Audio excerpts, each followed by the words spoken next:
change. Asia and the Pacific is already home to more than 40% of the globe's calamities and 84% of the people they affect. Socio-economic growth and developments in the region are putting additional pressure on water quantity, quality, and safety. For example, in West Bengal, one of the most climate-vulnerable areas on the planet, reliance on groundwater has left millions of people at risk from arsenic and fluoride contamination.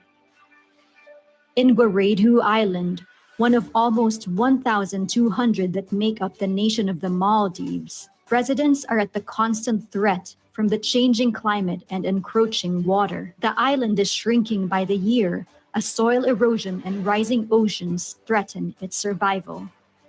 Water demand in Uzbekistan is rising due to population and economic growth, while supply is decreasing due to climate change.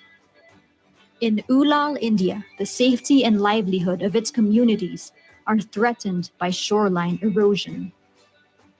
With the impact of climate change likely to increase in the coming decades, focusing on resilient water management has become extremely urgent and central to climate adaptation.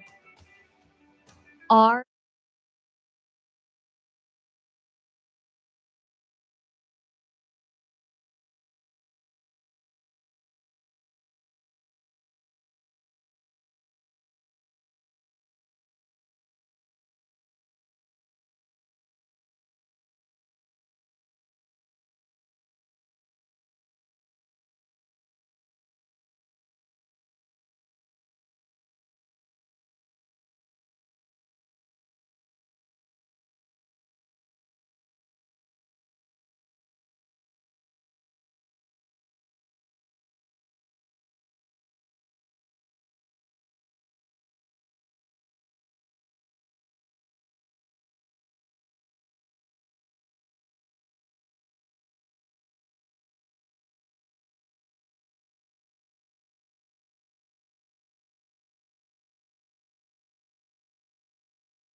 Please take a seat.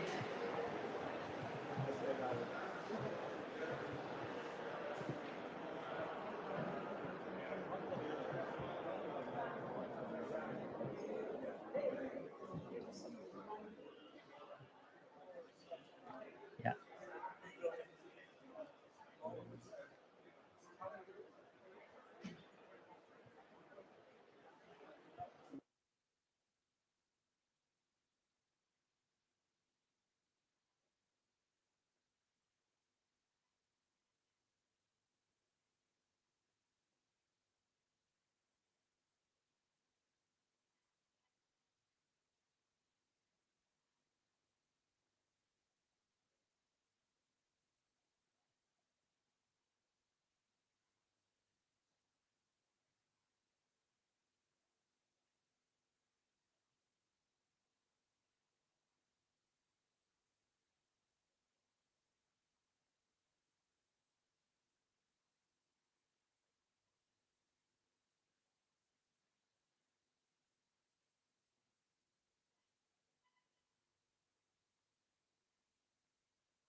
Okay, good morning, everyone.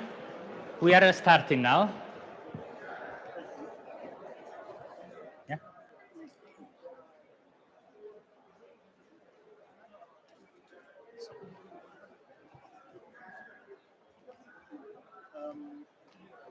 Your Excellencies, distinguished guests,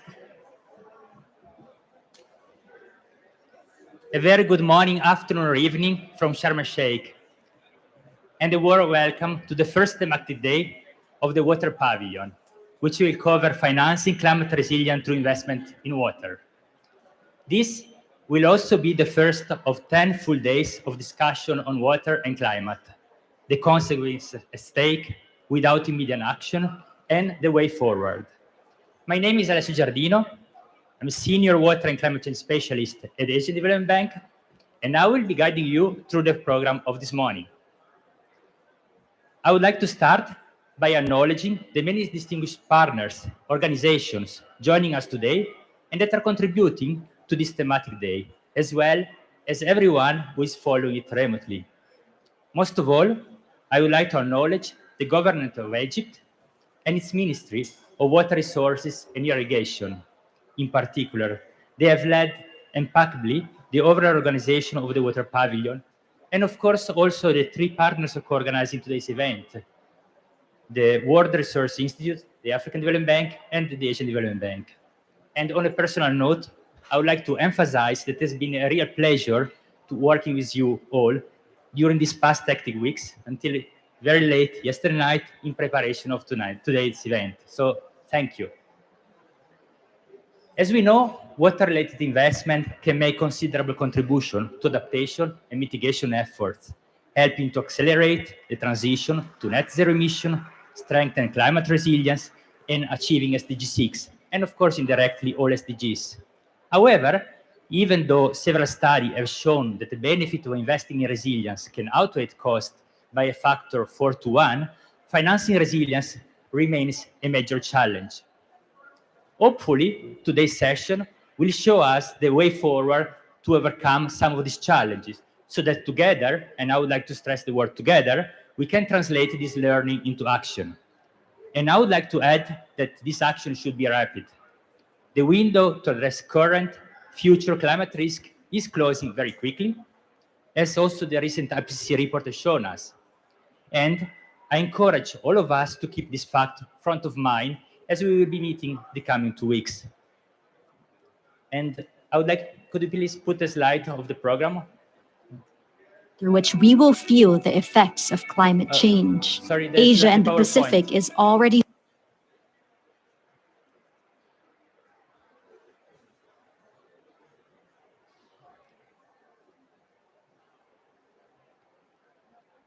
So we have a very packed program today. Will be shown on the slide as soon as possible, which will include 6 sessions, and which are led by different organizations, and in between 4 buffer sessions. And during this buffer session, we'll be playing several videos by different organizations. This organization, unfortunately, cannot be with us today. However, their voices are equally important. So please also take the time to watch these videos. And of course, also this is an opportunity, the break in between, to have a short break and in between the session. In addition, we also have a number of rapporteurs. Some are with us today, some are working at home, and they will be helping us to summarize the outcomes, the messages of these 2 weeks, and that will be presented next week, Friday, at the Resolution Day.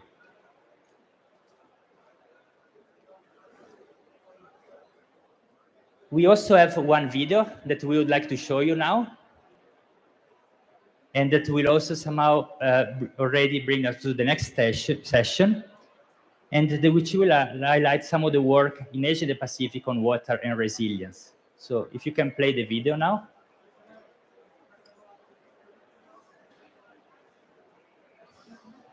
I think this is a different one.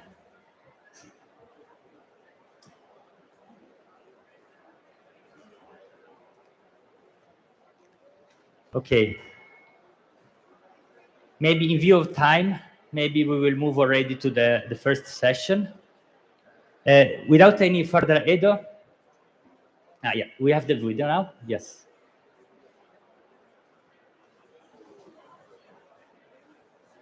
Can you put the sound also?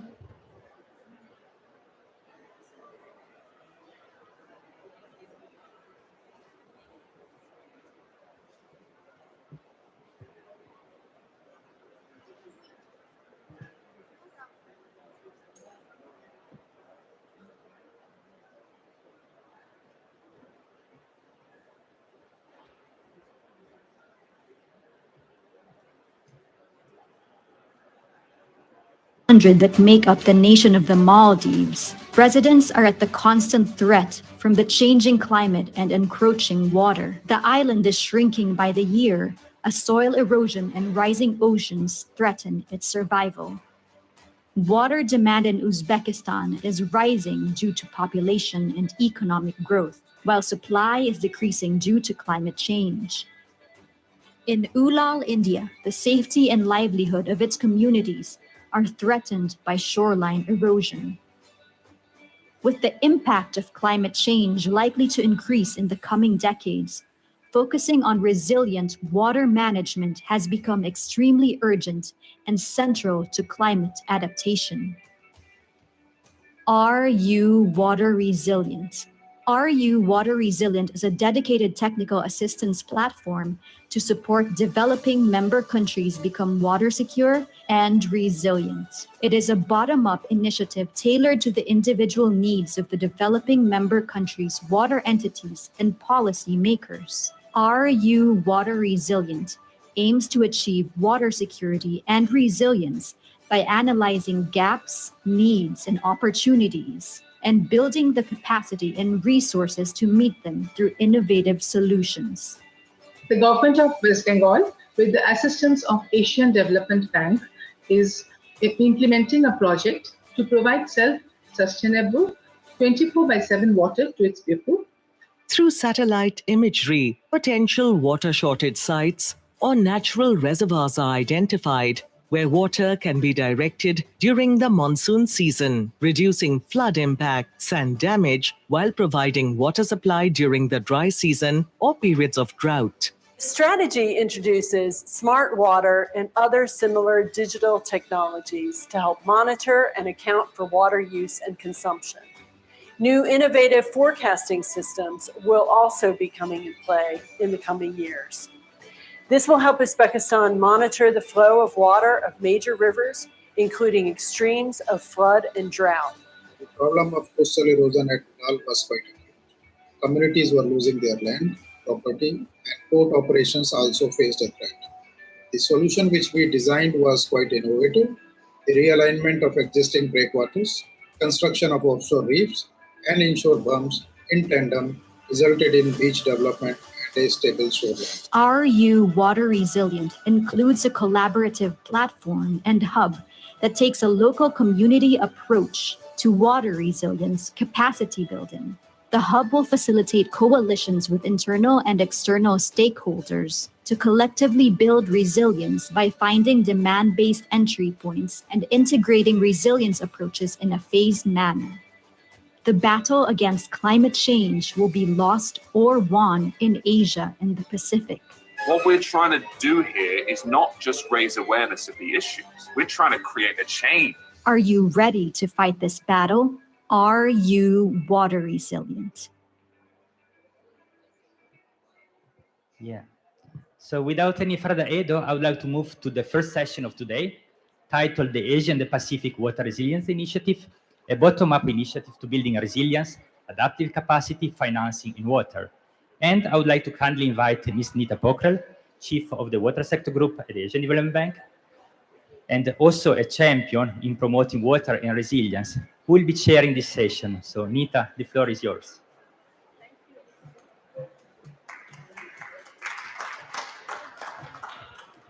Thank you. My height always allows me to do a little bit of adjustment. Welcome, everybody. It's a pleasure to see you here.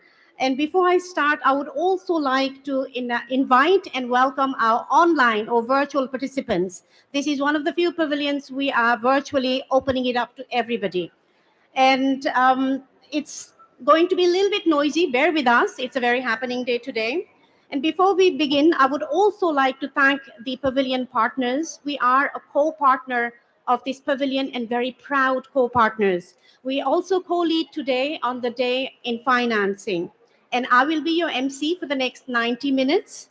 What is this session about? It is really about bringing financing and resources where it matters and asking all of us together, what can we do on the bottom with the approaches that together we can unfold and avail to where it matters the most.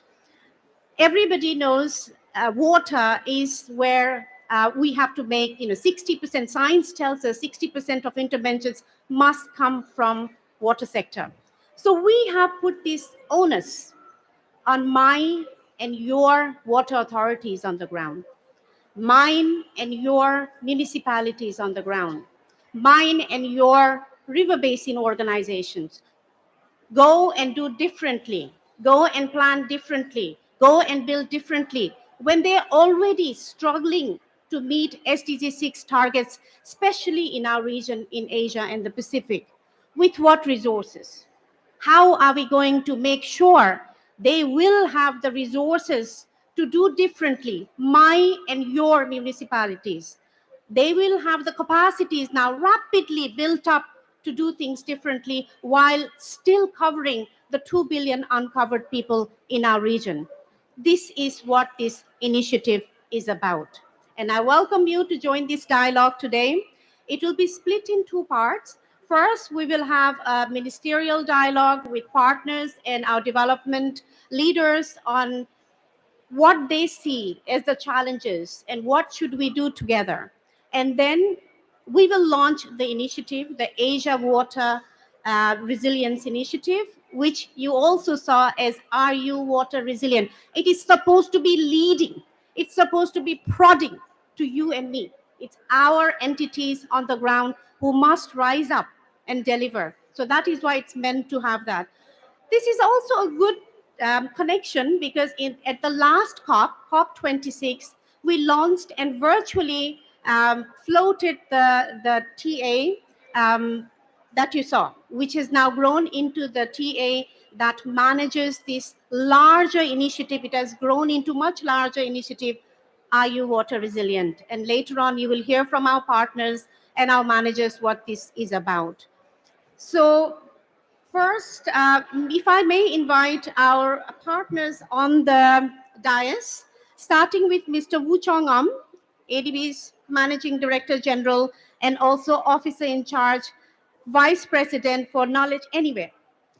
Thank you. We are very informal. We are fluid water people. Thank you. No, do not play that. Okay. We love our videos, so we constantly want to play them. And Wu Chong has led a long and distinguished career in ADB with his leadership experience covering financing, operations, knowledge, and corporate administration departments. He currently leads a number of bank-wide initiatives ranging from climate change to organizational review. Next, if I could invite Henk Ovink, who is Special Envoy for Water Affairs of the Kingdom of the Netherlands. Super well known, especially in water communities and conferences, and in his leadership towards the next agenda through the next climate change conference, water conference. Mike. Henk was appointed in 2015 by Dutch cabinet as the first special envoy for international water affairs. He's also the Sherpa for UN 2023 water conference and leads the government of Netherlands as conference co-host. Now I have to invite the next co-host, Mr. Sultan Rahim Zoda, who is the next, as I said, co-host and also chairman of the executive committee of the International Fund for Saving the Aral Sea, special envoy of President of Tajikistan on water and climate issues. Next, if I may invite Mr. Roger Voorhees, President of the Global Growth and Opportunity at the Bill and Melinda Gates Foundation. Roger oversees the agricultural development, financial services, global education, nutrition and water, sanitation and hygiene programs at the foundation, which each year provides approximately 700 million in awards. So without further ado, I also want to see if we've got a virtual participant from Japan, Vice Minister. May I get a confirmation on that? Can we project the Vice Minister if he's here? Mr. Kushano Shinchini? If not, I will continue moving and we will invite the Minister on the screen later. Mr. Shinichi is the Assistant Vice Minister for Disaster Prevention and Risk Communication at the Ministry of Land, Infrastructure and Transport and Tourism of Government of Japan. With a long and distinguished career at the ministry, he previously headed the Planning Division. Without further ado, if I may invite our Managing Director General, Wu Chongam, please, to give the opening remarks. Over to you, Wu Chong. Thank you.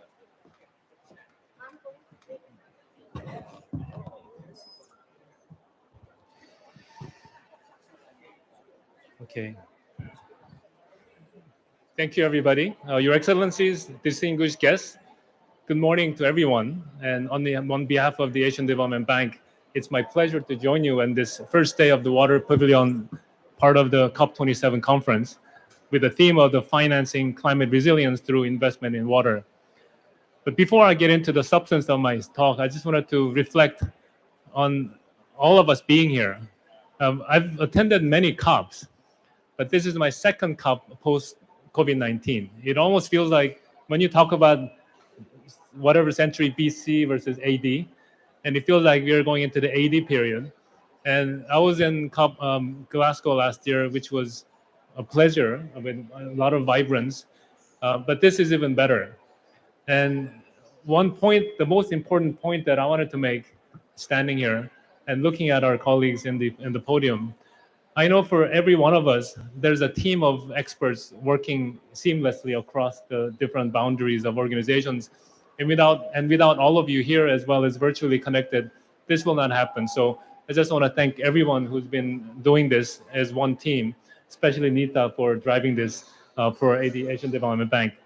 And also at this COP, we have a very strong water professionals from the ADB, and that shows how important that ADB considers water work in everything we do, especially in the work of climate, especially resilience issues. So water is the foundation of all life on Earth and necessary for healthy ecosystems, social well-being, economic growth, and water is connected to all sustainable development goals and is central to climate adaptation, as I just mentioned.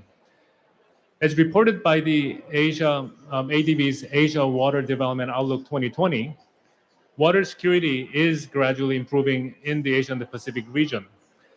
Despite this, however, we still have about 500 million people in the region who are still without access to basic water supplies. And over 1 billion people still lack access to sanitation. And about 80% of the wastewater generated by the cities is discharged untreated into water bodies. In the past 12 months, the Asia and the Pacific region has seen devastating climate impacts. For example, historic flooding in Pakistan, extreme drought in the People's Republic of China, floods and cyclone in Bangladesh, heat stress in India, and tropical cyclones in the Pacific Islands. Permafrost is melting in Hindu Kush, and sea level rises threaten the very existence of many low-lying atoll countries in our Pacific. Against this backdrop, we need to change the way we approach development. That is, a long-term climate risk should be part of the basis of every development decision. We cannot avoid all the impacts of climate change. Natural hazards will happen, but we can ensure our investments are building resilience to better manage those impacts and steer development towards resilience. We gotta get people ready to deal with these natural hazards. The nature-based solutions are excellent alternatives to the traditional approach of reliance on engineering solutions, and by using ecosystems and their services to address societal challenges in a sustainable manner. Digitalization, as you can see on my iPad as well, will also provide opportunities to further enhance resilience, sustainability, and inclusion in water entities on the ground. In 2021, the Asian Development Bank elevated our climate ambition from $80 billion to $100 billion from 2019 to 2030.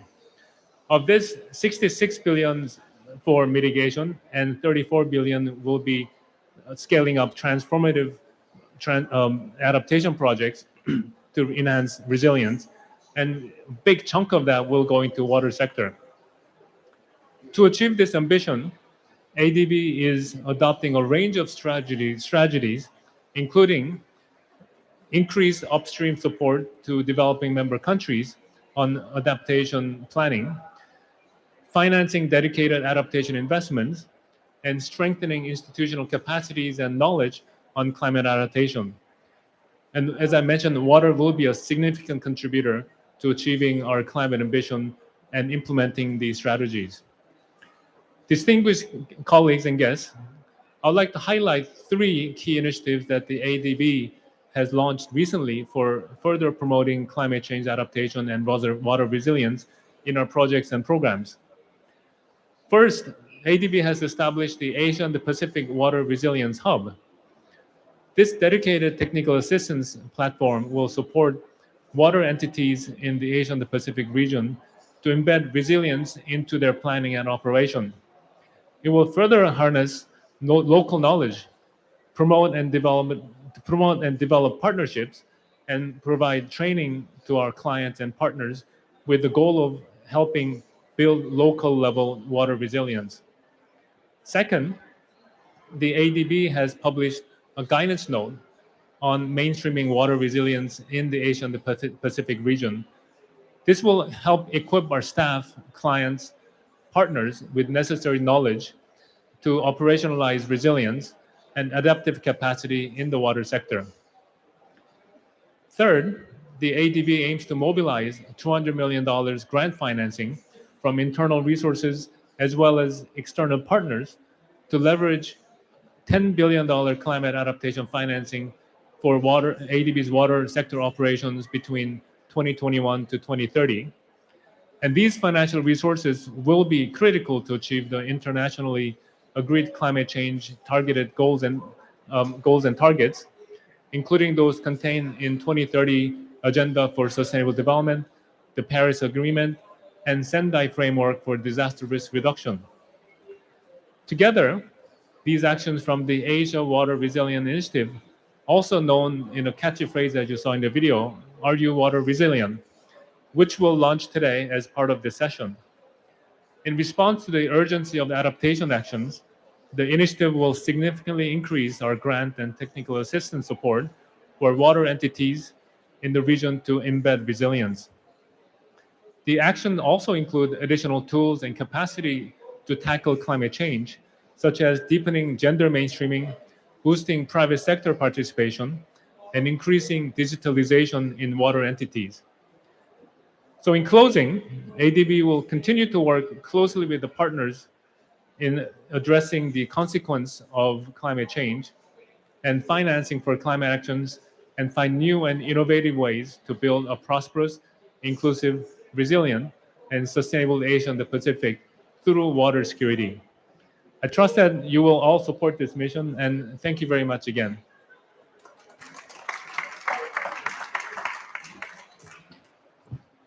Thank you, Woo Chong, for shedding light on the initiative.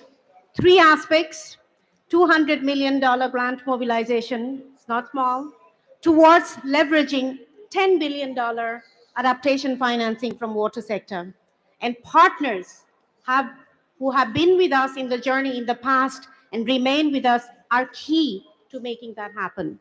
Second, a guidance note that tells us where are the entry points, what must we do differently. I learned my engineering in early 90s. I have no idea. I have to relearn, reskill myself on how to build and design differently, or not build for that matter, to be resilient. So I need to relearn. My clients need to relearn in the ground. And we need to have something that will tell us how we can do it. And Resilience Hub, precisely that. capacity building rapidly so we can get there together. On that note, I would like to first invite one such development partner who has been with us on this journey for a long time, looking at sanitation resilience. So without further ado, if I could invite Roger Voorhees to talk about sanitation initiative and resilience and his partnership with us so we can get on the journey together. Over to you, Roger. You can, wherever you're comfortable, we are fluid people. Thank you. As long as that works. Can we make that work? All right, so can you guys hear me? I'm not mic resilient, but I hope to be a little more sanitation resilient. So thanks for the introduction. It is a huge pleasure on behalf of the Bill and Melinda Gates Foundation to be here today. One of the reasons is that we have found our partnership with the ADB to be, I may go to that. Yeah.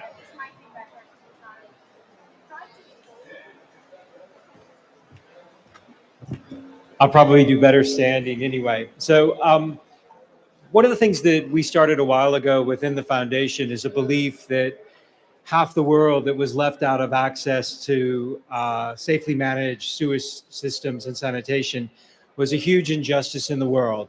And that injustice we've seen as climate change has made its effect known even more dramatic. We have issues of safely managed sanitation and overflow into natural river systems, lakes.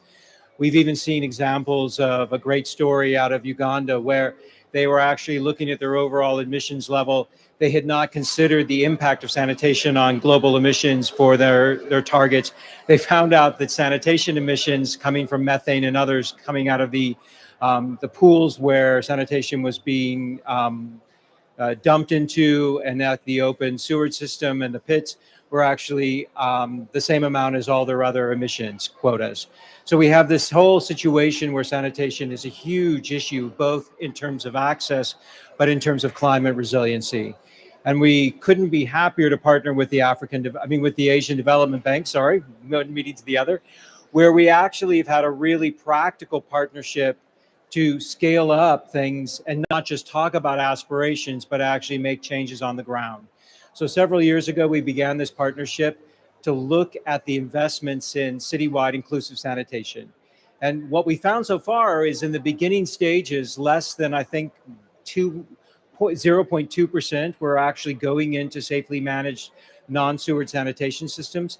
We made a grant, we started this partnership with ADB, and that actually resulted in, at this point, over $1.5 billion going into what we call citywide inclusive sanitation, of which nearly 400 million or a bit more than 400 million were going into non-sewer sanitation solutions. And non-sewer sanitation solutions are important because they actually change the need for large-scale water. They change the need for where that water gets dumped, and it also changes the need for access for low-income people. And so as we look at the issues of climate adaptation, as we look at the issues of projects, we all know in this room, we have to move beyond simply aspirations of what we want to get done into what can be done. Now, the story of Asia is an incredible one. If you look at the number of people who've come out of poverty in my lifetime, in the last 58 years, Asia has led the way in two massive waves of poverty reduction. And now, unfortunately, is suffering some of the impact of climate change, not necessarily because of what they've done, but the global greenhouse emissions since the Industrial Revolution. And now we're going to have to, again, be on the front lines of this transformation. And I love the theme of, are you resilient? Are you water resilient? Because I think the answer for all of us is no, we're not. And so from the foundation's perspective, we would love to see more actual concrete projects like our work with ADB on driving non-sewer sanitation solutions. The gender and quality improvements that have been made from that, where over 50% of the recipients are actually gender impacted, and moving on to things that seem to really matter both for greenhouse gas emissions, but also for resiliency and economic livelihoods. And so we continue to be in deep partnership. We would love that partnership to expand. I think my final point today is I was thrilled at COP26 to hear the focus on climate adaptation. We would love to see that turn out from just an aspiration and ambition to actual projects, Gates Foundation announced yesterday $1.4 billion additional dollars into our agriculture adaptation program, which includes our emphasis on water and water management and on new technology for modeling and expectations about droughts and floods. And we look forward to even a deeper partnership with ADB on this. So thank you. Thanks for being here today.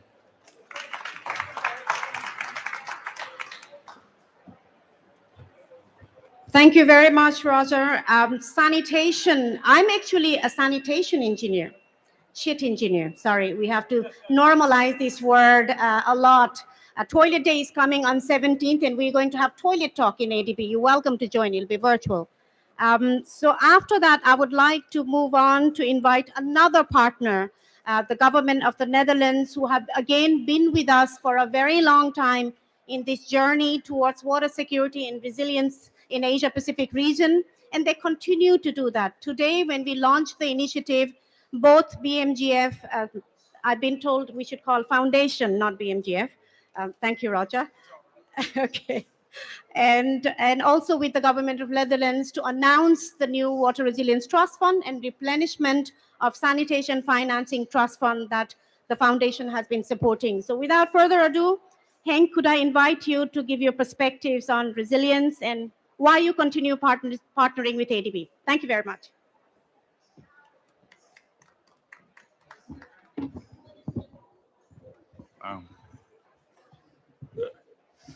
Thanks, Nita. And thanks, Roger and Sultan and Director General for being with us.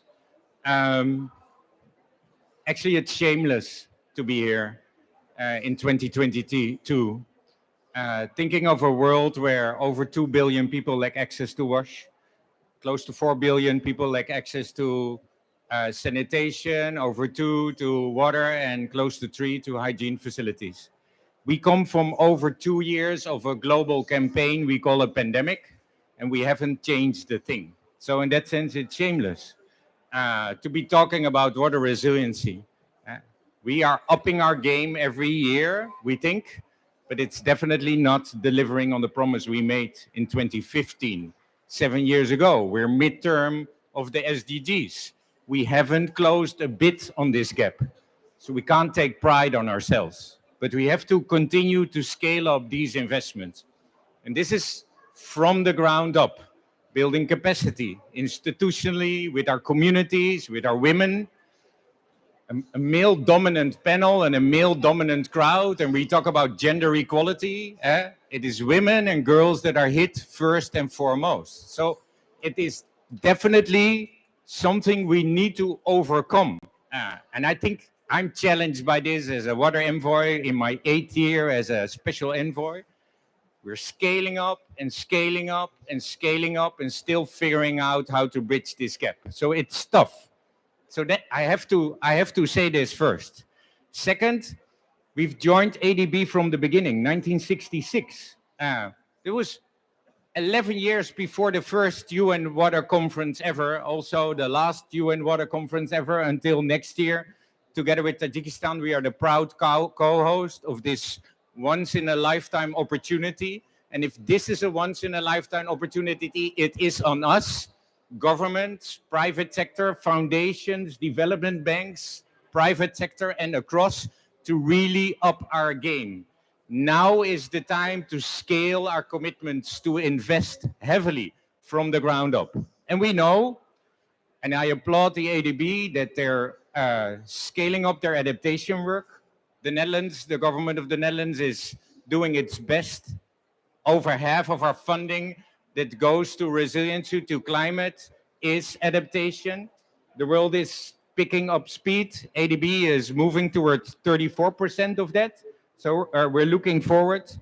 And we all know that we need millions of capacity among communities, within our institutions, public and private, to be able to spend the billions wisely.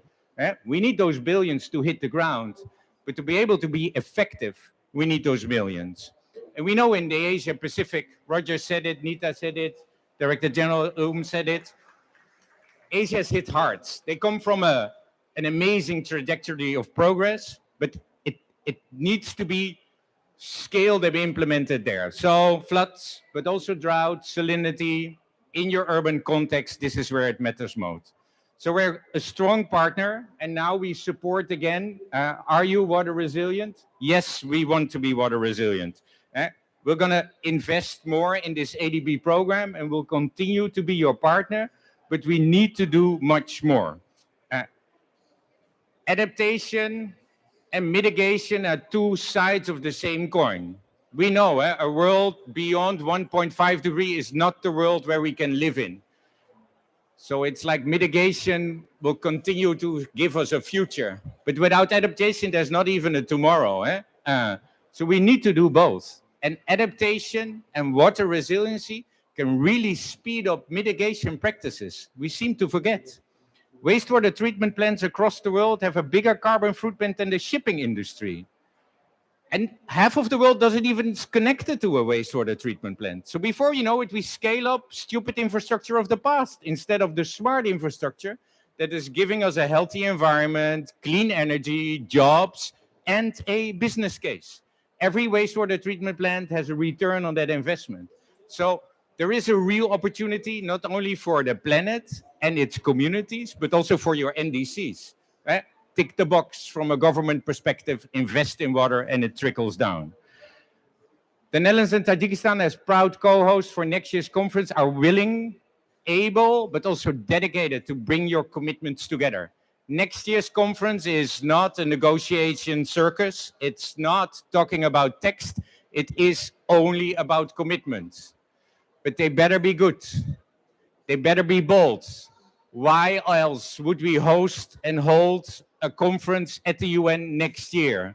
So we depend on you, not with small bits and pieces, but with real commitments across governments, across private sector, with foundations, with MDBs, to come forward next year in March and to show the world that we care, to show the world that we can deliver on the promise that we made in 2015, but most importantly, to show the people in this world that we really care about those billions that do not have access to wash and that are hit by climate disasters, and that we're going to build resilient, capacitated communities from the ground up. So I count on you to really come forward, not with empty promises or hollow phrases, not looking back and take pride in the commitments that actually never delivered us thus far, but to come up with those promises that it really will hit the ground and matter to the people that are hit most.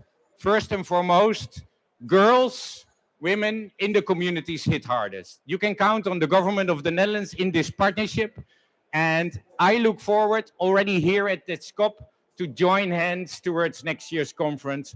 I want to hear from you. Thank you very much. Thank you very much, Hank. He always wakes me up. Yes, we must be bolder. We must do more. It is shameful, and I full-heartedly agree with him.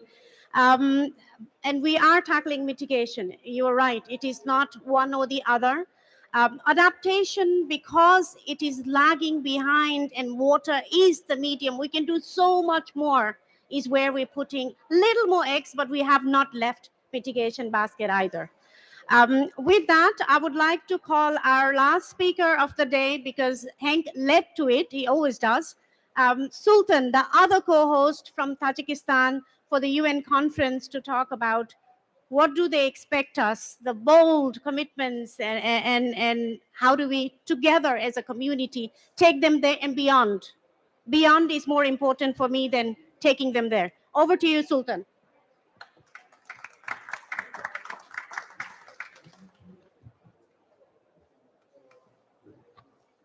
Thank you, Nita. So let me start by kindly requesting you to have a big applause for Henk. And there are two reasons for that. First, he's a great man who is putting a lot of efforts in water sector and in climate issue too. We have been communicating and collaborating since 2016, being the Sherpas to our leaders in the high-level panel on water. And for the last 2 years, we are working very hard to prepare the UN 2023 conference. And really, I've been enjoying this collaboration. And being a colleague and friend, we are brothers now. And the second one, today is his birthday. That's why my sincere congratulations hang to you. Be with us and with full energy, and let's make together the conference a big success next year. So thank you very much once again, my dear brother. So 2 weeks ago, we were in New York. The PGA organized an event, preparatory event, where we finalized the themes of the interactive dialogues of the UN 2023 conference. So 5 themes already finalized: water for health, water for development, water for climate, environment and disaster, resilience, water for cooperation, and water decade itself. So it's just the main title, and we have the subtitles, which basically covers many things. And the 5 pillars of the global acceleration framework, they have been, I mean, the data, innovation, governance, financing, and capacity building. Yes, these 5 pillars of the global acceleration framework for SDG 6 have been selected as the cross-cutting issues for these 5 interactive dialogues of the conference. And you see, so the discussion around these themes and the cross-cutting issues, it is all about the having water secure world for our future generation. It is all about the water resilient agenda, basically. We hope much that those discussions in New York will be managed in due manner, but we can discuss a lot. We had a discussion a lot, basically, but without actions, without commitments, it would be impossible to move forward. That's why my understanding that those discussions will be very good input and contribution to the water resilience agenda, but water resiliency. But without, again, commitment and action, it would be impossible to move forward. And I think this initiative, Asia Pacific Water Resilience Initiative, it's one of the basically examples how we can make input in our actions toward 2023 conference and beyond. In Dushanbe conference this June, we launched Water Action Agenda. It's a platform which will collect basically the commitments from different partners, from member states, UN entities, financial institutions, and even individuals to accelerate our actions to achieve SDG 6 and other water-related goals, those included in the Agenda 2030. So there was an examples had been said here by Mr. Vice President also about that how the financing from different partners leveraged a big amount of financial resources. This one, I think, the Water Financing Partnership Facility supported by the governments of Austria, Netherlands, and Spain, and also Bill and Melinda Gates Foundation. So with 115 million USD, leveraged basically about 10 billion USD. So this, the action, an example of action we need for our water action agenda. The action which should be transformative, innovative, and which could be scaled up, which could make a change, and which could be basically the game changer. That is, with this ambition, we could make the real change and to achieve the water goals, basically. So I'm representing Tajikistan, the developing country. So in this partnership, in this way towards 2023 conference, we are representing the voice of the developing world. For these last 2 years, we have been meeting, working, consulting with different partners around the world. We use the platform of different events, including the 9 World Water Forum in Senegal, the 4th Asia Pacific Water Summit in Kumamoto, the Ocean Conference in Portugal, the Dushanbe Water Decade Conference, Stockholm World Water Week, COP26 even last year. So, and when we're asking basically those partners what you want from this conference, what you are willing to give to this conference, and of course, the challenging for the developing worlds, for the small island development states, the least developed countries. So the main problem is financing. Because they are ready, they are willing to take the commitments, but without financial support of the developed world, it will be impossible. That's why we, the developing world, we need your support. We need the support of the developed world. We need the support of the financial institution.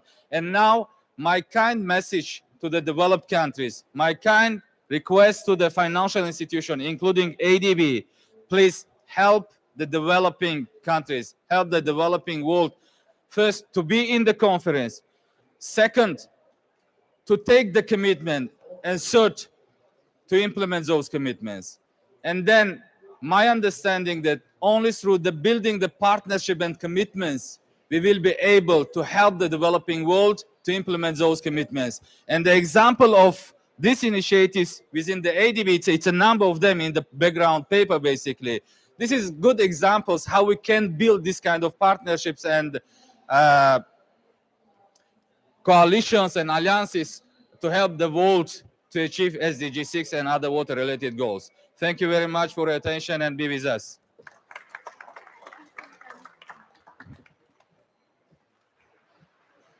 Thank you very much, Sultan. It's a good point to launch the initiative as partners, because it's really all about collaboration and partnership. You can walk faster if you walk alone. I think everybody keeps repeating that, but I don't get enough of it. But if you work together, you go longer, you achieve more, and we have to achieve more to meet our targets. Now, sorry, I have to. If I may also invite, I see some ADB colleagues here who will also implement along with the partners on the stage. Xiao Hong, who is our Chief Thematic Officer, Tom Panella, who is one of our water directors and chair of Water Committee, and Ramesh, our Director General of Southeast Asia Department. If I could also invite you on the stage where we hold, starting from you, Wu Chong. Yep. And it's long.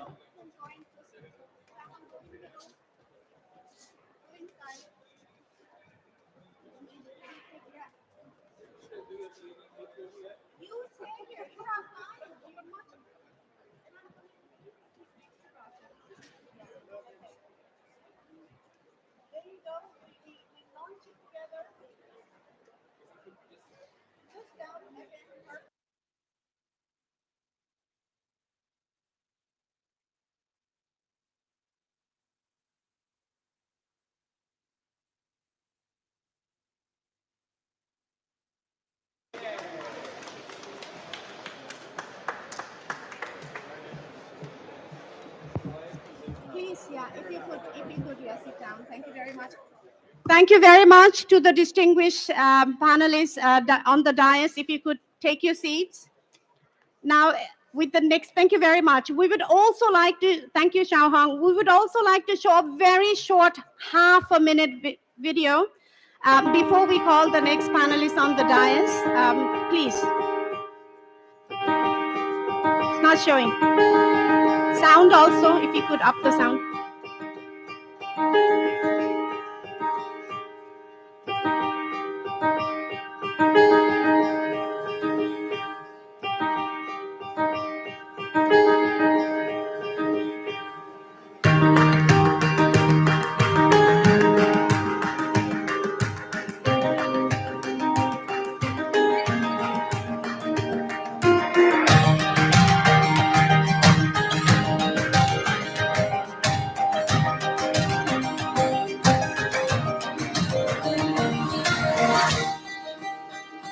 Thank you very much. That leads us nicely to the next segment of panel discussion.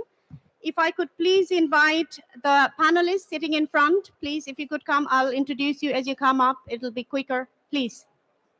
And Michael? No. There you go. Yeah, please. Thank you so much. Anywhere, just take a seat. I'll be sitting here. Yeah. So I will allow me to only give very, very short bio, because we want to hear more and have a dialogue with you instead. I'll start with Ramesh. Ramesh Subramaniam is the Director General of Asian Development Bank, in the Southeast Asia Department of ADB. He has a distinguished career in ADB, leading many departments since 1997. Over, Ramesh, if you could wave, thank you. Mr. Jae-Yoon Park is the president of Asia Water Council and CEO of K-Water. He is a distinguished water expert with over 2 decades of experience and has been university professor as well as postdoctoral researcher in past at the MIT. Thank you for joining us.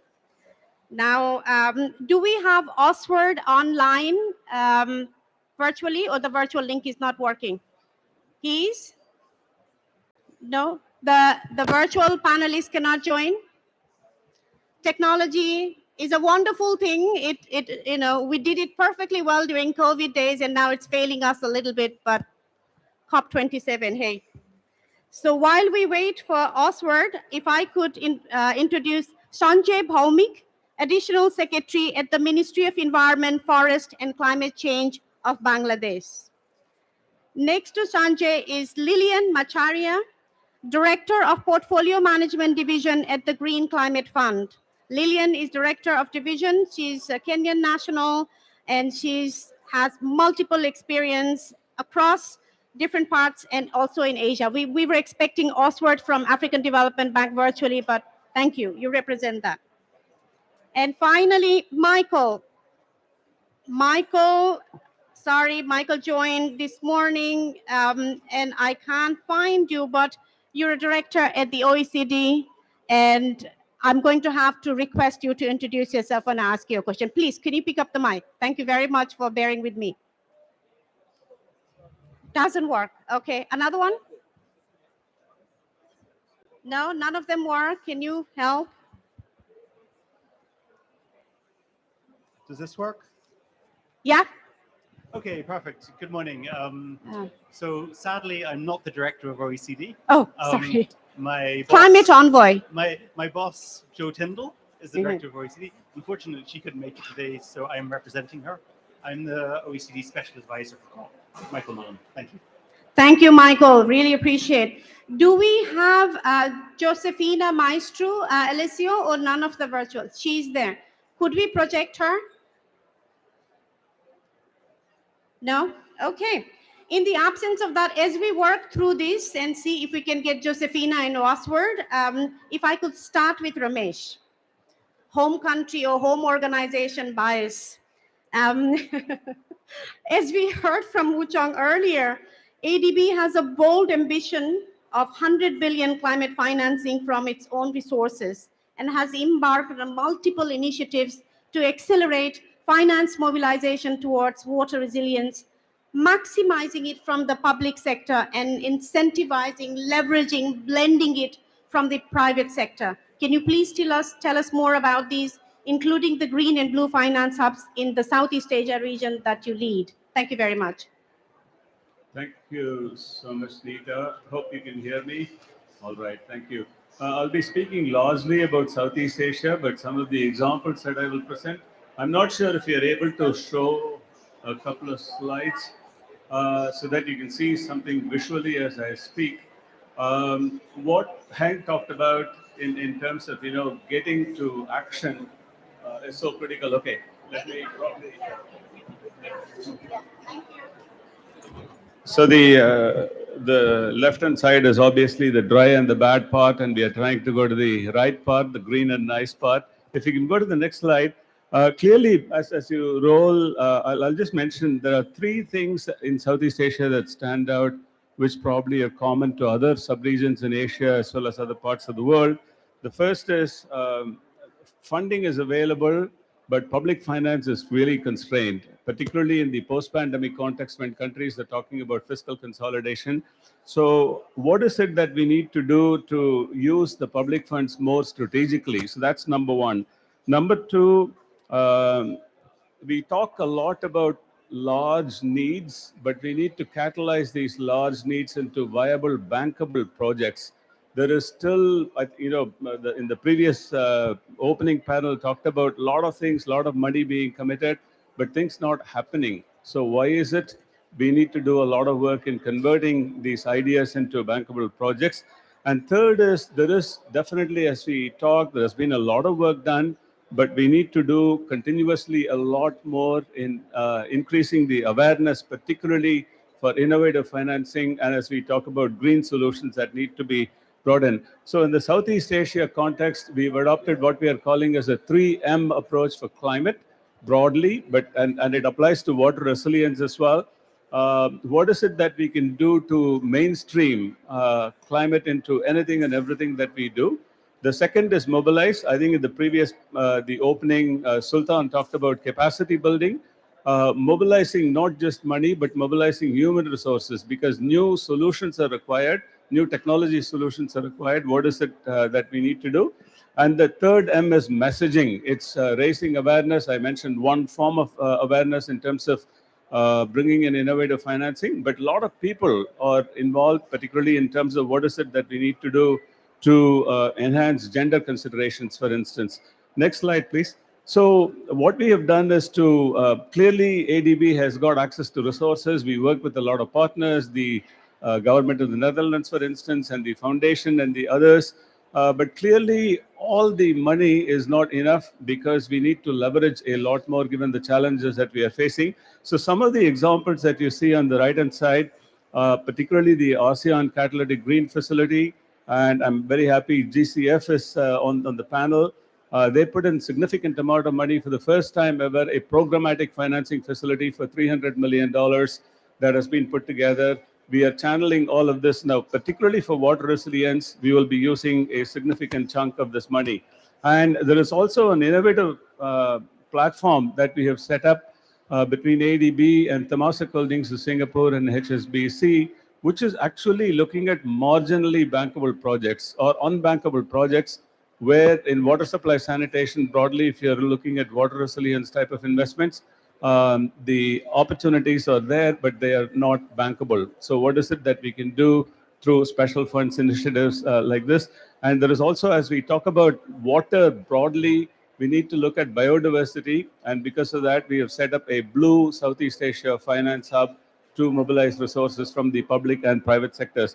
And the last slide, I think the next one, we have, what role financial sector can play? Clearly, capital markets can contribute a lot, but when we talk about water resilience, we need to, again, translate all the ideas, the demands into bankable investment opportunities. Can infrastructure, particularly in the water sector, emerge as an asset class is what we are looking at. And the bond issuances, the details we can share with you if you're interested. In Thailand, in Philippines, in Indonesia, we've been doing work with the authorities in creating these instruments. And then finally, the last slide, I think, is a technical assistance with the GCF funding. We have, our president approved just 2 days ago, a $15 million facility as part of a larger $30 million TA facility. Principal aim is to mobilize private finance by developing bankable project ideas. In the interest of time, I'll pause here, but I'll be happy to respond to any questions later. Thank you. Thank you, Ramesh. Plenty of other initiatives that we did not put in the pot of Asia Water Resilience Initiative, and plenty of partnerships that you saw. On that note, I would like to call another partner of ours, long-term partner from K-Water. Dr. Park, floor is yours. The question I would like to ask you, I think you might have to come here. Sorry, technology is failing us really today. We are the fathers because this was the first of the pavilion. So we will pave the path for the others during the day. Republic of Korea has made great strides in utilizing technology and private industry in managing water, resulting in exemplary resilience. Can you tell us more about the experience and current initiatives of K-Water and how you are helping other countries to learn from this experience? Thank you very much.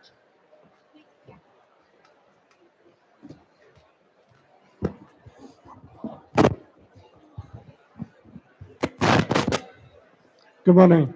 I am Jayan Park, President of Asia Water Council and CEO of K-Water. I would like to explain for technical innovation and digitalization initiatives to enhance climate resilience in the water sector. K-Water has a competitive advantage in the digitalized water management, thus can support the developing countries in the Asia-Pacific region to spread outstanding water management technologies and capacity building projects.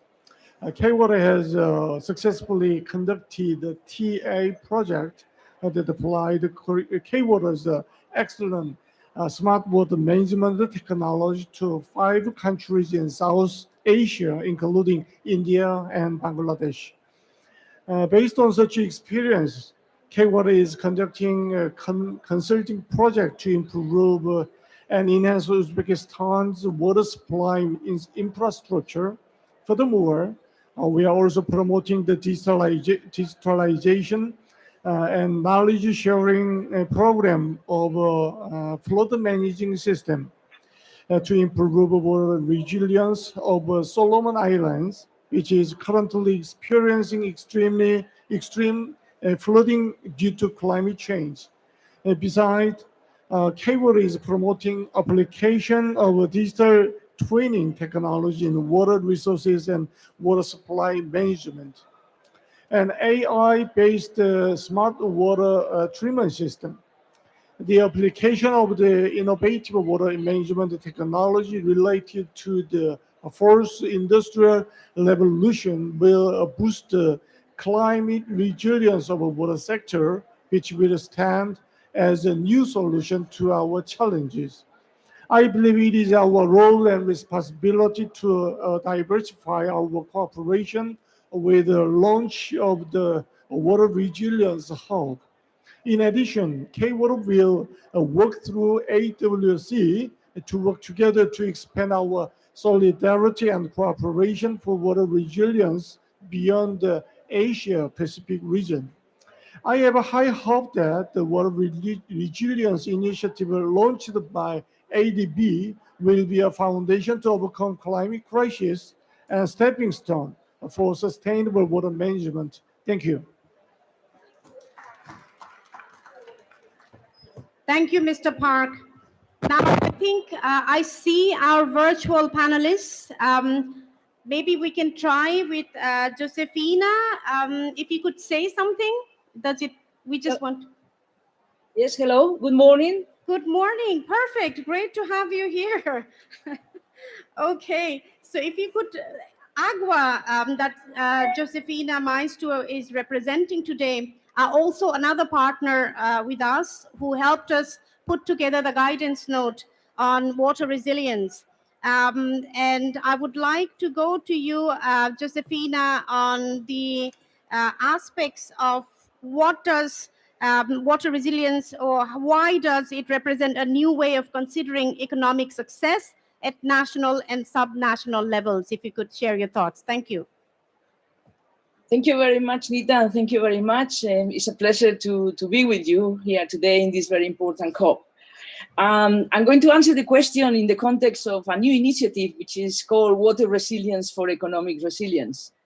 This is an initiative where the AfDB, the World Bank are members, as well as the government of the Netherlands and Spain, Aqua, among others. It aims at providing guidance for making the economic case for water resilience. Without this, without making the economic case, we will not be able to make the financial case either. So this is why it's so important. Economic planners in general primarily view water as a threat, floods and droughts that lead to asset losses, welfare losses, and consumer losses.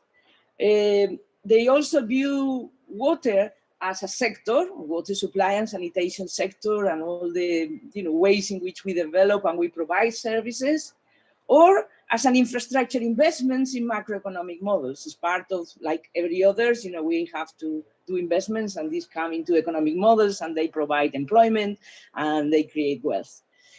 But often also they are simply water risk insensitive, taking for granted that water will be available if infrastructures are built. And we know now, with all this evidence that has been presented this morning, that this is going to be complicated, that water is not going to be wherever we want, and even if we build infrastructures, it may not be there. You know, recent events in North America, in Europe, and especially my country, in Spain, with our dams now only have 32% of the water in relation to their capacity. In some basins, 18.7%, is making our life very complicated. The scenarios of climate change predict reductions of water availability in Spain of 40% in some regions. That is exactly the regions where we have most agriculture. So we see other cases like the flooding in Pakistan and Thailand that we didn't expect to be so extreme. We have the long-term losses in the, of frozen water resources in the Pyrenees, in the Alps, in the Pamir Mountains, in the Andes, in the Himalayas. So we see all these things happening to us. The questions then we ask ourselves is, given this evidence, is economic analysis considering water resilience enough, and how we can include it in the economy's decision makers? And the answer is that resilience perspectives need to be considered in macroeconomic planning and evaluation, and this is not. We need to be able to incorporate high uncertainty and low confidence situations, and this is difficult. And we need an economic framework that can measure water resilience contributions to broader cross-sectoral economic resilience. So not only to one sector, but cross-sectoral. So in water resilience, and this is the work that you have been doing with Aqua, is that climate resilience suggests that efficient, optimized water solutions need to be tested for sensitivity. This may be the case for the assumptions about water storage and transfers in the way I have already told you about what is happening in Spain now. Approaches such as redundancy, robustness, and flexibility are critical components for ensuring broader water resilience. So we are talking about measures for diversifying resources that create redundancy, make us better prepared. This is what we are doing in Spain. We have now, like in the energy mix, we now have a water mix of water resources. So we are not relying on just one source of water, because we know that if we do that, we will not be resilient in the long run. I'll be happy to discuss that later. We need to be decoupling growth from water use, using less water. Counterintuitively, using less water may have positive macroeconomic effects. Use activities that provide cost-benefit analysis, providing co-benefits like nature-based solutions that have been mentioned before. Reduce sectoral economic vulnerabilities and create resilience in key sectors like agriculture and energy. All of these are key for the economy. And this is the way we are working to make the economic case for all this. So what economic framework will be necessary? So we need to identify what is water in the economy, mainly energy and agriculture. We know that. So energy are affected by water resilience through energy prices, access and availability, and this affects the economy as a whole. Agriculture is affected by water resilience through food prices, the balance of trade, and overall inflation and the food basket and the shopping basket. And we know that that's also problematic for the economies, and is being problematic now in the case of Europe and on the whole world. We need to identify how the financial markets consider risk, add a resilient perspectives to economic tools, and change national accounting and macroeconomic planning to consider allocation models that are based on marginal productivities analysis, based on the multiple benefits of water and not just the value added like they are now. So there are tools for this, and I think probably we have been working with Aqua on this. There are economic evaluation tools such as real options analysis that enable the analysis of future option prices and the economic cost of not considering alternative futures. But all these ideas of water resilience and redundancy and flexibility leave some open questions that need to deal with, and I will finish with this. So redundancy and overlap are more expensive, and who pays? So in Spain, we have desalination plants that sometimes are not working. So who pays?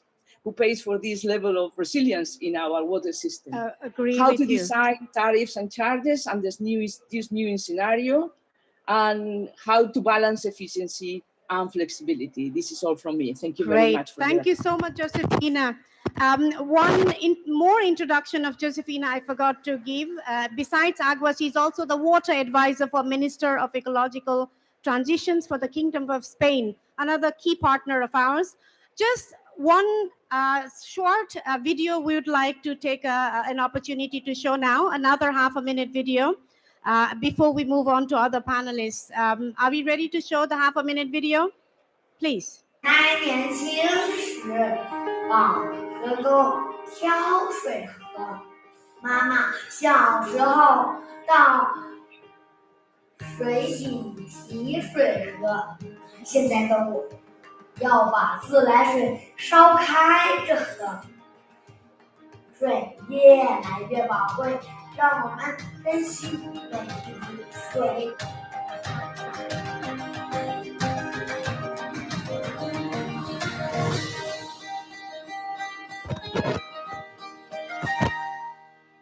So that is leading towards financing, valuing water, and next few speakers will touch on that.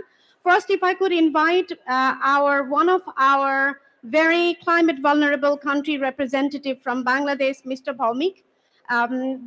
Question to you is, being a delta country, you've had great many challenges on building its water resilience.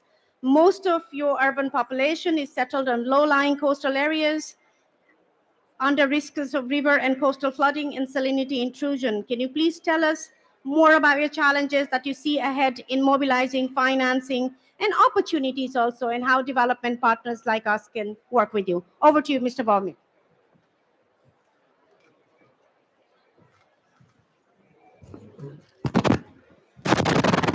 Thank you, Nita. Excellencies, welcome you all on behalf of Bangladesh. As you know that Bangladesh is a climate vulnerable country, and we are the innocent victim of adverse impact of climate change, because we emitting just 0.47% GHG emission on our third national communication. But water security is the core of the climate adaptation of world population.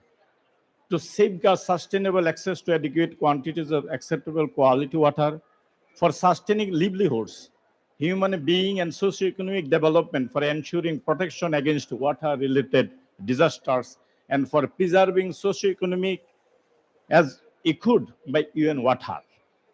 The impacts of climate change are mostly felt on water resources, which affects the availability of fresh water.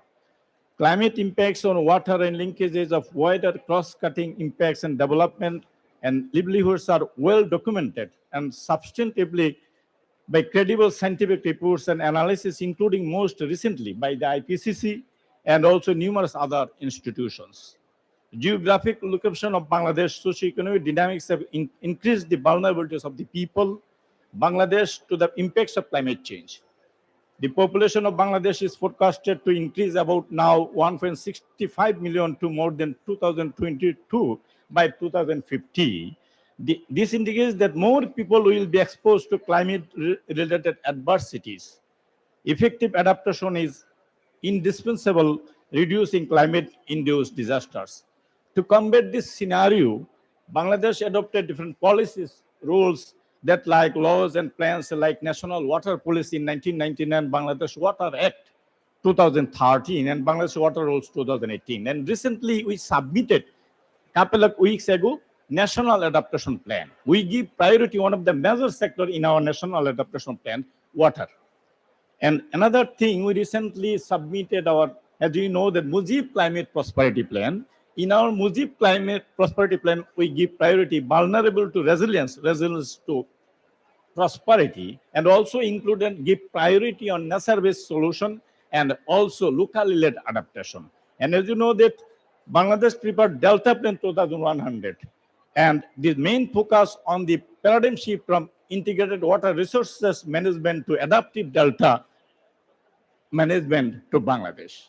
The country has a huge of water in the wet season, but if you see in the due to geographical location, in the dry season, storage of excess monsoon water for use drying season is really a problem for Bangladesh. And that's now we working how to this scenario of challenges that The water sector, due to excess rainfall, we are facing water logging and drainage problem also in urban areas. But at the same time, during drying season, wetlands and perennial water bodies are dry.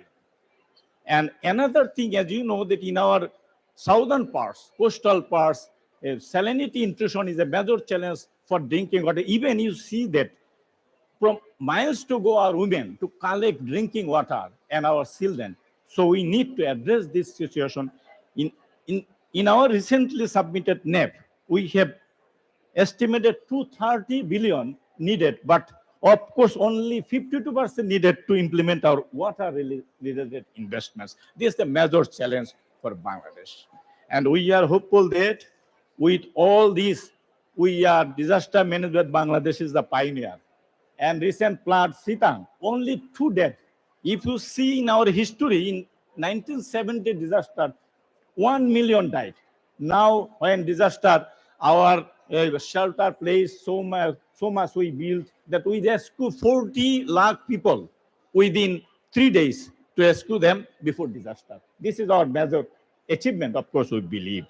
Ministry of Water Resources is working for making the National Water Resources Plan also, and also is a cross-cutting issue. Our government give priority, and 26 ministries now address these issues. I believe, however, there are further lot of work to be done to our water sector to make the country climate resilience. I believe that finally the ADB, I welcome ADB for taking a great initiative, the Asia Pacific Water Resilience Initiative, which can play a vital role towards water security and resilience of water sector in Bangladesh. And it will fulfill need of SDG 6 and also SDG 14. And we work together with ADB, other development partners, as a climate vulnerable country. Thank you all. Thank you for inviting me here, and also ADB and other partners, development partners. Thank you, Mr. Bhaumik. It is really for clients like you. I just wanted to also request, please include sanitation also. Water and sanitation. Okay, thank you very much. Because in Bangladesh now we did a lot together in water. It is time to focus also equally on sanitation. So with that, I would like to, now we're talking about funding a lot. So Lilian Macharia, who is the director of the Division of Portfolio Management at the Green Climate Fund. Ms. Macharia, we all know GCF is world's largest dedicated fund helping developing countries, and Mr. Bhaumik responded to it. Others said we need financing. How do we make it easier and better?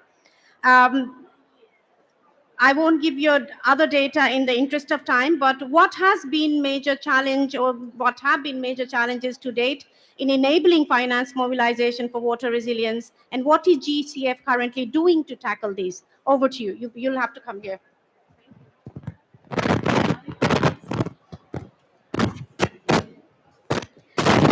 Many thanks.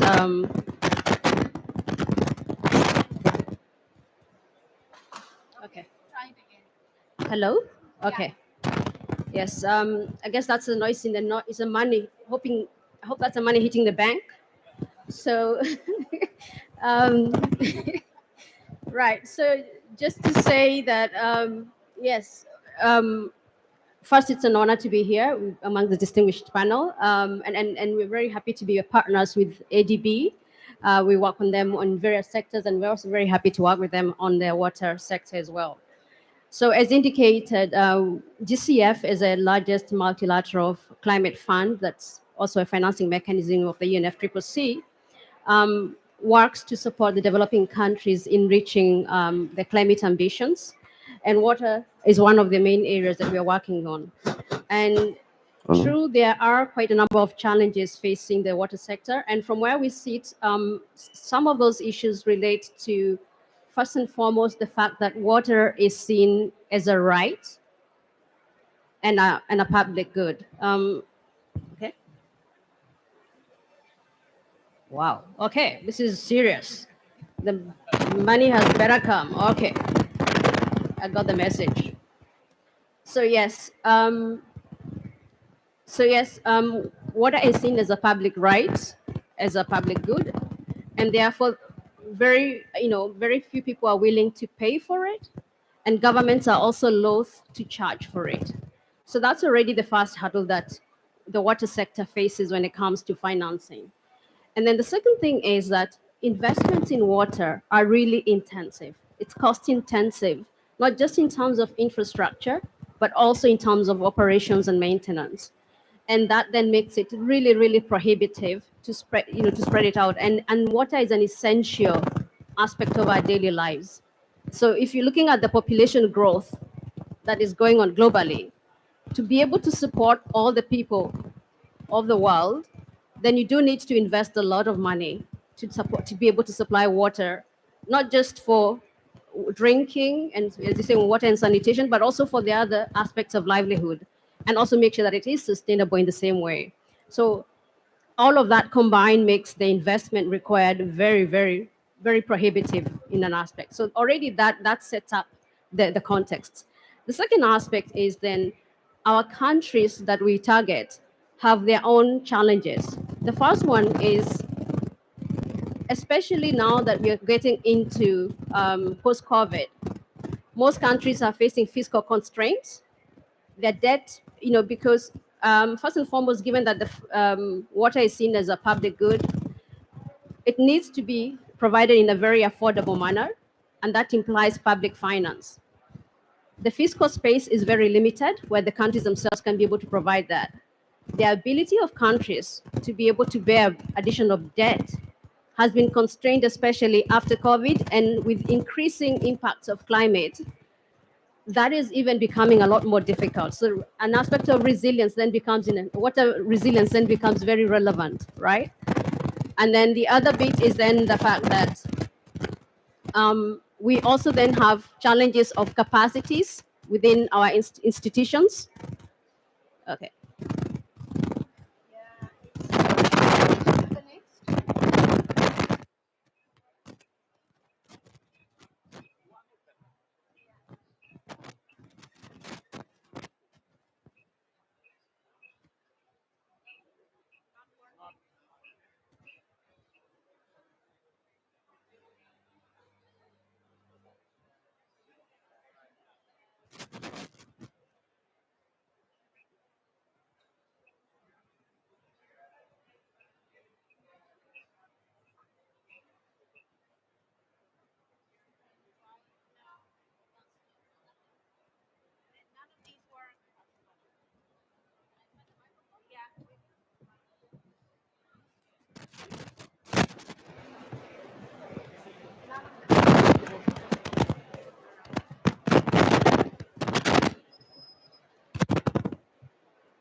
Hello? Okay. Sorry, it's okay. Water and sanitation. All right. So we have, I'll try not to move. Maybe it's the movement. Right. So we have,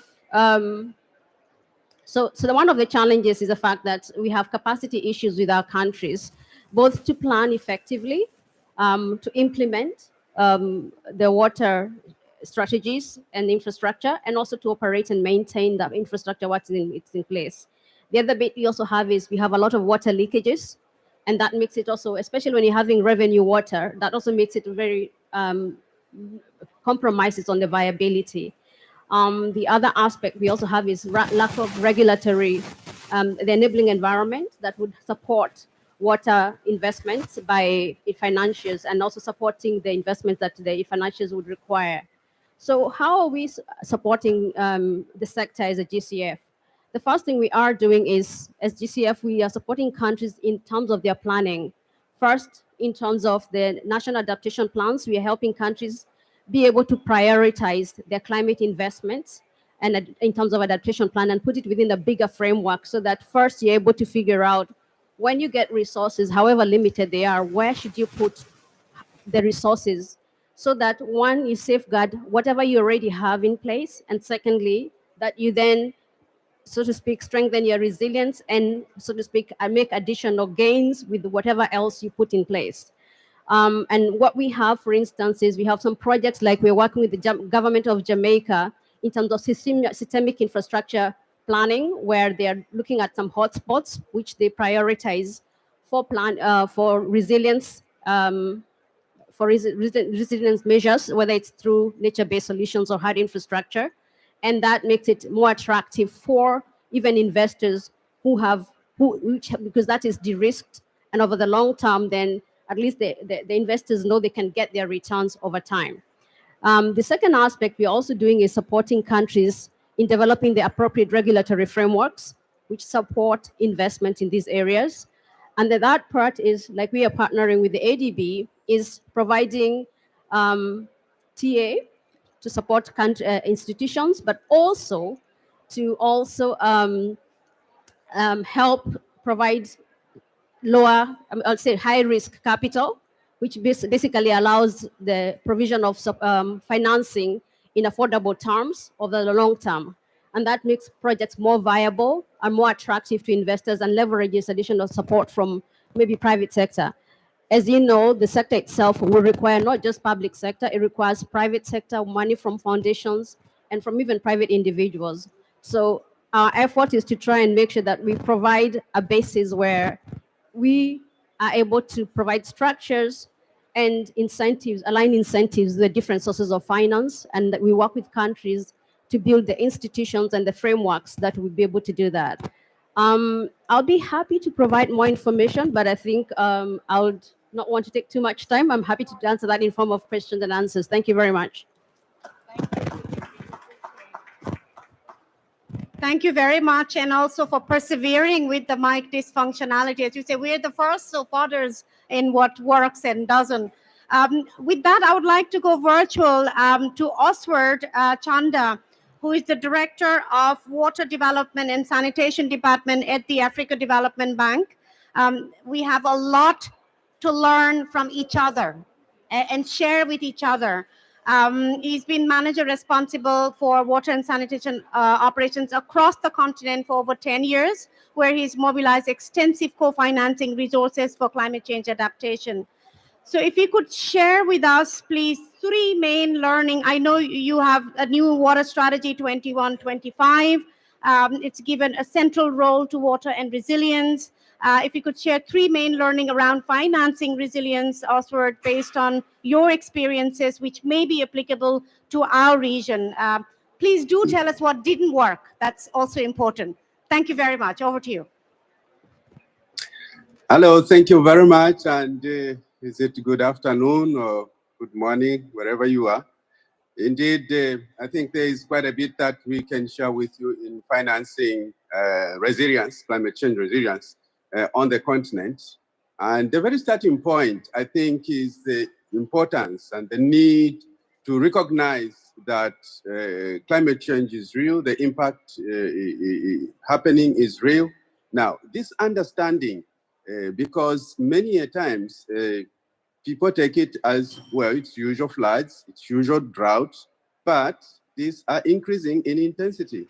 So the ecosystem, you know, starting from our clients, the politicians, the decision makers, the people that are implementing, including the citizenry, need to understand and appreciate that climate change is happening and it's negatively impacting water and sanitation.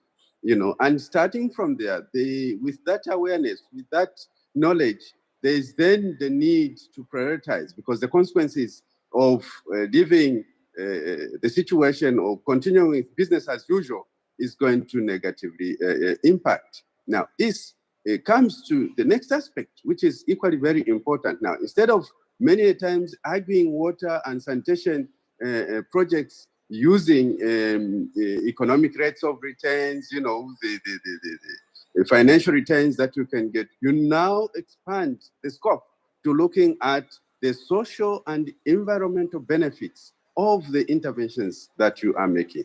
That way you increase the case. We see that there has been, for a long time, low sanitation coverage, all because we couldn't make a very strong case for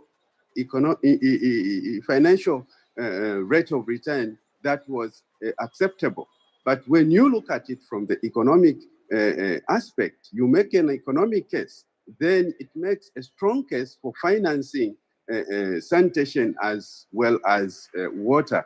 And with that, we have seen a tremendous increase in the resources that are being released that are going into water and sanitation. So we need to start and help the clientele, the ecosystem to view water differently. You know, it is imperative. You know, we need to make a case for economic case, an economic case for water and sanitation. And this goes across the sectors. You know, the use of water, the importance of water goes across the sectors, whether it's water for hydro, water for agriculture, water for industry. We need to get this information across, because when climate change impact hit, it's everyone, all the users that get affected. So getting this message across is very, very important. And it makes easier making the case now to say, let us finance resilience in the water and sanitation sector. You know, once people appreciate the socio-economic case of water, the environmental case for water, and that it reduces the pressures on the water system, and so investments in resilience is the right thing. Now, the second aspect I think that is also quite very critical is that in the looking for innovative and alternative financing, you know, we realized quite early that we needed to change the narrative, you know, and the narrative needs to start changing right from when we are capturing information at feasibility studies, the designs that we put in place. You know, we need to build in, we need to have an awareness so that the designs that are coming out already mainstreams climate change resilience, you know, and this helps in shifting the core from development aid to even now private investment finance, you know, towards increased adaptation in the developing countries. So a holistic approach is very, very important, you know, focusing and bringing in elements of environmental investment, social investment, and using maximizing the efficiency in the use of the existing sources of financing and assets. But of course, also looking at new instruments, you know, issuing of bonds. The bank has issued quite a number of social bonds, water bonds, or to try and target investments at financing resilience in climate change. We have a number of examples that I could share, but I know that we're running out of time, so I'll quickly just mention that we are doing this, and we will indeed be willing to share with anyone who cares to ask for these examples. One other aspect also that we have prioritized is securing climate financing. You know, the process is quite lengthy for a number of financing institutions that are ready to support increasing climate change adaptation. And we support the client institution, the client countries in securing these resources. It be from the Global Environmental Fund, it be from the Global Climate Fund, where my sister is sitting, and indeed many other sources. That process requires that it's in a number of cases it's quite lengthy and requires that you make a strong case. But we don't stop until we access those resources, because the interventions that are made, those soft interventions of data acquisition, the analysis, the early warning system, the capacity development, the strengthening of the systems within the catchments and raising awareness, they are super important in increasing that climate change resilience among the communities. So we also look out to co-financing with the like-minded, you know, those that have realized and see the value of financing climate change resilience. Now, finally, one of the other elements that we have seen and we are working at is supporting, indeed, efforts and initiatives such as the Alliance for Green infrastructure in Africa. This is a financing that is putting private capital, on supporting green infrastructure projects. This is super important. The public and the development aid alone cannot resolve the gap in financing water and sanitation on the continent. And so efforts to promote private financing becomes very, very critical. Now, what did we fail? Where do we see the failures that you need to watch out for? One of the things that you need to critically watch out for is timeliness. Sometimes we're a little bit too ambitious. You want to do this in this short time, and things don't come that easy. You need to make those steady steps. Many times we assume that once we make the resources available to the countries, they'll just use them and they'll turn around the situation. No, it doesn't go that fast.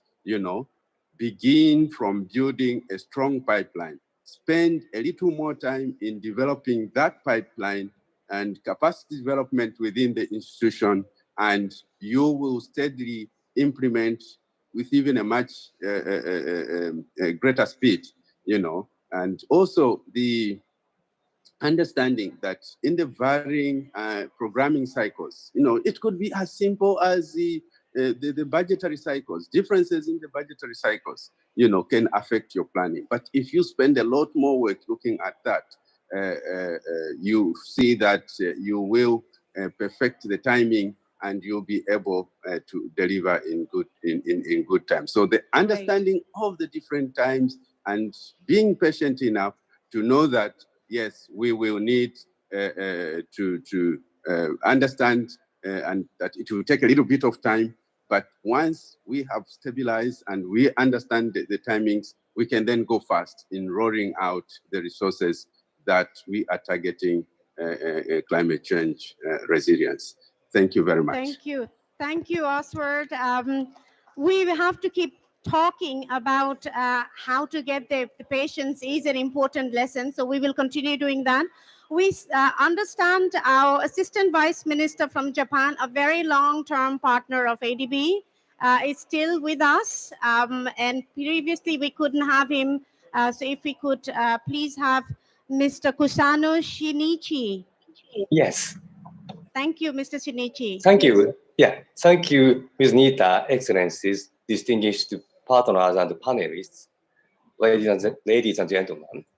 I am pleased to have this opportunity to make short presentation here today, and my apology for not being able to attend the session in person. My name is Kusano Shinichi, Assistant Vice Minister of Ministry of Land Infrastructure and Transportation Tourism of Japan. First of all, I would like to extend my heartfelt congratulations on the launch of new Asia and Pacific Water Resilience Initiative. Hearing the introduction of the initiative from Mr. Wu Chen and Ms. Nita, I understand this initiative is a very ambitious and timely approach to the global water issues that we are currently facing.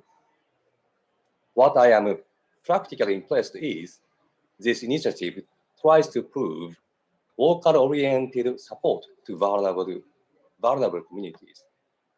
As you are all aware, water-related disasters such as flooding and droughts caused by climate change are intensifying, and many countries have experienced water-related disasters this year alone. To combat this challenge, many countries and international organizations have been working so hard to implement policymaking, planning, coordination among stakeholders, infrastructure development, risk evaluation, emergency disaster response, recovery, and reconstruction. I would like to take this opportunity to introduce Japan's contribution in the global water sector. As mentioned in the concept note, the government of Japan has provided more than $250 million to the ADB water investment toward more secure and resilient in Asia and Pacific since 2011. And also, we have announced a new Kumamoto Initiative for Water as a concrete contribution by the government of Japan at the 4th Asian Pacific Water Summit in this April. This initiative emphasizes promoting both climate change and the science-based functional upfront investment. For example, we can utilize meteorological data, satellite data, and IT for more accurate risk evaluation and flood forecasts in areas where the ground data is difficult to be observed. And we can realize reconstruction and more efficient operations for the multi-purpose dams. Via the Kumamoto Initiative for Water, the government of Japan has announced that it will invest around 500 billion Japanese yen, which is equivalent to 3.5 billion US dollars at the current yen US dollars rate over the next 5 years, and plans to spread this idea to global initiatives in future while collaborating with international organizations. Although there is no direct contribution from our initiative to APWRI, both initiatives share the same philosophy and direction towards a tangible solution to the global water issue. I hereby wish to have close collaboration with this initiative as well as other ADB's water-related activities in every possible way. Last and not least, I am pleased to send my congratulations and wish this initiative a great success. Thank you very much for your kind attention. Thank you. Thank you, Honorable Minister, for also bearing with us the whole time. Really appreciate during technology failures. So last but not the least, Michael Mulan, who leads OECD's program on adaptation, finance, and investment. Short, sweet, you have the floor. Come over, please.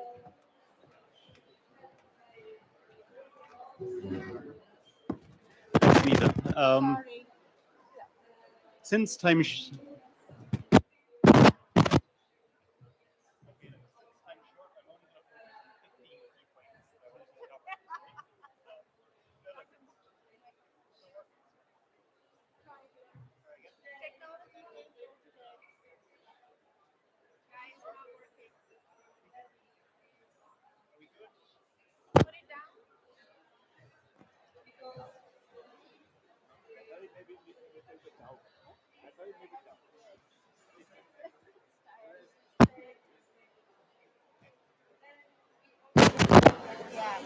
Okay, are we back in action?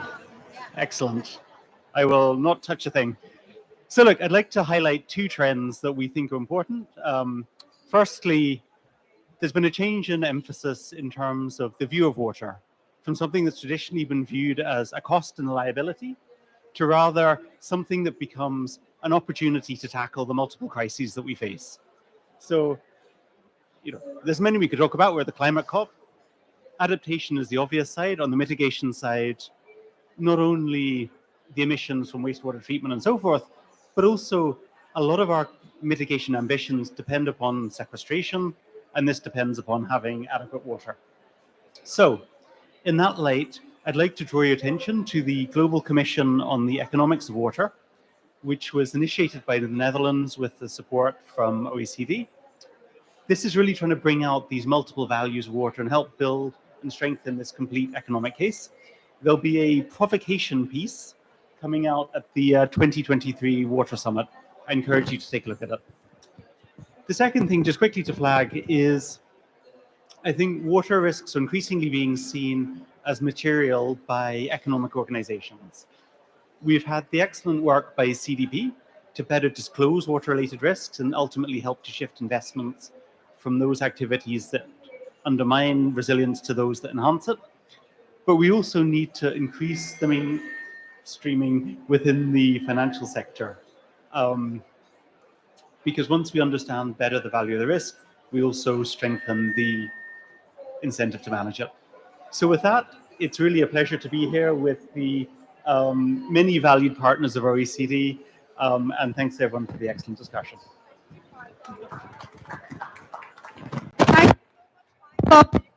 Only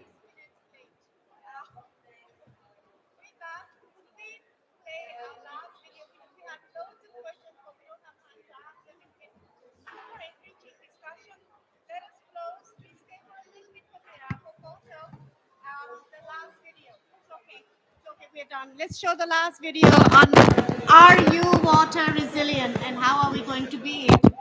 And we close the session with photo. Thank you very much. Let's play it.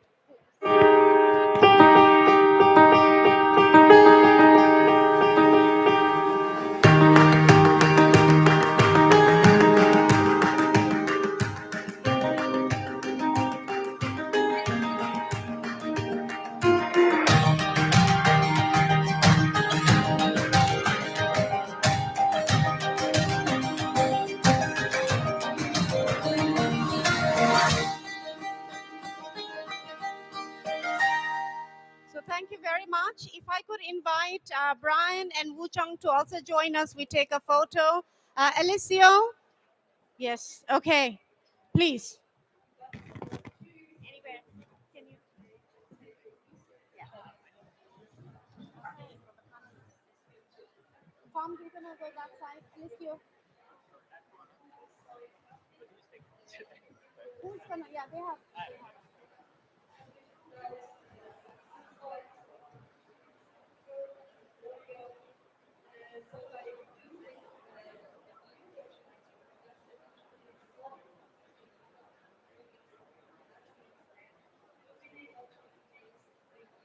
Okay, done.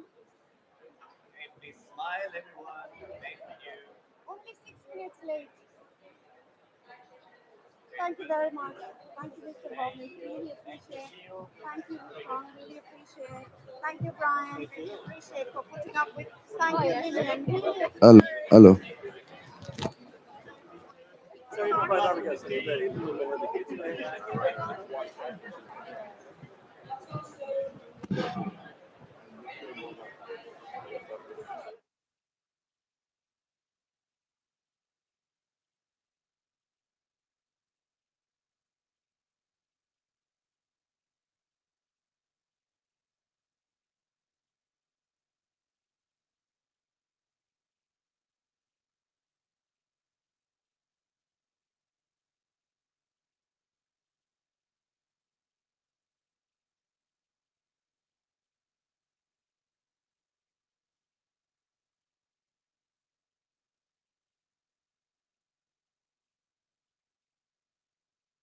We are entering the first buffer session of today.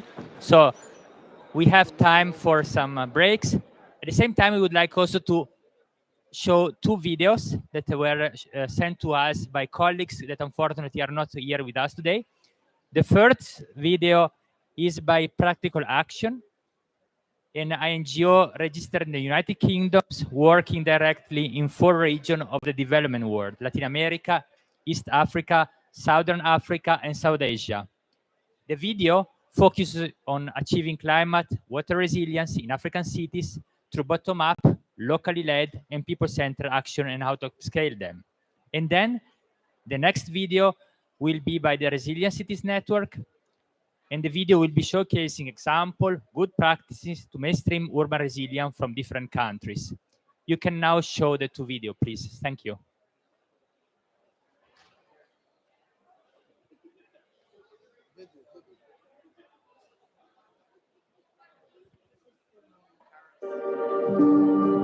Climate change is already affecting communities around the world. Increasingly, there is either too little water, too much, or resources are mismanaged. The world's poorest and most marginalized people are on the front lines of this crisis, all too often without the resources to adapt. The issues are particularly acute and urgent in Africa, the world's most rapidly urbanizing continent. Sustainable urbanization must be a priority to ensure quality of life for the world's 4.2 billion urban residents and the 6.7 billion who will live in cities by 2050. Climate change is global, but the effects are local. Solutions must be locally led and people-centered. There are examples of good practice, but these need to scale rapidly.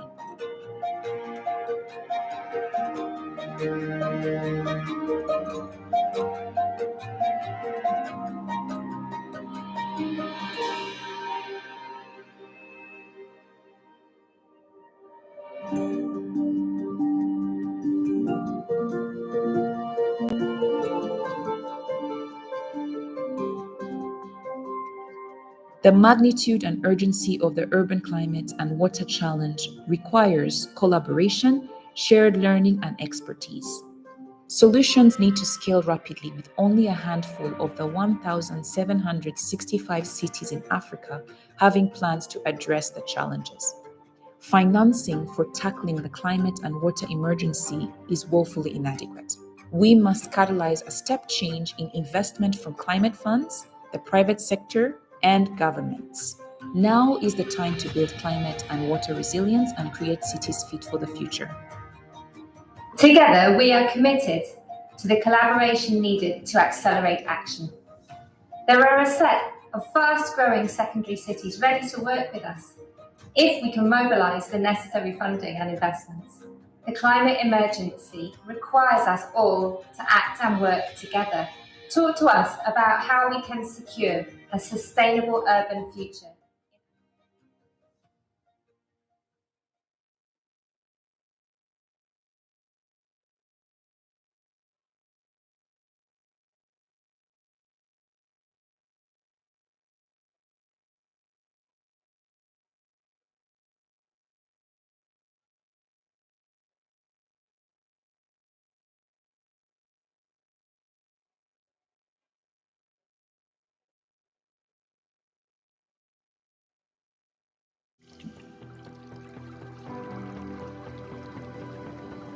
Cities care about their water because water is central to where cities are being built, where cities are located, and we know that for thousands of years.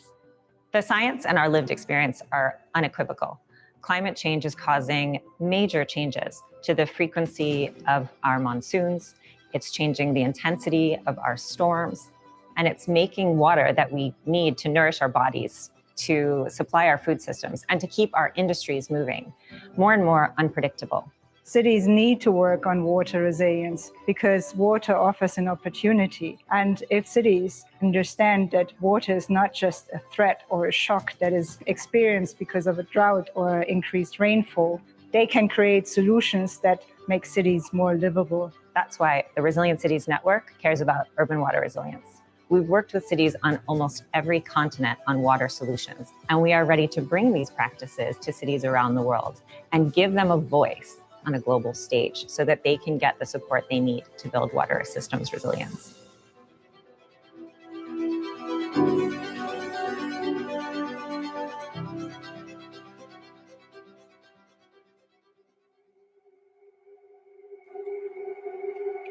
Cape Town is an increasingly dry part of the world. A couple of years ago, we had a really serious, very severe multi-year drought. It really took Cape Town to the edge of being one of the first major cities in the world ever to run out of fresh water. We called it our day zero crisis, and it really was existential. We managed to get through that by cutting down dramatically on consumption, more than 55%. Since then, we've seen that resident consumption has not shot back up to previous bad habits. So there's been a fundamental change in the way that people respect water. Cities solve. They are agile and they have the scale to deliver. So we need to give cities a voice.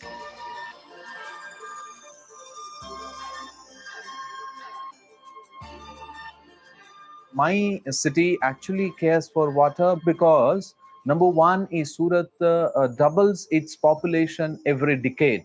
The second important thing is that the city limit has expanded 4 times since 2001. We are the only city in India which is selling sewage water by processing it in secondary and tertiary level, being recycled and given industrial grade water to the industries, and we are generating 140 crores out of this exercise. In fact, all the cities must strive not to consider the waste as a waste, but waste as wealth for our sustainable future.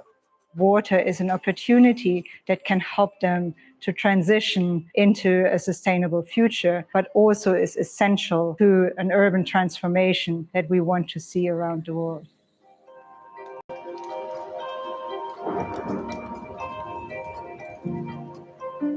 We are a very low-lying coastal city, which many, many years ago was built on a swamp. So we drained a swamp built a city, the consequences of that are very real today with vulnerability to flooding.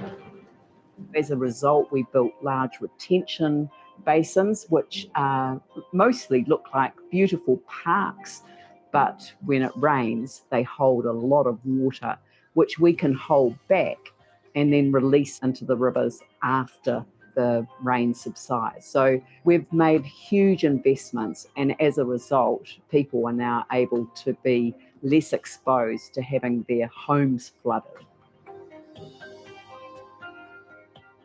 The city of New Orleans is a coastal city, and 17 years ago, we were struck by Hurricane Katrina. It was one of the deadliest and most expensive natural disasters in American history. We're building green infrastructure across various projects in New Orleans, and what that does is help us naturally retain water, and it decreases the amount of sediment that flows out of the city. And this is going to have to learn to do. Because of climate change, we're now exporting that expertise to other cities across North America. Investing in water is like a catalyst, a lever for sustainable development and climate action.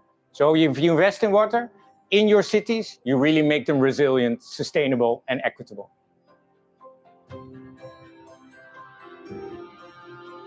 Water is very important for a city like Rotterdam because we are a delta city and 85% of our city is up to -7 meters below sea level. We are very well protected by dikes, levees and storm surge barriers. But rainfall is a big problem because it falls on the other side of the dike. We have to pump it all out to keep the city dry. We really have to adapt our city to cope with that. And I think we can do it in a way that's better for the city, with more green, make it more attractive also for the citizens.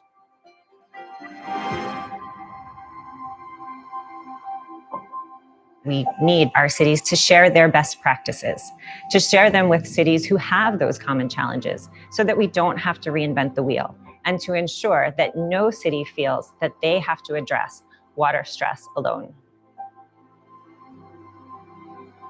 Bringing that voice of cities to the UN summit is going to be of critical importance because the urban agenda, when it comes to water and sustainability and climate, needs to be heard through concrete commitments. There will not be a negotiated outcome, but a water action agenda. We are calling on our partners to make the best of our collective practice, to make the best of our collective resources, and to invest in remaking the future.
we still have 2 minutes to go, but please settle down and we'll get started right on time. We also have this session being live streamed, so we want to welcome the online audiences as well. And so hence we would like to start at the time for the session.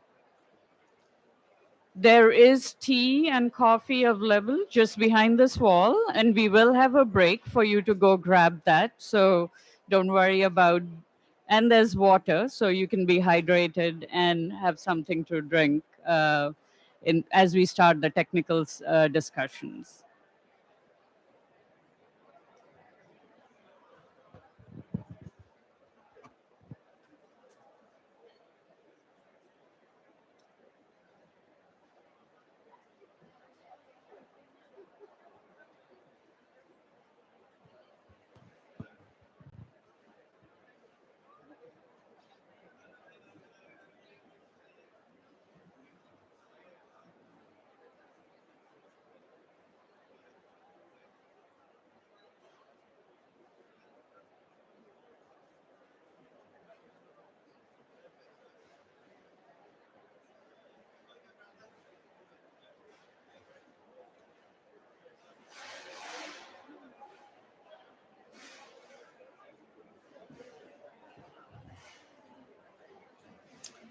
Excellent. So welcome everyone again. Thank you for being here. It's great to see so many climate and water champions here. And welcome to everyone who's joining online as well. And good evening, good afternoon, wherever you're joining from. Hope you're able to hear the live stream well. I will be your MC for this session. My name is Smita Raut. I'm the Urban Resilience Practice Lead at the World Resources Institute. We have a great packed panel here. There will be 10 speakers overall. The way we are conducting the program is we'll have 2 fireside chats in the beginning, where we will be discussing some new initiatives that are being launched for blended finance. We'll also be discussing some financial institutions announcing their forward-looking strategies to scale water resilience. Subsequent to those 2 fireside chats, which includes a senior investor chat where they'll be highlighting a new partnership, a public-private partnership that will be announced, and the ongoing work to scale that partnership. And then subsequent to that, the 2 fireside chats, we will be having 2 panel discussions. And these will be 3 panelists in each panel, where we will be discussing specific partnerships and alliances that are being built to develop capacities in cities and regions to help build water resilience plans and solutions and to advance them towards implementation. We will subsequently, in the second panel, focus the discussion on nature-based solutions and how nature-based solutions can help address flood risk, flood resilience, improve water security in cities. And we'll be talking to a couple of partners who will be discussing what are the gaps in funding and financing nature-based solutions, how to address them to help improve water resilience. Subsequent to that, we will have closing remarks, which will be provided by Ede. And now I would like to introduce Ede Ayas to you all, who will be holding the first fireside chat. Ede he's a former World Bank regional director for Africa, has extensively worked on many urban development, water resilience issues, including managed a portfolio of $80 billion in investments, covering agriculture, climate, land management, and disaster risk management. He has extensive experience of building public and private partnerships, which is the focus of this discussion. How do we bring together public and private investment to create blended strategies to help scale the gaps that are currently there in water investments? And as you all know, there is a $66 billion gap in the investments going towards water and sanitation in Africa alone. And there is a $9 to $14 billion gap in addressing water security and improving water source management in the region. So this is a critical development as well as adaptation challenge for cities and regions and the entire continent at large. So unless we are able to both address the gaps and the needs that are there in improving water access and sanitation access and providing the necessary water for economic development and ecosystem sustenance, the development and achieving the sustainable development goals for the continent are at risk. So this is why this is important, and this is why we are holding this discussion to help understand what are those innovative solutions that are possible to bring in more private sector finance into the water sector. With that said, I'll invite Ede to please take the seat and invite his panelists for a discussion. Thank you, Smita, for those very kind words. I'm very sorry for the noise, but hopefully this is going to be a really exciting conversation. That I want to start with 2 or 3 important ideas. Today, what we want to talk about cities, about water, about resilience. Because you see different pavilions here on cities, on water, and resilience. And what we're trying is to break those silos. Why, particularly in Africa? Because it's the continent that is urbanizing the fastest. It is the continent where those cities are growing in a way that we lock them down in either sustainable and resilient paths or not. And therefore, the way that cities grow is really expensive to change. It's really expensive to provide water services if they're not planned. It's really expensive to build resilient solutions that can rely on the nature that Africa has today. Because if it disappears, then opening up those spaces for creeks and rivers to breathe, opening up and leveraging those nature-based solutions is going to be extremely expensive. Now, everybody in Africa tends to think that this is a public solution, it's a public services, and the reality is that it's not. The majority of people in African cities are receiving water services from the small private sector, unregulated, unfriendly, super entrepreneurs, some of them all connected with mafias, all kinds of governance issues, but the ones that are providing the services. Everybody's getting water in Africa with sometimes of bad quality, not enough of high prices, and therefore the opportunity is there. The opportunity is there to bring a lot of actors that have not been in this space, all the way from the local financiers to the international financiers, local private sector, not only the local entrepreneurs, but the construction companies. The large private sector has a role, the institutional investors. There are so many actors that we could think has an important role in urban water resilience that are not there, and this is where we want to come in. Very excited to hear so many initiatives that are going to be described today. This is our opportunity to see the landscape of excitement that is happening, the landscape of opportunities to scale up, the landscape potentially of partnership to understand how the pieces fit together, how can we work together, how can we leverage in that process. I'm going to be facilitating 2 fireside chats that are very agile in this process. So I want to invite Steven Chief Van Velholden, the Vice President and Regional Director for Europe, WRI, and Mr. Jochen Grenger, Head of the Department of Climate, Rural Development and Infrastructure of GIZ.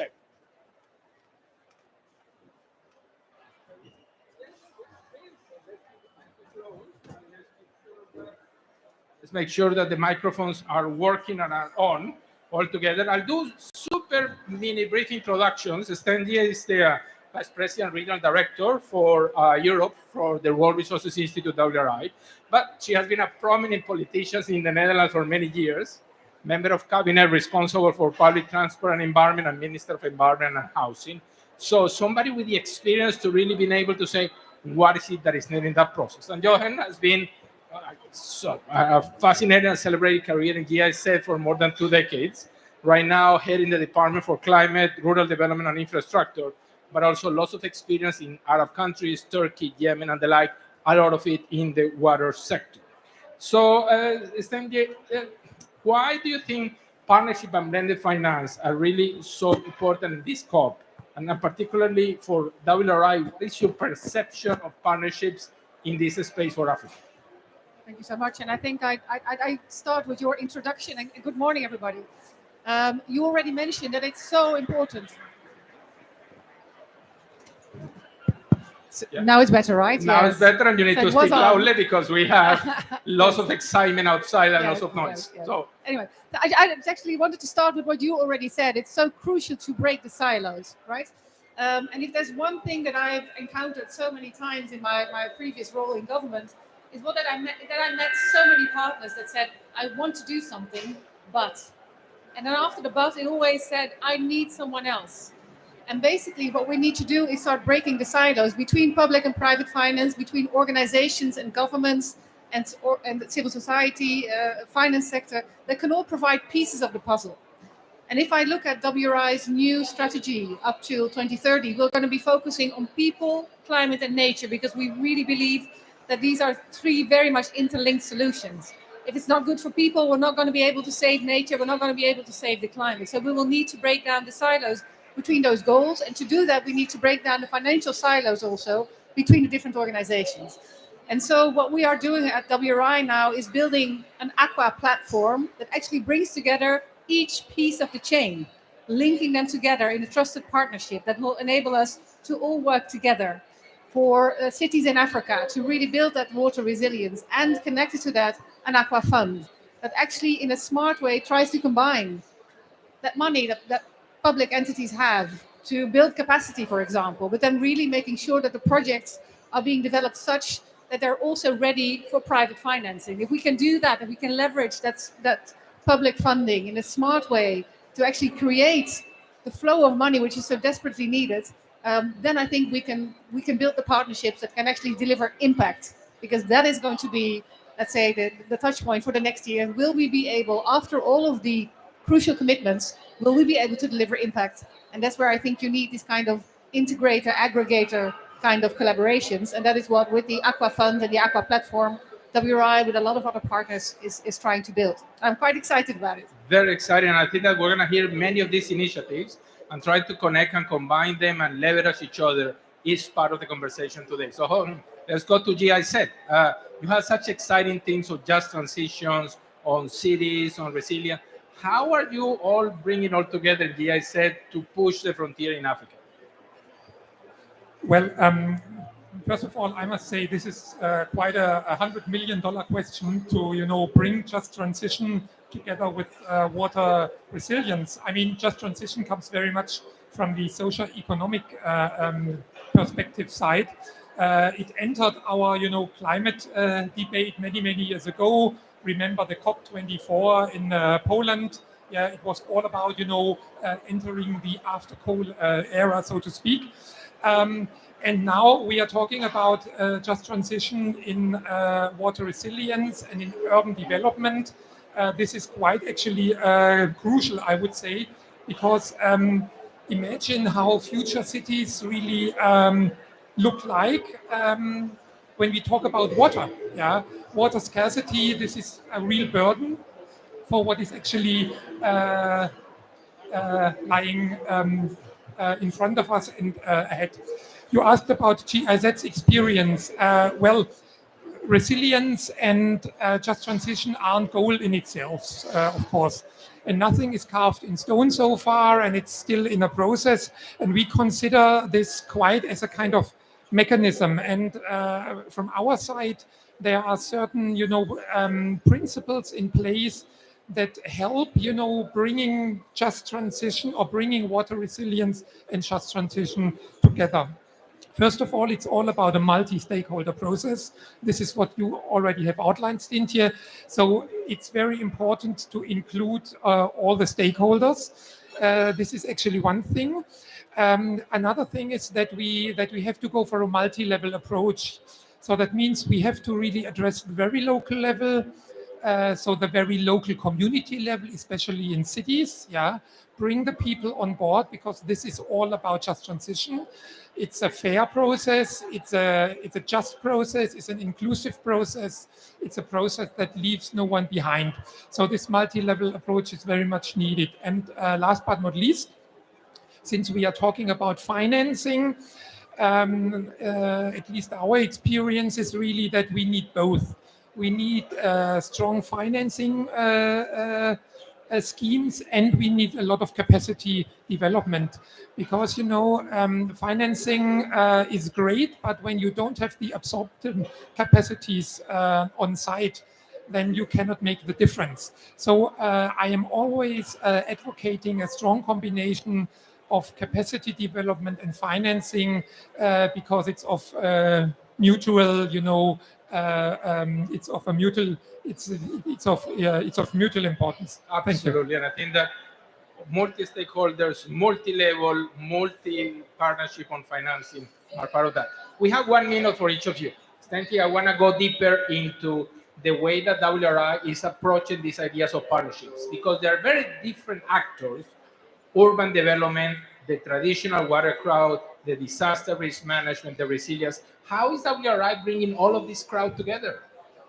Well, we hope to be able to play a role as an ecosystem builder, you could say, because none of us can do it alone. And that goes for WRI, it goes for each of the other partners. We all need each other, but then somebody also needs to bring the partners together. And we really feel that where we are helpful, where we can be helpful, we really look forward to playing that role as ecosystem builder, bringing everybody together. And one point that you have made, I just really want to emphasize, it's so crucial that we get this bottom-up approach, because the plans are different in every city too, right? So there is no one-size-fits-all.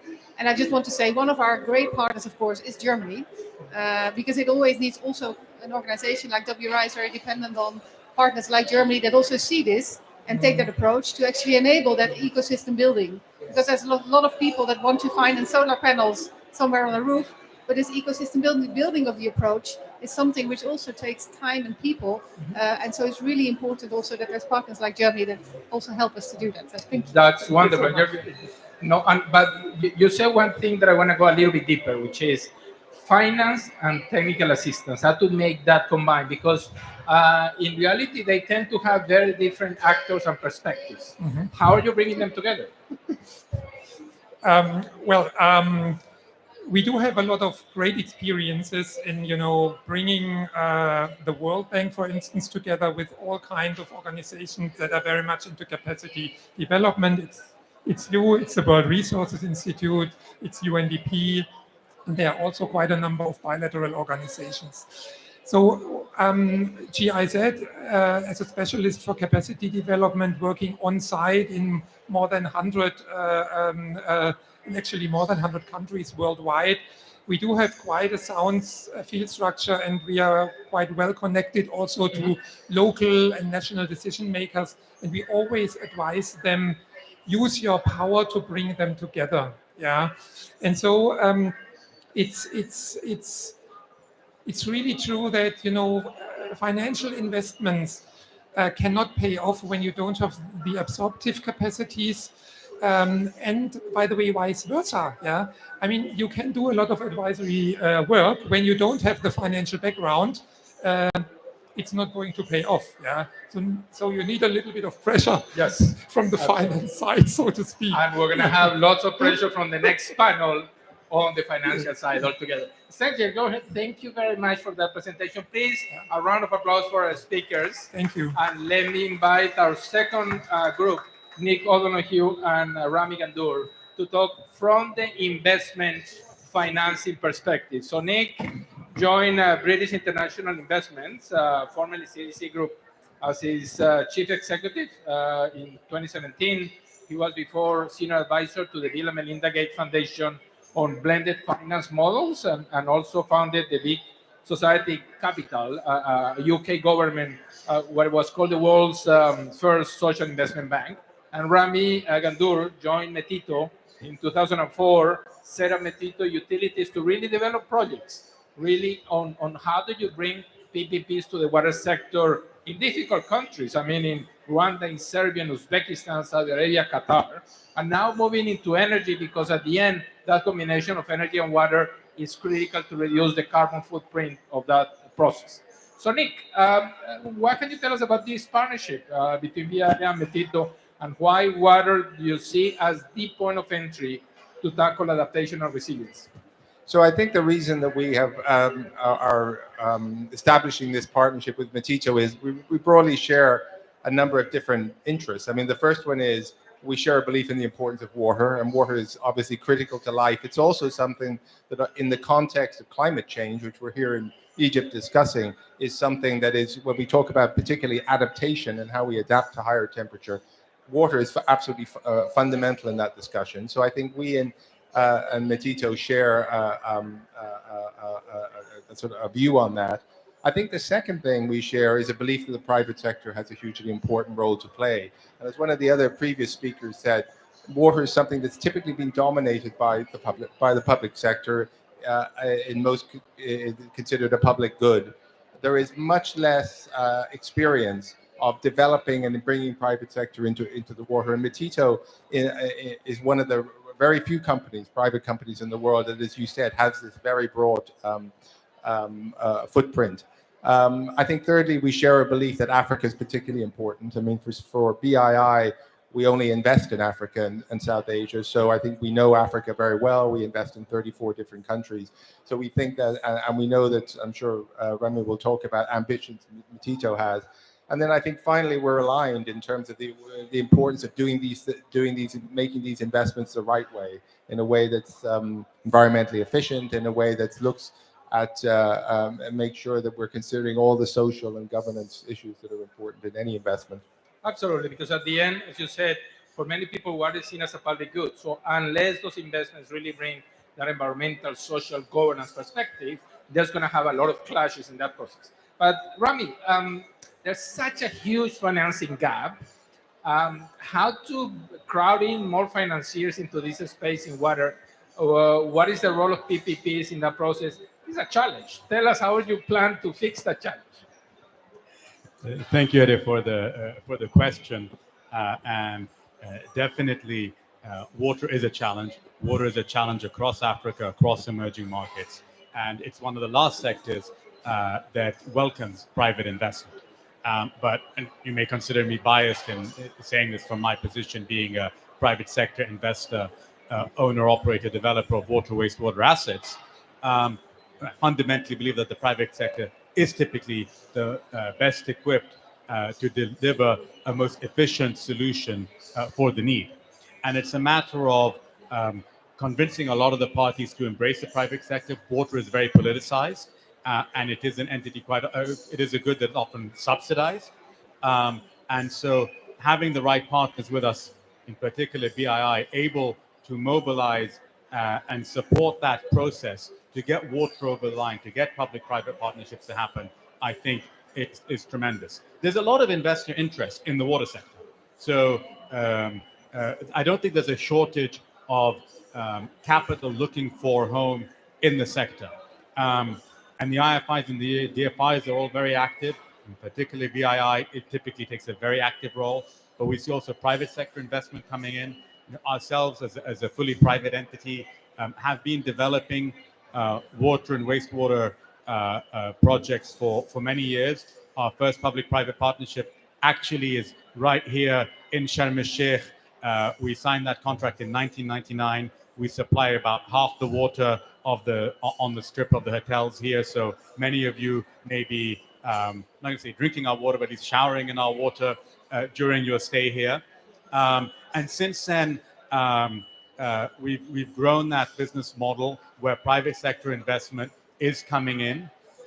You mentioned, for example, the first bulk water supply project in sub-Saharan Africa as a public-private partnership in Kigali, Rwanda. We supply something like 40% of the city's water. All very interesting and very important from a climate change point of view, and also not far from here. Although not yet a private sector investment, we have constructed and we're currently operating the world's largest runoff water reuse plant. So that's taking irrigation runoff water, pretty dirty water, treating it, irrigating, and treating it for irrigation. And it's got a tunnel underneath the Suez Canal, irrigating Western Sinai. That's the world's largest at the time it came into operation in May 2020. And right now we're constructing in the north of Egypt, in the North Delta, a 7.5 million cubic meter facility. So 7.5 times the world's largest. That's a population equivalent of 30 million people in terms of water supply requirements. As of today, these are funded by the government sector.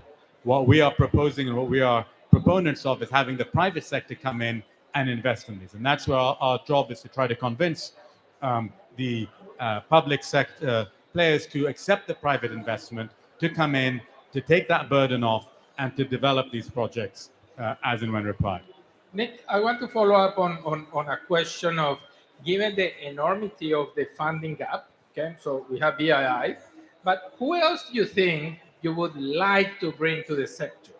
Because you have a multiplicity of potential private actors, you have large investments, you have small entrepreneurs, you have medium-sized cities that construction companies can provide services.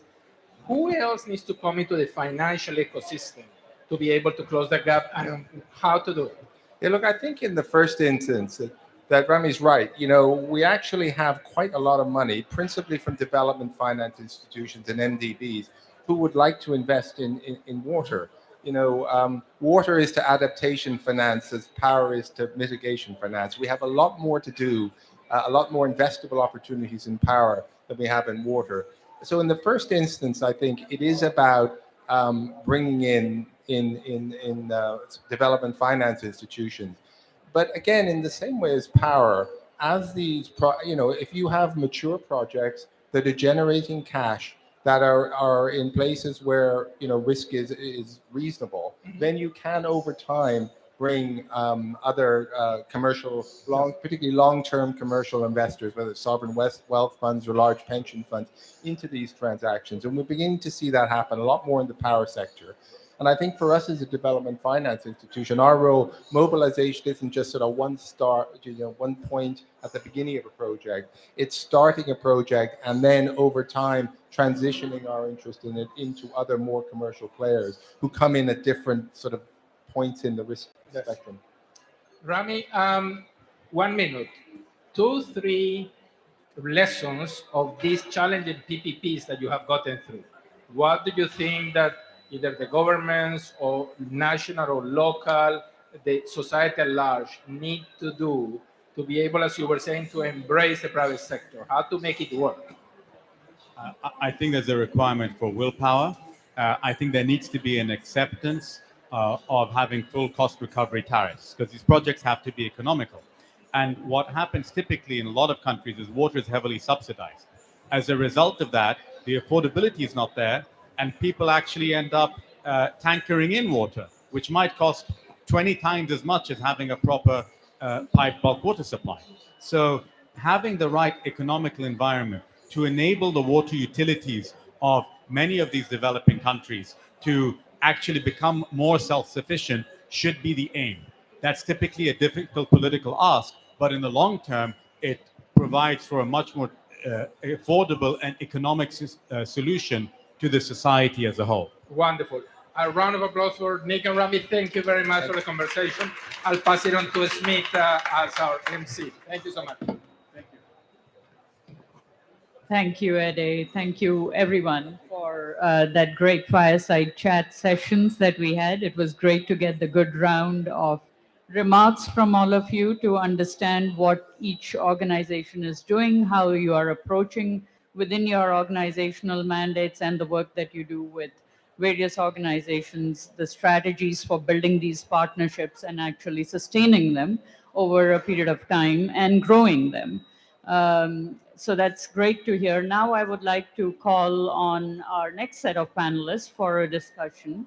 I would like to invite Catherine Farr, who's the Senior Policy Advisor on International Climate Action from WaterAid, to come onto the stage, as well as Martin Schuler, who's the Associate Director from Arup and the London Water Leader for the team, and Binayak Das, who's the Program Coordinator for Water Integrity Network, supports a lot of tool development on better improving transparencies in city governments, in water governance in general. So we'll have a discussion around what these civil society organizations, professional practice institutions are doing in the space of water resilience and what kinds of partnerships they are building to support increased finance and investment in water resilience solutions.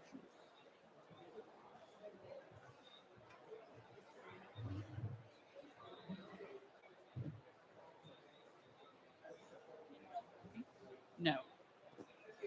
How about now? All right. Well, maybe the first question is to Catherine. Catherine, could you tell us a little bit about what is WaterAid doing in the space of water resilience? Because, you know, even the wash systems, the water and sanitation systems are impacted by climate-induced flood risks and other challenges. I know, you know, WaterAid has initiated a Resilient Water Accelerator program, which is aiming to focus on that. Could you tell us a little bit about what the approach is and what you're planning to do with the work? Thanks so much, Smita. Can everyone hear me? I'm just going to do a sound check. All right, great. It's really wonderful to be here today. Thank you so much to being invited on the panel. It's a real pleasure. Climate resilience is really felt for most people and systems, including ecosystems, through water. A question of whether we have water when we need it, water availability, water quality, and water quantity. And as you said, Smita, that's not just for ecosystems, that's not just for industry or agriculture, it's also for water and sanitation systems. And similar to the fireside chats we just heard, WaterAid believes that this needs to be a multilateral and multi-stakeholder approach. And so we have been very pleased to be able to partner with the Sustainable Markets Initiatives, with ARIP, with WRI, with others to be able to create the Resilient Water Accelerator. And the idea is that this will create climate resilient water resources and systems for communities and the entire catchment around the world. And we'll be starting off in coastal Bangladesh and in Lagos, and we'll talk a little bit more about that later. But we just want to highlight how important it is to have the partnership. So thanks, Smita. Thank you, Catherine, for those remarks. Maybe I'll ask Martin to chime in on, you know, as a professional engineering group with vast amounts of expertise in engineering solutions as well as nature-based solutions and technical expertise in this area. Could you tell us about what kind of other partnerships are required in order to really address water resilience, and what are the kind of, you're already engaging with a number of civil society actors in building those kind of partnerships. Could you tell us a little more about how your work links to the other work that is being done? Great question, Smita. I think we've already heard about water being that great connector. So really we need to be thinking about the relationship between the urban and the rural. So when we think about stakeholders, we really have to understand water at the catchment and beyond. So that becomes complex. It becomes really quite interesting and challenging. So when we talk about stakeholders, we really need to be inclusive. We really need to be holistic. So connecting beyond water systems too. So to think about energy, transport, we need to think about food and agriculture. So that connection is really powerful, but it also means that we've got to work harder when we think about our stakeholders. And when we think about our stakeholders, we're really thinking about converting stakeholders into partners for action. So how do we do that? So we need to provide that environment where we can bring stakeholders together to have frank and meaningful conversations, to be able to air their challenges, their hopes, their opportunities, and therefore bring trust to that conversation. And building on trust really enables you to then move forward. So having that trust, also having a common understanding of the challenges for water systems. So we've been working with partners like the Resilient Water Accelerator, with WRI, and we've got experience of doing this now in a number of cities and catchments, totaling around 16 or 17 or so. And we've got plans to move on. And each time we work within a catchment and a city, we're learning from those stakeholders. They bring so much richness to the conversation. We're able to build on that and move forward. Then we break that down a bit further. So thinking about public and private and civic society, really, really important to bring them all in, but also hearing from the citizens' voices as well. So when we talk about building urban water resilience, we need to understand the needs and challenges that citizens want to see as well. And then finally, once you've got that trust, you've got that common understanding, only then can you move on to think about what projects you want to build on. And then you need to think about investing in that. So bringing in the finance and the investors into that conversation and providing that safe, enabling environment. Thank you, Martin. And thank you for ending on finance, because that's my next question. So, Catherine, can you tell us about how finance is specifically built into this partnership, multi-stakeholder partnership, and the Resilience Water Accelerator that you're building? Yeah, thanks, Smita. Yeah, so we, WaterAid's been doing a lot of work looking into climate finance and how it relates to the water sector. And we know, as we heard from the fireside chats, the importance of blending finance, and that we've got different types of investors who can provide different types of financing, and we need to really look at blending that across projects and looking at it more holistically. So we did a mobilizing capital report that came out at Davos this year. And one of the key things is that public funding needs to go to build the governance and put in the work that will help private sector feel confident coming in, and recognizing that we would look at it at a catchment level. We're going to see different investors doing different projects. We also need to see a breakdown from an understanding that not all of this is going to be climate finance. So some of it's going to be development, some of it may be coming from another sector. And so we need to, again, be looking at this holistically and not expecting that everything for a project is going to come out of a nice single pot of money. There's a real point of needing to be able to fund and finance locally led adaptation, which is where the Resilience Accelerator comes in. So we want to work with communities, as Martin was saying, to really bring in that understanding of what's needed by talking to all of the stakeholders and creating the solutions together as a group. And we hope that by bringing in a range of stakeholders, we'll be able to get access to that funding, because we know that local communities are struggling to access climate financing.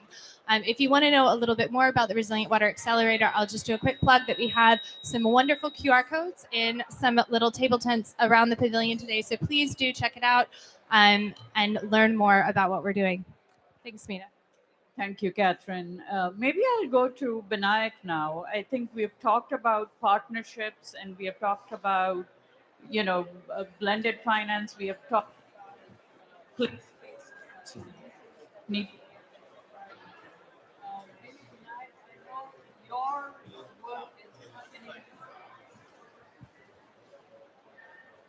Hello. So Binayak, maybe I'll ask you a different question.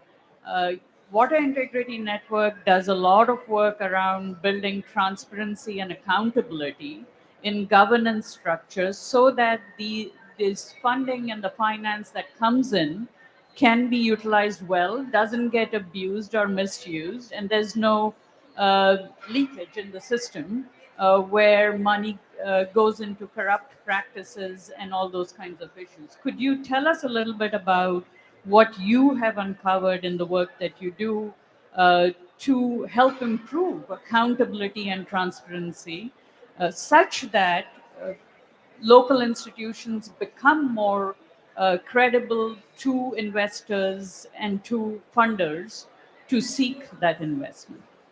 Thanks, Smita. Yeah, I think this is a very important topic and less talked about, very sensitive, corruption. And we have been trying to work on this topic from a very different perspective. If you know there is corruption, if you point fingers, nothing will happen. Everyone is going to shut that door. And this is what we experienced also in our work.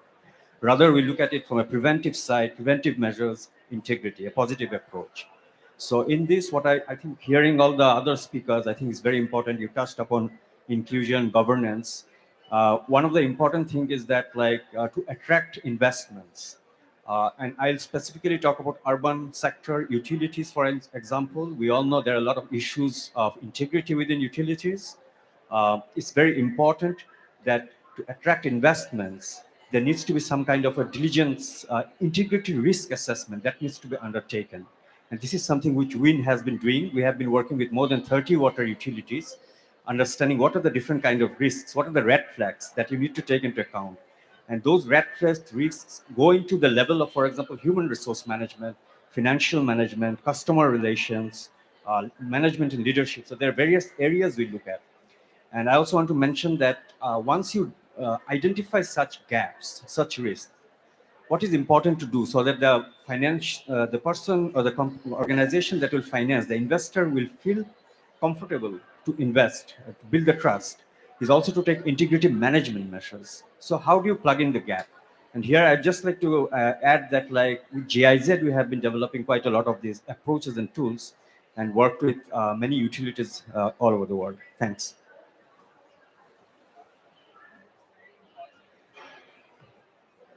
Hello. Okay. I'm struggling with this mic.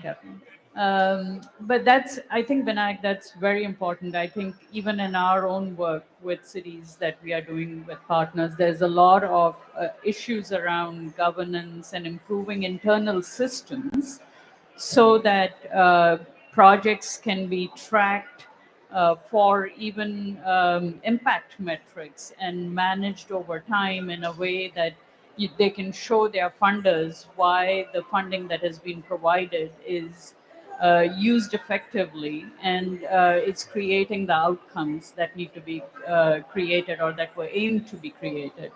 Not only for learning the lessons, but also for improving future efficiency of investments and projects. So this is very critical, is what we also are uncovering. Martin, if I may go to you, could you talk a little more specifically about climate finance through that can be driven through the water sector? And what are specific issues or challenges, or what has been your experience in how much climate finance has the water sector been able to absorb or attract? Are there things that can be done through the Resilient Water Accelerator or other initiatives that can help improve that? Thank you, Smita, for that question. So if I go back a little bit just and talk about our experience.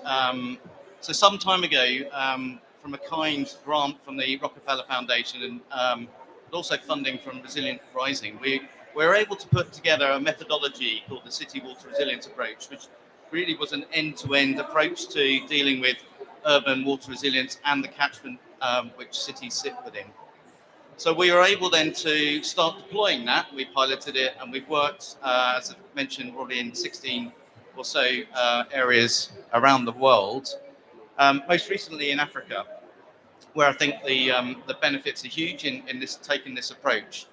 So going back a step to think about the type of enabling environment and understanding that that building of trust before you start even thinking about climate finance is really important. So working in Kigali, working in Addis Ababa with WRI, but working in Lagos with together with WaterAid and the Resilient Water Accelerator and other partners, we've been able to create that sort of position that allows climate finance to be enacted.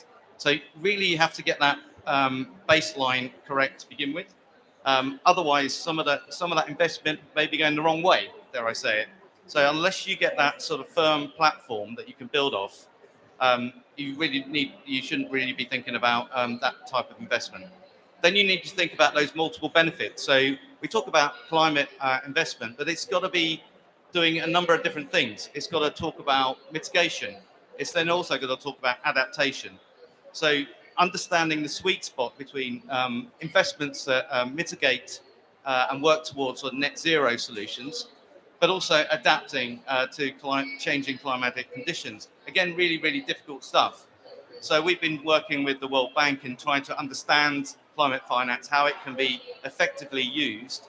And we've developed a climate finance diagnostic together with World Bank. So understanding where they get the biggest bang for those investments, but achieving those multiple aims. So bringing that all together, we're working with the Resilient Water Accelerator to understand how we can unlock that finance, and much of that will come from climate finance, and it needs to. So thinking about how we can build on that and effectively understand how water and climate are intimately linked. And I think that is an area of growing interest. I think it's beginning to mature. And I'm really pleased that we can move on and for opportunities like this to have this dialogue. Thank you. Thank you for that. And I think we have some time to have a question from the audience. So we want the audience to interact. So are there any questions that you all have for any of the speakers and the comments that they have made that you would like to ask? Please raise your hand. I can come to you.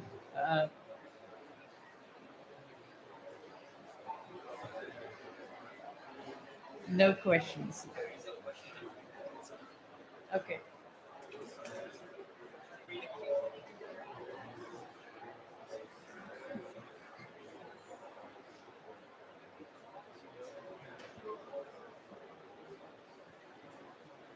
So there was a question.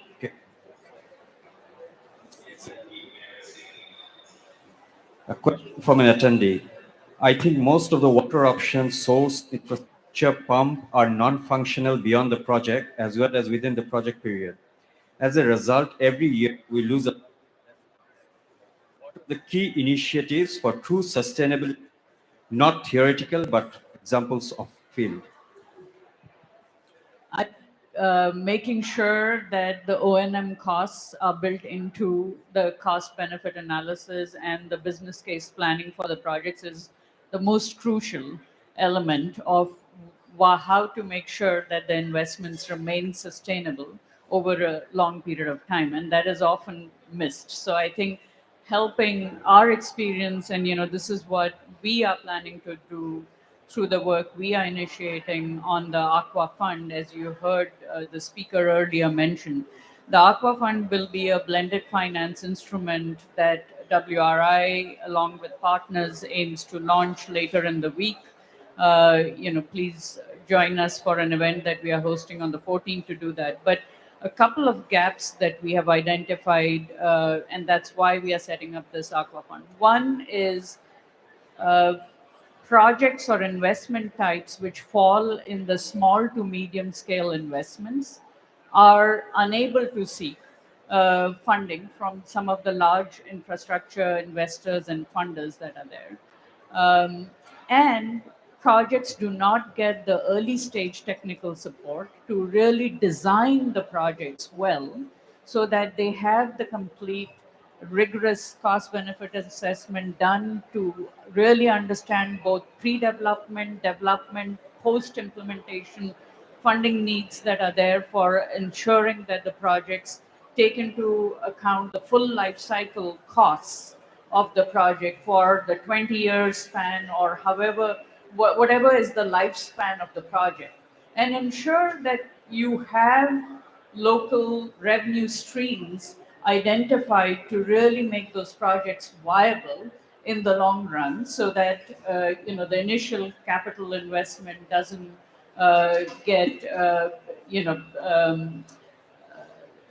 lost because of not accounting for sustenance of the economics of the project. So I think making sure these happen in a very systematic way.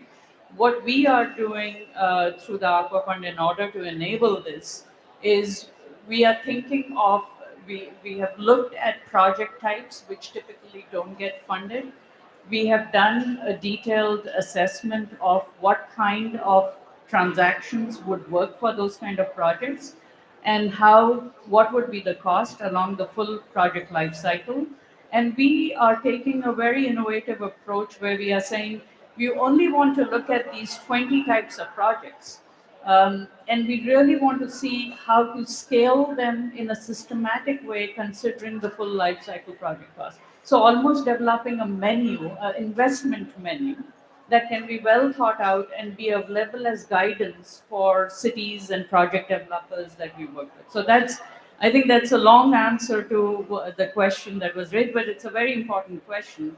Looking at the full project life cycle cost, making sure that's integrated in the project design planning as you seek all the different types of investments and the revenue streams that you can integrate to make the project viable in the long run. Otherwise, you have often these conditions of infrastructure that gets built but is not maintained, failed, the resources are not adequately allocated to manage the infrastructure over its life cycle. Catherine, go ahead. Yeah, so I'd love to add an example of some work that WaterAid has been doing in Bangladesh, and one of our new rules in this water entrepreneurship for women's empowerment is that we ask we say this group of women are going to, they say they want to manage this water treatment plant. They have to crowdsource the funding, and the 20% of the total cost of the projects that they source is the operation and maintenance funding. And they get 6 months of training, but there's also, we make sure there's a contract set up from a real company that can do the big operations and management issues that come up. So there's some real details and examples. I know that the attendee online wanted an actual example, but I'm going to turn to you, if that's okay. I feel like there's also a big integrity component of this. We see this in our work at WaterAid across the world, is that you can have the right local team in place, they can feel the ownership of the utility, but if there's a disagreement about whether it's the national government covering the cost versus the local company, will they get that money on time? Will it be able to cover the pieces that are fixed? How long will those communities be without water? But I wanted to pass. Yeah, I think it's very important that such processes actually need to be continued in continuity. It's not like that once you start an integrity management approach, you've taken some steps and done. No. So this is very important that like it becomes part of your process. Just like gender should be mainstream, integrity needs to be mainstream. And here, when you're asking about like if there is a disagreement of disbursement of funds from the national to the local agency, I think all these things need to be embedded in a process. So at the moment, Water Integrity Network is looking at like how do you allocate funds, how do you allocate projects, resources, etc. at an early stage. So we are at the moment trying to develop methodologies for stakeholder consultation, etc., making it more transparent. So that process also can be embedded. So looking at an early stage, not in the implementation at the later stage. Thank you all. I'm being told we are at time. So thank you everyone for your time and for the remarks. I would like to now maybe take a 2-minute break and then invite the new set of panelists to have a discussion on some of the next steps in terms of nature-based solutions and other work we want to discuss. Thank you.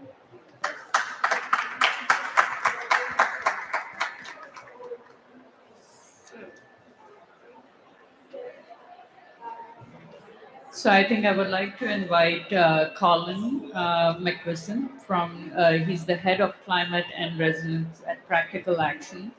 We also have Yasmin, who leads Yasmin Abdel Maqsood, who is the senior technical manager at the American University of Cairo. And I want to invite David Ramos, who's the Senior Manager for Sustainability at HSBC.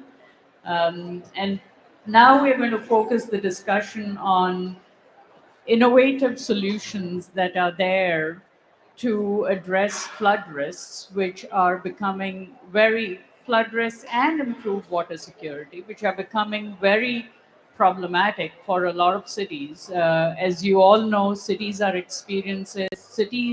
regions are experiencing more higher frequent storm events, higher frequency, high intensity rain events, cloud bursts, and other kinds of issues which are challenging the frequency of floods and the intensity of floods that cities are experiencing. And these are having huge consequences on both life, human health, as well as impact and damage to assets, including water assets themselves.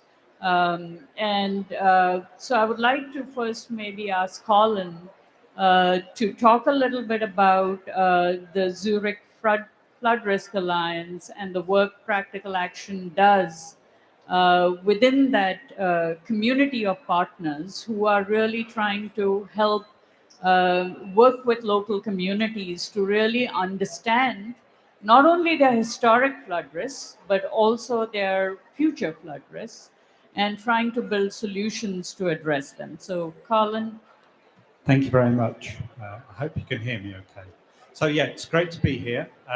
So I'm Colin Preston, Head of Climate Resilience at Practical Action. Practical Action is a member of the Zurich Flood Resilience Alliance, which is an alliance of 9 partners. We're made up of practitioners, organisations that work on the ground. Close up. So an alliance of 9 partners, organisations that work, practitioner organisations that work with communities to solve the challenges of flood resilience as they see it.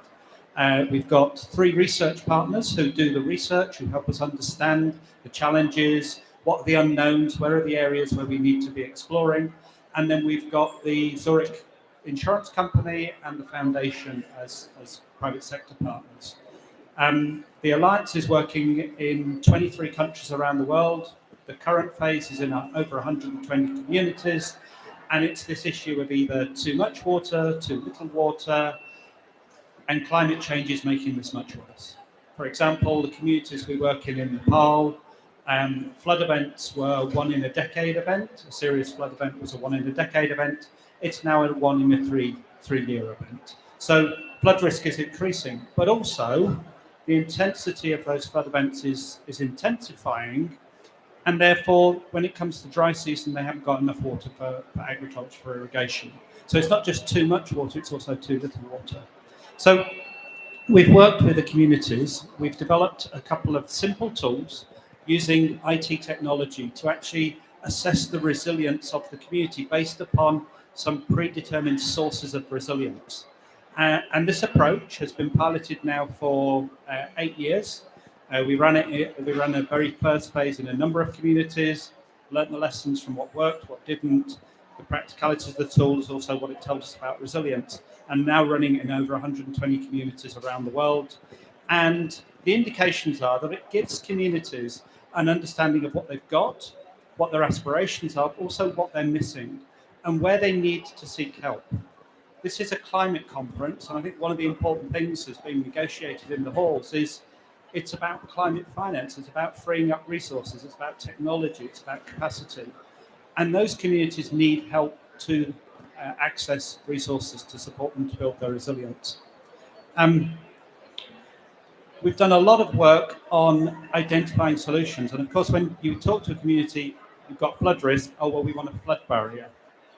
Well, often there isn't the designers, there isn't the concrete, there aren't the engineers who can roll out flood barriers everywhere. And that flood barriers everywhere is probably not a good idea. So it's engaging those communities, engaging local governments, engaging other stakeholders in discussions about what does a flood resilient future look like. And what we found is that looking at nature, looking at ecosystem services offers a lot of potential. And not only is it something that can be rolled out relatively simply, because local communities have indigenous knowledge about ecosystems that can be applied to their construction and their maintenance. So they don't need consultants flying in from the capital, they can do it themselves. The second thing, nature-based solutions use locally available resources. So you don't have to purchase in external resources, you've got the resources at hand. And it's that combination, I think, of local skills, local resources that comes up then with long-term solutions. And I think the really important thing about ecosystem services is ecosystem services are adaptive. It's not a dead barrier between the river and the community. It's actually something that evolves over time. Vegetation grows, trees grow, it develops the capacity to withstand the floods. Material is deposited, erosion takes place. But I think the question about the water pumps and who maintains them, the great thing about nature-based solutions is if the community is deriving a direct benefit that they perceive, it's in their best interests to maintain it long term. And what we've seen with this nature-based solution we call biodikes, which is a body of material, you plant it up with trees, with bamboo, with rattans, provide it with vegetated cover, protect it for a year or two, and then it becomes a self-sustaining barrier for the communities. And we've had successes with that in a number of countries. The best example we have is when the Nepal government announced their budget in 2020. They allocated a number of millions of rupees for flood mitigation measures. And then they said in the guidance, we recommend that at the local level, communities look to nature-based solutions, such as the biodikes being implemented by the Zurich Flood Resilience Alliance, which is a real example of something on the ground in small communities having an impact at national policy level. Thank you. Thank you for that, Colin. It's great to understand what kind of work you're doing in terms of both the assessments but then also helping in some of the solutioning. I think I would like to move on to ask Yasmin the question about, you've done a lot of research and you're working with partners like HSBC to really understand what are both the barriers to financing nature-based solutions, but also the potential avenues for doing that. And you've also looked at what kinds of nature-based strategies can be used both for water security as well, improving biodiversity, as well as improving or reducing water risk. So could you tell us about what you have uncovered in the research that you're doing at the university? Good evening. Good evening. Are you hearing me? No. Good evening. Yeah. Buddy,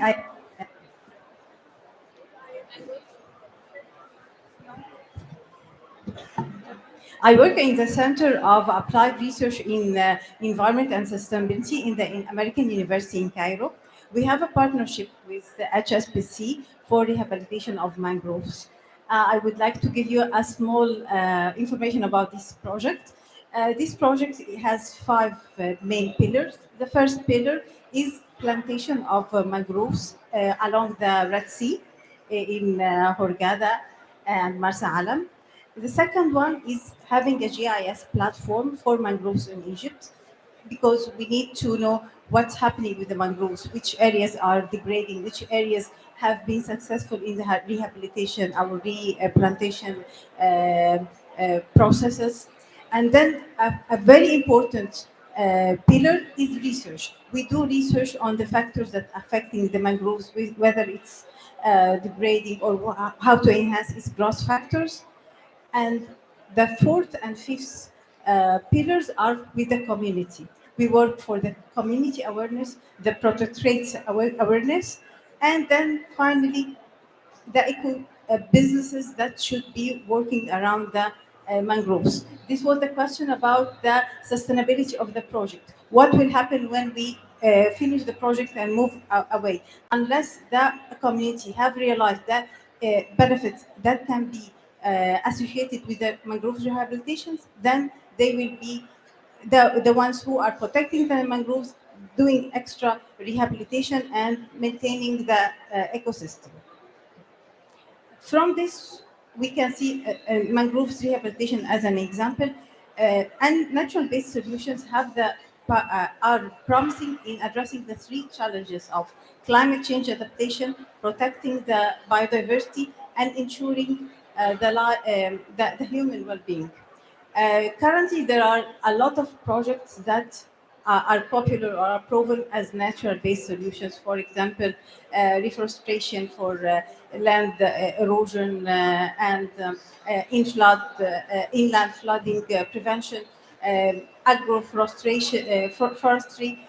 for reducing crop losses in dry areas and subjected to extreme climate change events. Maybe also storm management in urban areas and green areas for recreation. But still, there are a lot of options that can be tackled, and a lot of options that can be innovative ideas related to natural-based solutions that have not been realized yet. What is still missing investment in what we call demonstration projects or living life labs, so that we can have the transition from a research idea to a full-scale project or a large-scale project on a national level. And investment is needed in these areas.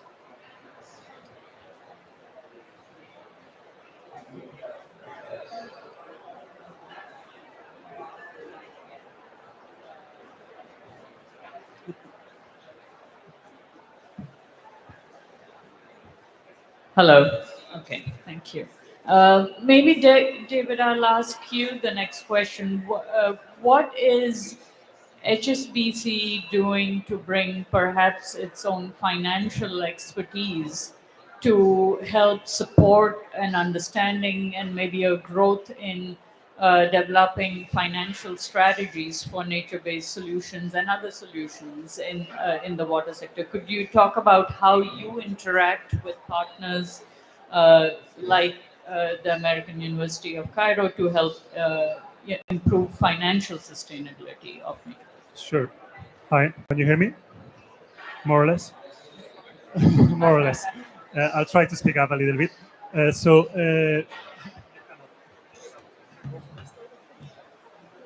Is this better? Oh, yes, this is better. So hi, everyone. Thank you for being here. So thank you for the question. The way we look at nature-based solutions in HSBC is kind of a two-pronged approach. We have one, which is the kind of philanthropic side, of which is the projects that I am in charge on and we support financially. And then there is more of the commercial side. The philanthropic side, it's actually on an umbrella of a global climate program, the Climate Solutions Partnership, which is actually a partnership with WWF and WRI. It is a $100 million philanthropic project, 5-year, that covers 3 work streams, and one of them is nature-based solutions. And I think one of the key challenges of nature-based solutions is exactly the fact that they have been relying on philanthropy to be able to restore nature, to restore ecosystem and protect ecosystem. All of those funds have been philanthropic traditionally, which is great, and it's great to have volunteers from companies going and planting trees, but it's not enough. What we need to do is to actually add a value to those ecosystems. We need to actually demonstrate that there is economic value in protecting those ecosystems. It could be because of the flood protection system that the solutions that they offer. It could be because they can bring economic value in other ways. We could exploit sustainably those ecosystems, so we can actually make profit out of them without actually damaging those. So on this Global Climate Solutions Partnership, we have around 40 projects is the last number I heard across all over the world on 3 types of ecosystems. We have forestry, forest ecosystems, we have coastal ecosystems, and we also have the regenerative agriculture portfolio of projects. So we're trying to really find those economic opportunities on restoring that biodiversity. In the region particularly, we have 3 projects right now, and one more hopefully is coming soon. But one of them is with Jasmine here, another one in the UAE, and all of them, they focus on coastal ecosystems in here. We have 2 that focus on mangrove restoration and protection, and another one in Turkey that focuses on seagrasses. So this is the philanthropic approach, but even if it is philanthropic money, what we are asking our partners is to find those commercial opportunities, how they can actually make sure that they survive the project once our philanthropic money finishes, and how they are going to sustain economically that project in the long run. This is the philanthropic side. Can I talk about the, okay, I wasn't sure how long I have. So the other side is, obviously HSBC is a for-profit organization, a commercial business. We want to make profit. There is, I read somewhere that $44 trillion of economic value is actually dependent on nature. HSBC has a focus on climate. We are one of the leading or the leading sustainable finance institution in the world. And because of that, we want to address climate change. We want to use our financial mechanisms to address climate change and to support the transition. One of the things that we did a couple of years ago, we entered a joint venture with Pollination. What that joint venture that now is called Climate Asset Management is trying to do is to actually commercialize nature, to create funds, to find those leading projects that are restoring nature, that are actually demonstrating that economic value, and then those will be grouped into a fund that investors can put money in, not because it's the right thing to do, not because they like nature, because they make profit out of it, because they make money with that. And that, I think, is a very powerful tool. Thanks. We have to pass around the mic. But thank you for sharing that and that aspect of it being commercially viable. You know, at the end of the day, if we want to mainstream nature-based solutions, we have to really show and demonstrate the commercial viability. It is not yet recognized as an asset class, which hopefully we can transition and transform through these multiple maturity of the solutions and the type of investment and the sustenance that is built. Maybe Colin, I wanted to ask you a question. Of course, insurance is one mechanism to be able to use nature-based solutions to reduce risk and get some insurance funding, pooled insurance resources and other kinds of strategies to really help scale investments in nature-based solutions. I know the reason I asked this question to you is because Zurich Foundation is funding the alliance. Zurich is also one of the big insurers. So has there been any discussion on that front on Zurich's partnership, or is this primarily a philanthropic venture? That's a really good question. And I think when we started out on the Alliance back in 2013, a lot of the practitioners were very skeptical that this was about developing insurance products to sell in emerging markets. We've been partners now for 9 years, and there has been no discussion about insurance products. There's been plenty of discussion about how to reduce risk. Because one of the issues about making insurance work in environments is reducing the risk to a level that you can then have an operable insurance product to work for. And I think that's the sort of foresight that private sector companies need, because if they are going to be growing their businesses, if they're going to be entering those emerging markets, then they have to do it from that perspective, I think. And I think, that's something that they need to be recognized for, is investing in a program that is not going to be providing a return on investment in the near term, but potentially can open up whole new opportunities for economic activity, because the risk in these communities who are producing vital commodities around the world. In Nepal, where we're working, it's the breadbasket of Nepal, but every year one of the river basins gets destroyed by a major flood event, and all of the productivity is lost. So, this is the type of approach I think that the private sector can really play a critical role. And the other thing is, they've got risk engineers. They're the people who helped us develop the tool to engage communities in having a discussion about what resilience looks like, what does future aspirations look like, and how can you do it simply without bringing in biodiversity experts, infrastructure experts, finance experts, etc., etc.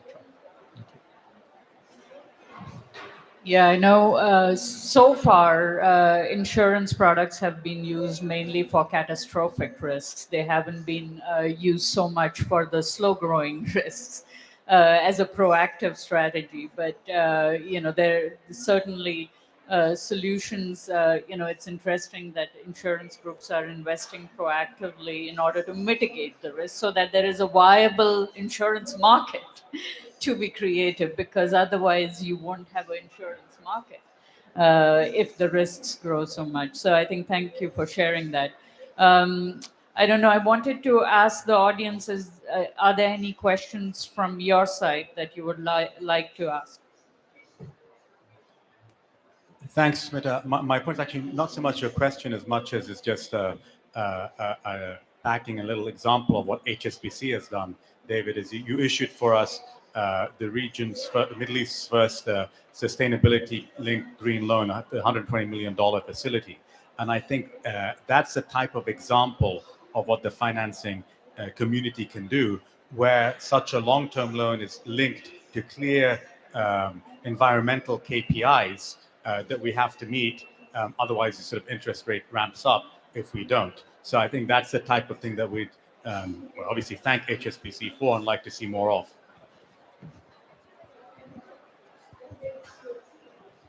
Actually, you have raised one of the key points that we, when developing projects for NBS, we have a problem with the KPIs. First of all, when we talk about NBS, we have a problem with the definition. For example, IUCN have the core value of the NBS projects is the protection of nature.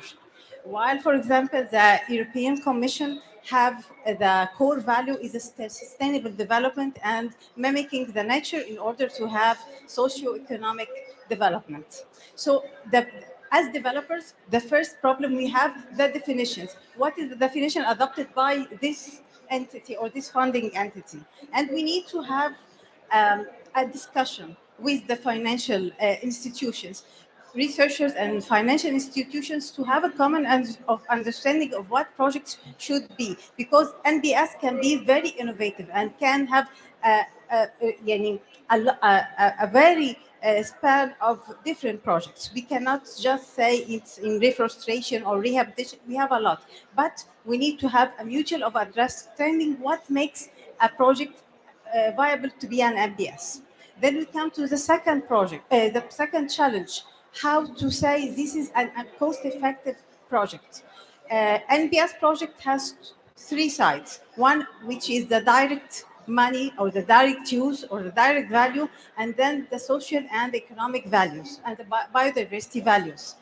For the project developer, it's hard for them. They can have a good estimation of the direct values, but for the biodiversity, for the social, this is needed on a meso level, maybe a city level, a national level, a transboundary level.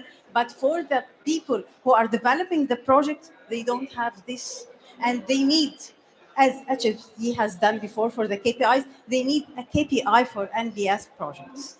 And then we go to the third challenge, which is the evaluation and monitoring of an NBS.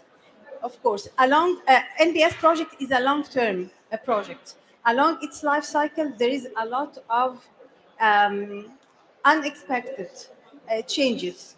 Sometimes in the political setup, sometimes in the economic conditions and social conditions, sometimes in the events, the catastrophic events or the weather conditions, whether they are in the frequency and intensity.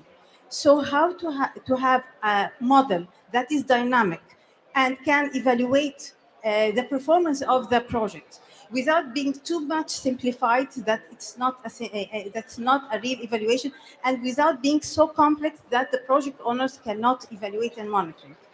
Of course, there's a lot of challenges for NBS because you have a lot of stakeholders, you need a lot of awareness, but these are three specific challenges that are specific to NBS that need a dialogue between the funding institutions, the research institutions, the stakeholders, a lot of dialogue actually.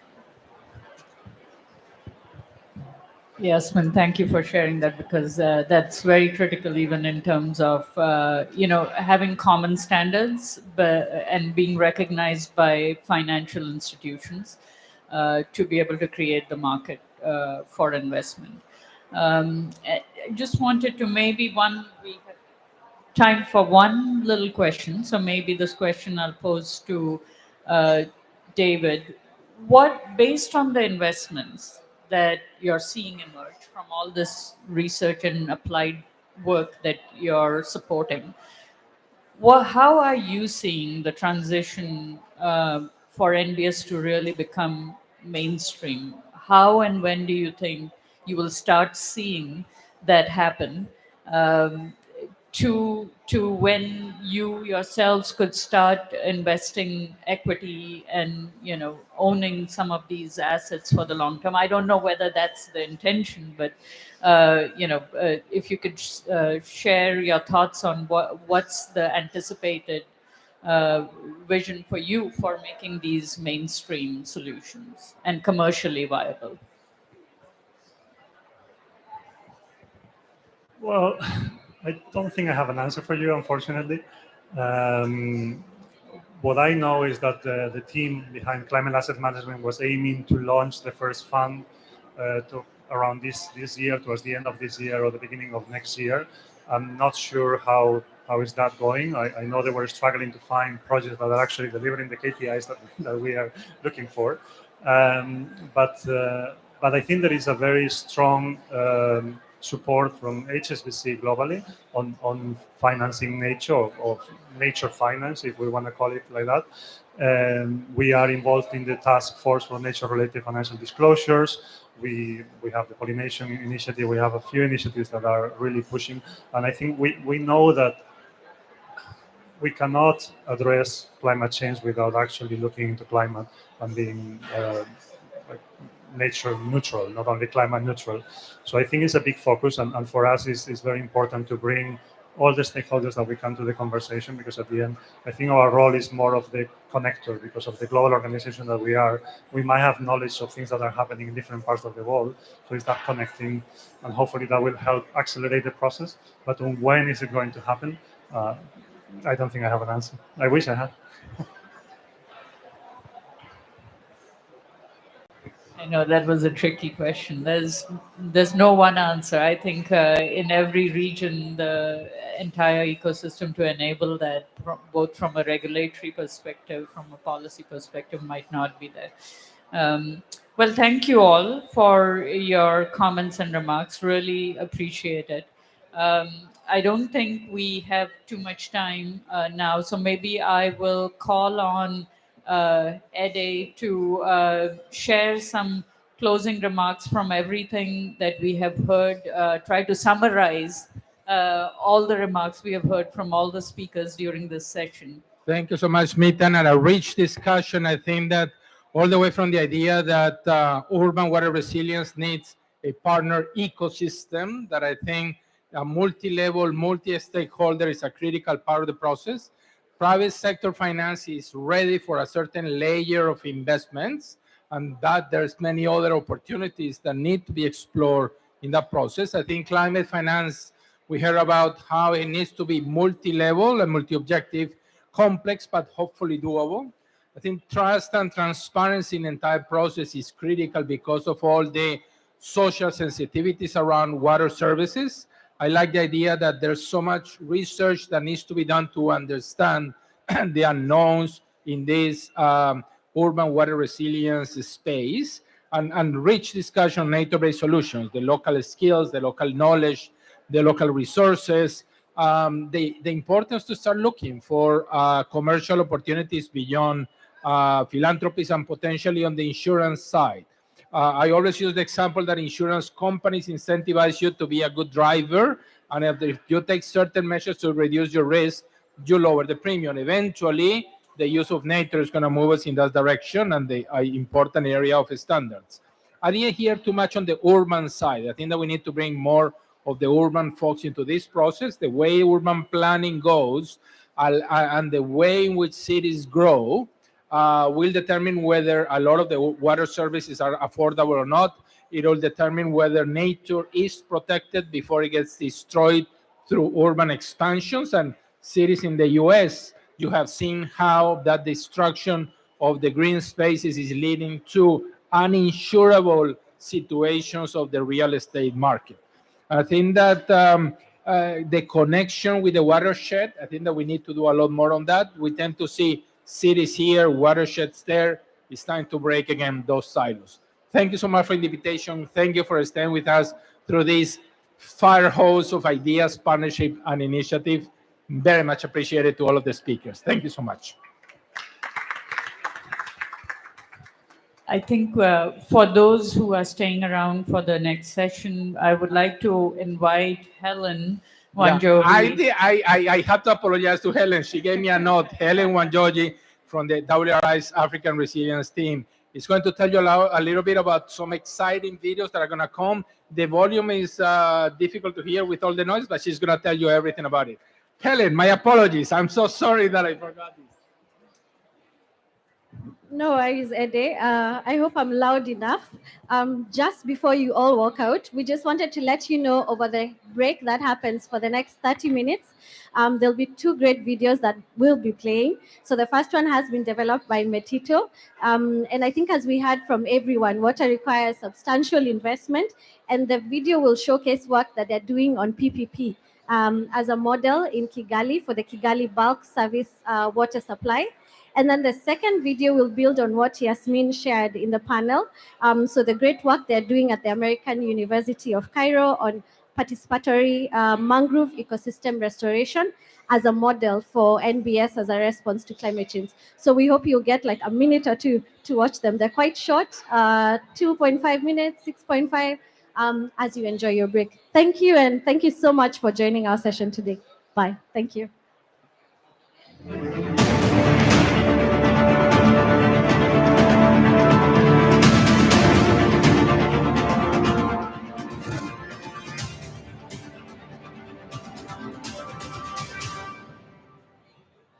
Kigali bulk water treatment plant is actually in the bigger picture and the bigger target of reaching 100% water supply access to the national level, but also it comes from the target that we have since the year 2000 with the Vision 2020 of the country. We were usually used to get water treatment plants that are based on surface water. So the idea of actually going a little bit underground was also something that we wanted to test from, not only to reach the target, but also to diversify the technologies. The project is actually giving us 40,000 cubic meters per day. It's so obvious that the plant is actually within the whole idea of actually making sure that we can provide proper service to our customers, but even not only present customers, but even future customers. Since we started this project implementation, it's been more than 5 years. And through that, it was a learning experience. You know, you have a water, and water is just like a primary need for anyone. And something as the area where we used to have some complaints, which today are no longer there. There's nothing as exciting as seeing your customers happy.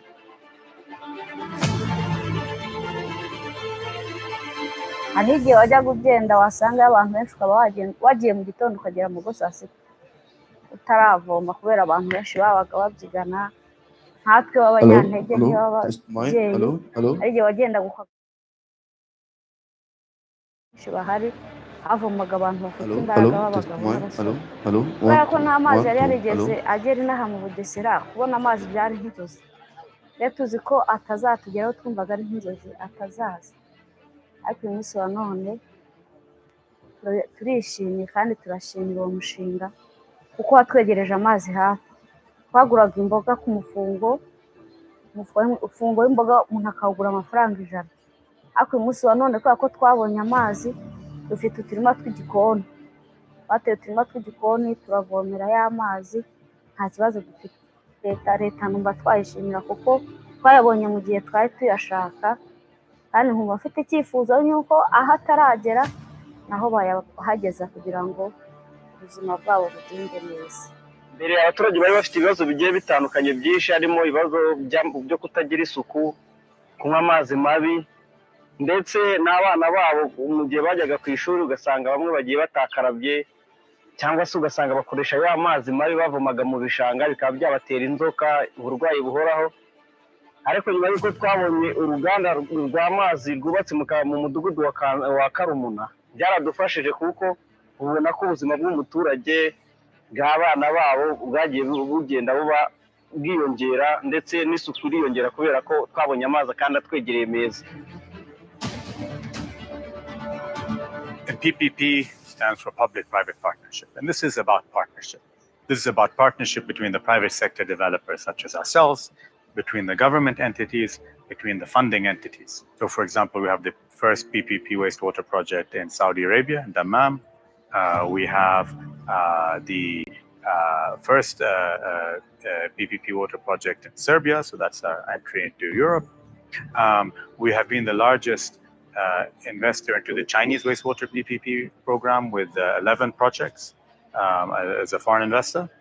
And now here, we're very proud to be in this first PPP bulk water supply project in sub-Saharan Africa here in Kigali. Having a PPP project is one which we believe is the most efficient and sustainable way to implement these type of large infrastructure projects, because we reach complete alignment of interest and we have everybody working together.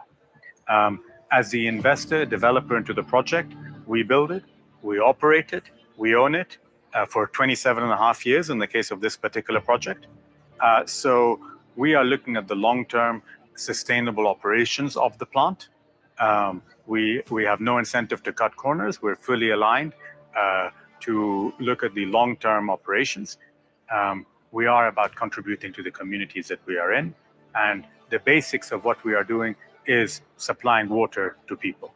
Bugesera did not have a constant piped water supply before. So the stories that we hear of appreciation of people now able to turn their taps and receive 24/7 water is something we are extremely proud of. Today we supply 27% of the water of the city of Kigali, or 19% of the piped water supply in the whole country.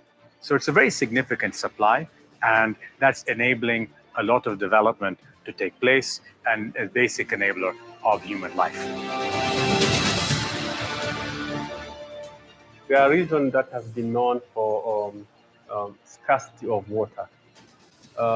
In the last 20 years, we've been consuming only 3,600 cubic meters a day from one plant that we have in Genda. The Kigali water is now producing, I think, 40,000 cubic meters a day, with a portion of 10,000 provided to Bugesera, which is already 3 times what we have been using. But again, the plant is not about water only. There is construction, there is work, there is job. So people in the Bugesera district are benefiting. Actually, from the start, by the time they started building this plant, our community got jobs there. Now we're talking today, we're in a pandemic of COVID-19 that requires people to wash their hands. How do school kids do that without water? How do our community really wash their hands if there is no water, or if it's very, very difficult to access water? As a district, we came to know Metito when they wanted first they were identifying the land. We worked together in the land acquisition, compensation of the owners, in some cases, recruitment of workers, laborers. Security-wise, we partner with them to ensure the plant is secure, using our community, using our police. Having experts like them is also another value to the district, because it's no longer only about water, about the plant, but we also do some brainstorming on other subjects affecting the district to come up with a tangible proposal or response.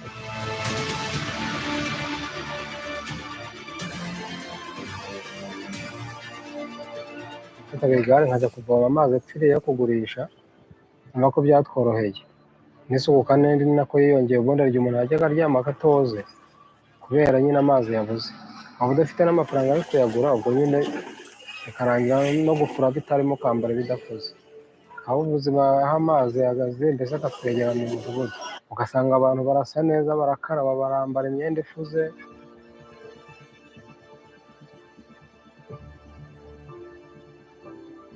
The reason why this project was successful is because there was a really good legal and regulatory framework created by the government of Rwanda. There was solid documentation, proper risk allocation, and there was a transparent tender process. We were very pleased to be approached by Metito to be appointed as the mandated lead arranger for this project. We worked together with the African Development Bank and were able to raise up to $40 million of senior and junior debt. In addition, we raised $6.25 million in viability gap funding from the Private Infrastructure Development Group. This was an essential part for the bankability of this project. So this was a very important project for us, as it was one of the first water PPP projects the fund ever did. IFC is the private sector arm of the World Bank Group. IFC has the investment side and the advisory side. So IFC advisory side supported government as the PPP transaction advisor in developing this project on a PPP basis so as to be able to deliver a bankable project for the city of Kigali. The government had a vision of ensuring 100% connectivity for water in the city. That was very, very clear from the beginning in supporting the objective for the project. The second thing is that we had a committed government. The government of Rwanda was very committed to support the infrastructure delivery for water, and specifically in the water supply area where there was a constraint. That commitment was very key in being able to then attract private sector investment and working in partnership with the private sector to deliver this project. The third and most important is that we got a sponsor who was very committed in delivering a project for Africa, and specifically for Rwanda. It shows the potential for governments partnering with the private sector to deliver similar projects, and therefore being able to address the challenges that most cities in Africa face today, which includes water supply constraints, as well as water distribution, to be able to address health and sanitation, but also achieve the MDG goals.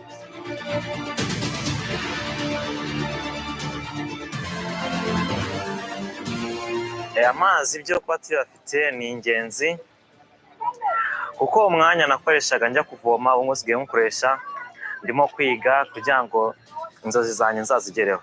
Twajyaga kuvoma ahantu kure mu gitondo, twazaga ku ishuri tumaze gutura amazi mu rugo, tukaza ku ishuri tugasanga twakererewe. Ako kanya twataga tugiye kuzana amazi tugafasha turi gusubira mu masomo twize. Inzozi zanjye ni kuzaba umuganga.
Test the mic.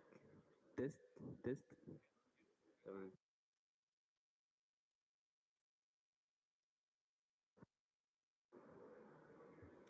Test the mic. Test. Test.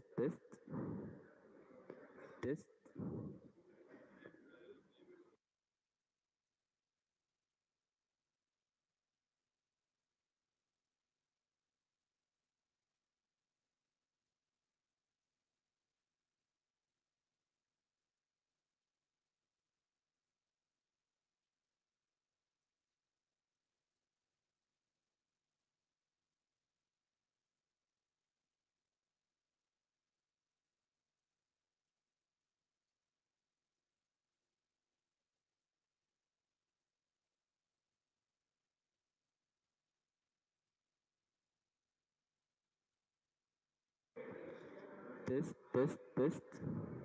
Test the mic.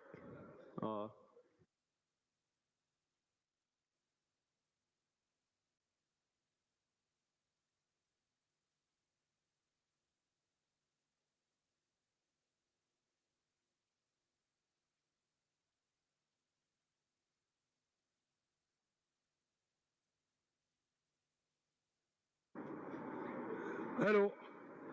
Good afternoon, everyone. Can you please come? Can you please, Alex, can you tell them to come? Good afternoon, everyone. The leaders are coming, the head of state, so if you can just proceed and come this way, so we leave the space at the back empty. Good afternoon, everyone. Please come up front. Please come up front and take a seat. Please take a seat up front. Walk, just come this way. Hello, yes, please come this way. Yes. Yes, come up front. Presidents start coming.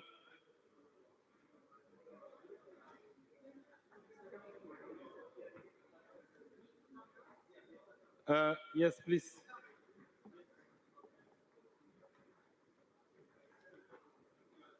Hello, please, can you come up front? And so for security reason, we leave the space at the back open. Thank you.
Hello, ladies and gentlemen, please can you come up front? Hello. Can you come up front and take a seat? Thank you.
afternoon, everybody.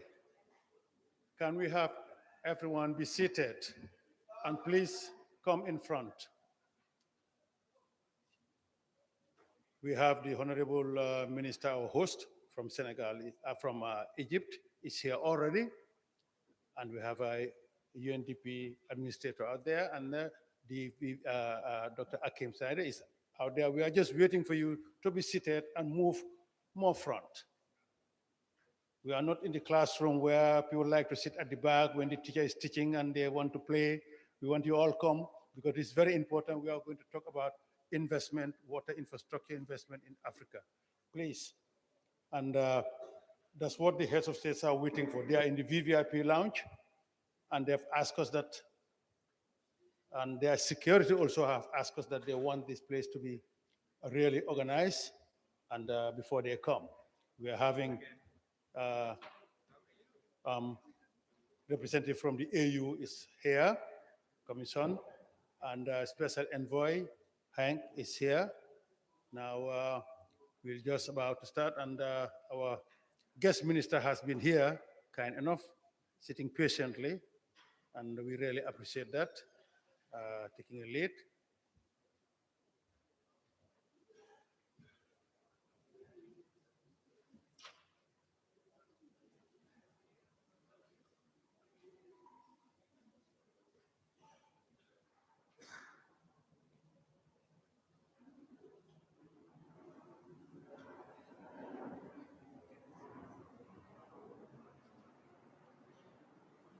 You can bring one now.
issues impacting water resilience and sectors that are dependent on water.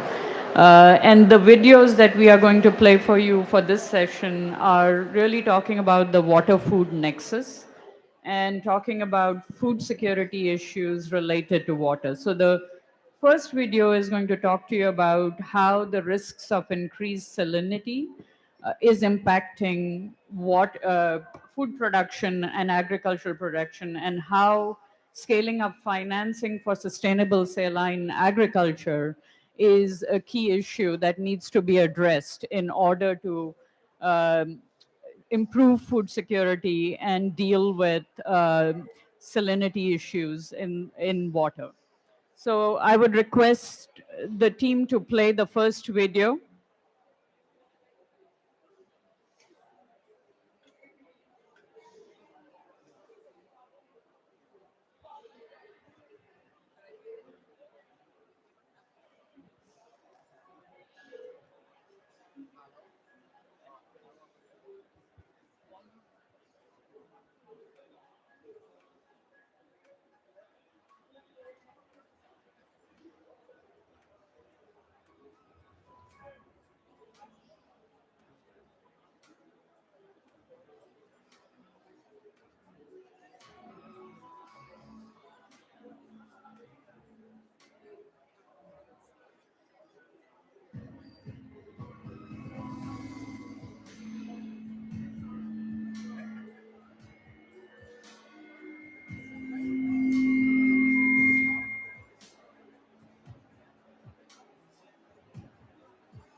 Also in my country, increasing levels of salinity are a problem. Together with the private sector and research institutions, we are working on a long-term program combining knowledge on water, food and agriculture. As salinity is here to stay, we need practices and policies that help us to deal with the problem, also in the longer term. The Netherlands is not the only country confronted with salination. We are eager to share and eager to learn.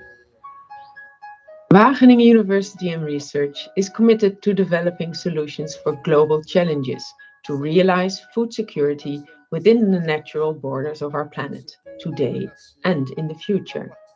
Salinization is one of those major challenges. And to have impact, these solutions and concepts need to be scaled. This is why our interdisciplinary researchers work together with local as well as international partners, such as FAO, in Wageningen and in the region, all around the world. Saline agriculture is one of the strategic topics in research and teaching at the Free University in Amsterdam. In fact, we have already received a number of international fundings for projects under the ARANET and also the Interact program. We're looking forward to further scaling up our research and our stakeholder engagement on this important topic of saline agriculture with partners all around the world, but in particular with partners in Africa, Asia, and South America. With its plans to provide the $14 billion to fight food insecurity during 2022 to 2025, AfDB is committed to strengthening food systems against the impacts of climate change and biodiversity loss. Rising salinity is a decreasing soil fertility, affecting crop yields, and threatening food security in the AfDB's developing member countries. AfDB will adopt nature-based solutions to overcome salinity in agriculture and other climate-related issues. FAO welcomes the commitment of the Netherlands and its institutions to our collaboration in adapting and developing saline agriculture for better production, better nutrition, a better environment, and better life, leaving no one behind. The use of marginal environment and the promotion of unconventional crops require joint efforts by multiple partners. FAO stands ready to facilitate future collaborations. We look forward to the next steps. Thank you.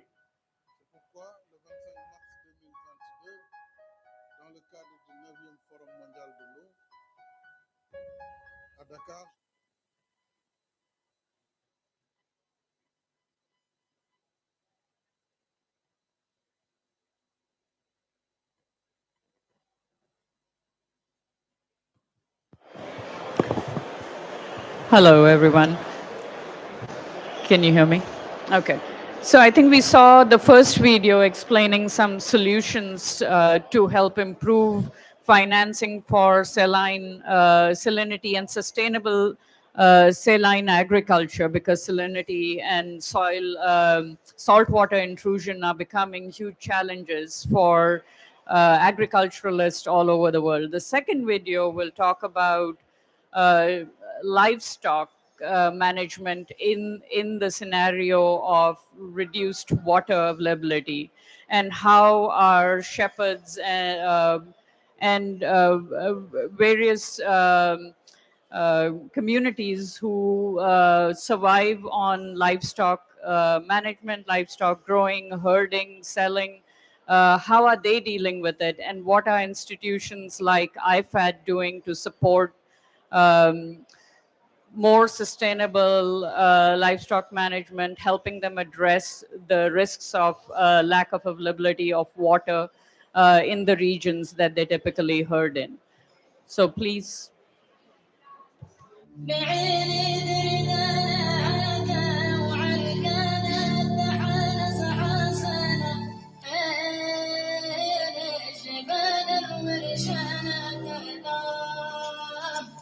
جيت عمري 12 عام. أول ما نخدم عبود.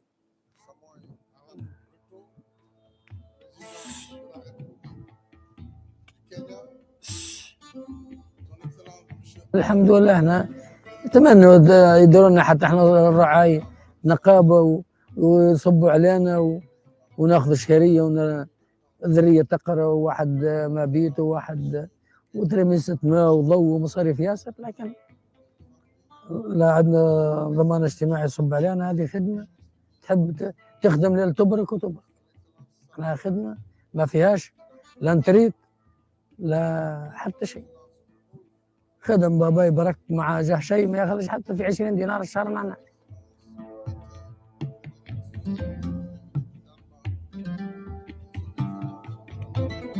أنا لسه في الخلاء لا عشة ولا شيء. نقعد نقيلوا في السمس برا في الصحراء كما هيك. نضلوا لو دبش على رتمة زي حطبة زي هذه. وهذه حياة الراحة.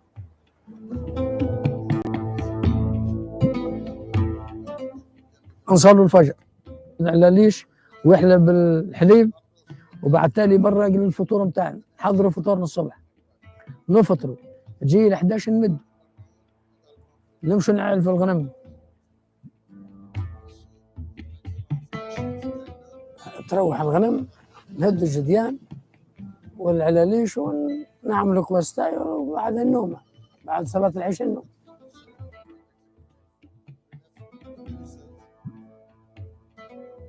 السخانة متحملينها أما الجفاف هو الياس باقي السخانة دي من قبل تجي الصقع يجي لكن الجفاف هذا تبدل المناخ قبل مش زي ما تو. بالنسبة لمنطقة بني خداش البروسيسيس تقريبا حول للتفاوض حول مخطط التهيئة والتصرف في مراعي الظاهر بدأ من سنة 2016 تقريبا وكان بروسيسيس طويل ياسر معناه لأنه تحاورنا فيه مع جميع الأطراف تقريبا كما مجالس التصرف مجمع التنمية الرعاة المربين وكل مستغلي الظهر وسأبتي في سنة 2018 صححنا معهم اتفاقية حول التهيئة والتصرف بالمرعى.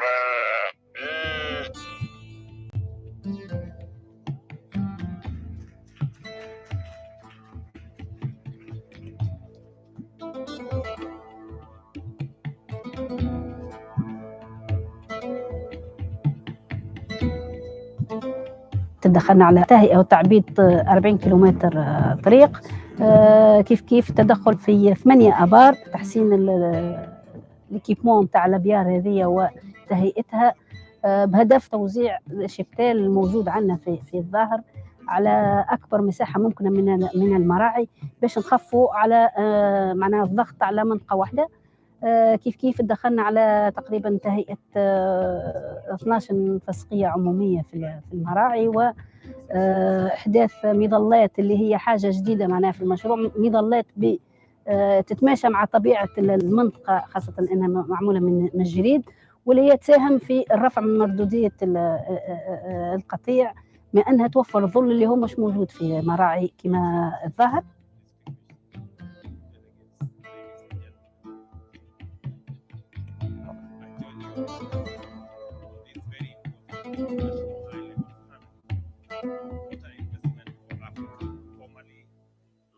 بالإضافة إلى تهيئة الفضاء الرعوي فما التصرف في المراعي اللي اعتمدنا خلاله التقاليد الموجودة في الجهة وهي عملية ترتيح المرعى واللي أثبت علميا أنها من أحسن الطرق اللي تعطي مردودية في تحسين المرعى وتم من خلالها تقريبا ترتيح 9000 هكتار في مراعي الظاهر واعتمدنا في التصرف في الاسباس هذايا على مجمع التنمية الفلاحي بالظاهر من خلال معناه تكليفه هو بعملية كل ما هي عملية الحراسة وأيضا حتى لا كومبونساسيون كانت موجهة أكثر للمجمع التنمية بالظهر. الهدف من هذا إنه هي لوتونوميزاسيون تاع المجمع ويكون إنه قادر على تقديم خدمات أحسن للمنخرطين نتاعو اللي هما كل مربي ورعاة في الظهر. L'infrastructure que le Prodefil a développée في الظهر on le voit directement sur les journées comme aujourd'hui. Par exemple, pour la vaccination, l'accès est beaucoup plus facile pour nous pour pouvoir faire des vaccinations de masse, d'une part. Et d'autre part, les pathologies, donc le confrère qui va se déplacer pour traiter des pathologies, il peut le faire très facilement. بحكم أنه الكيس ولا أسهل برشا.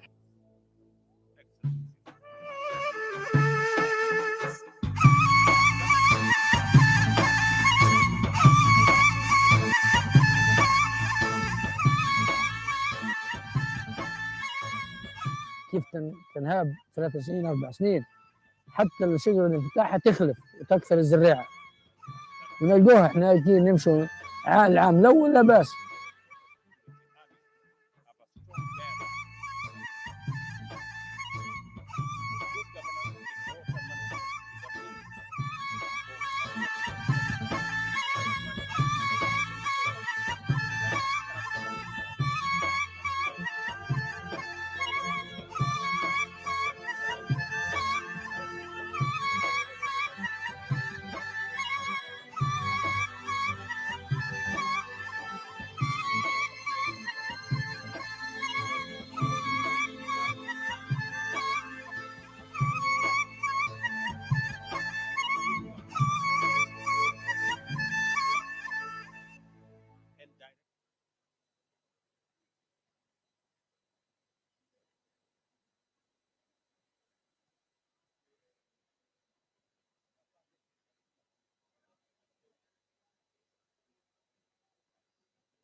afternoon.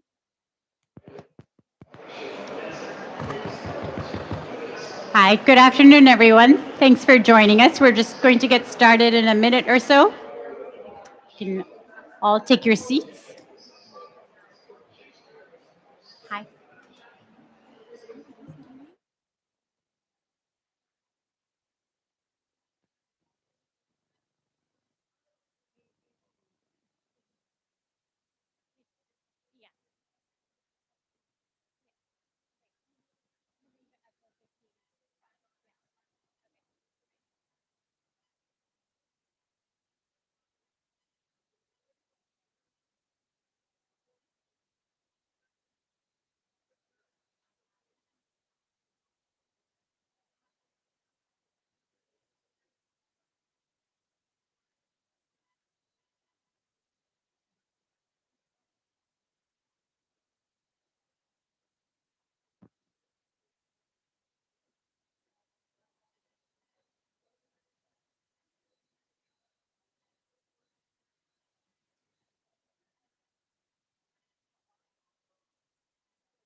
Great.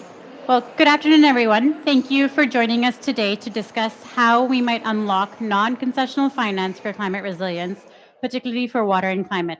My name is Nisha Krishnan, and I lead the climate program for Africa at the World Resources Institute. This session will introduce several public and private initiatives and programs aimed at unlocking commercial finance to close the financing gap for SDG 6, which is on water, and SDG 13 on climate. They'll include examples and new opportunities to increase investments in water resilience solutions that go beyond philanthropic capital, linked to climate finance, and leverage the full power of domestic and international banks and capital markets for water. We will hear from leaders in this field, first from the African Development Bank, who will frame the session, and then from CDP, the Water and Energy for Food at WE44, and from Netherlands and Germany, two country champions in this space. As a reminder to those joining us virtually, please do use the Zoom chat to ask questions, and we'll ensure that we do get to some of your questions during the Q&A session. Without much further ado, I'd like to first introduce our speaker, Mr. Ijoma Imananjo, the Chief Water Resources Management Officer at the African Development Bank. Mr. Imananjoa, over to you.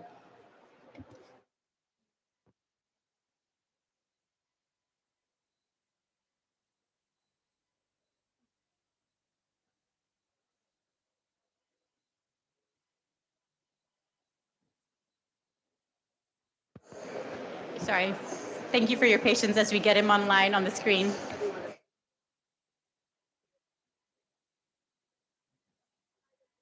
Would you stand at the podium or you?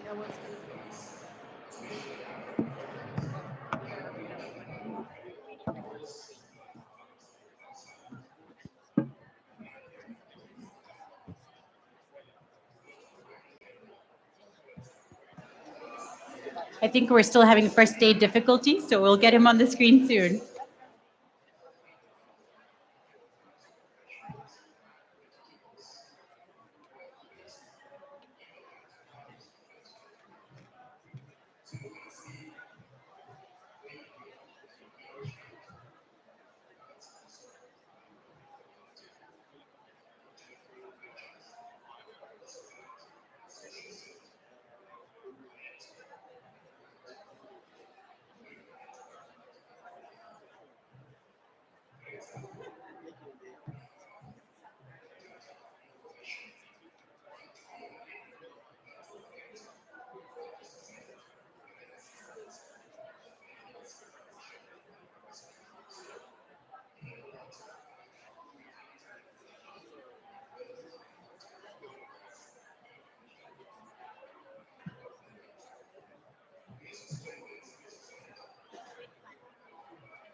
You can go ahead.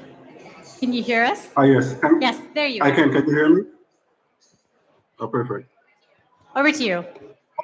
Oh, thank you very much. So sorry about the technical difficulty. Yes, so good morning, good afternoon, good evening, everyone, depending on where you are in the world. My apologies for not being on the ground yet. I plan to come in later this week. It is my pleasure to welcome you all to today's session on unlocking non-concessional financing for climate resilience in the water pavilion.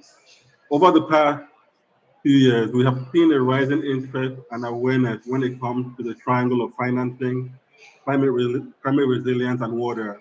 And in this time, we have internalized some facts. Adaptation to climate change is essential to saving lives. Second fact is the economic cost of climate change impacts are enormous. Research shows that flood and drought events alone could cause over $5.6 trillion in losses to the global economy over the next 30 years.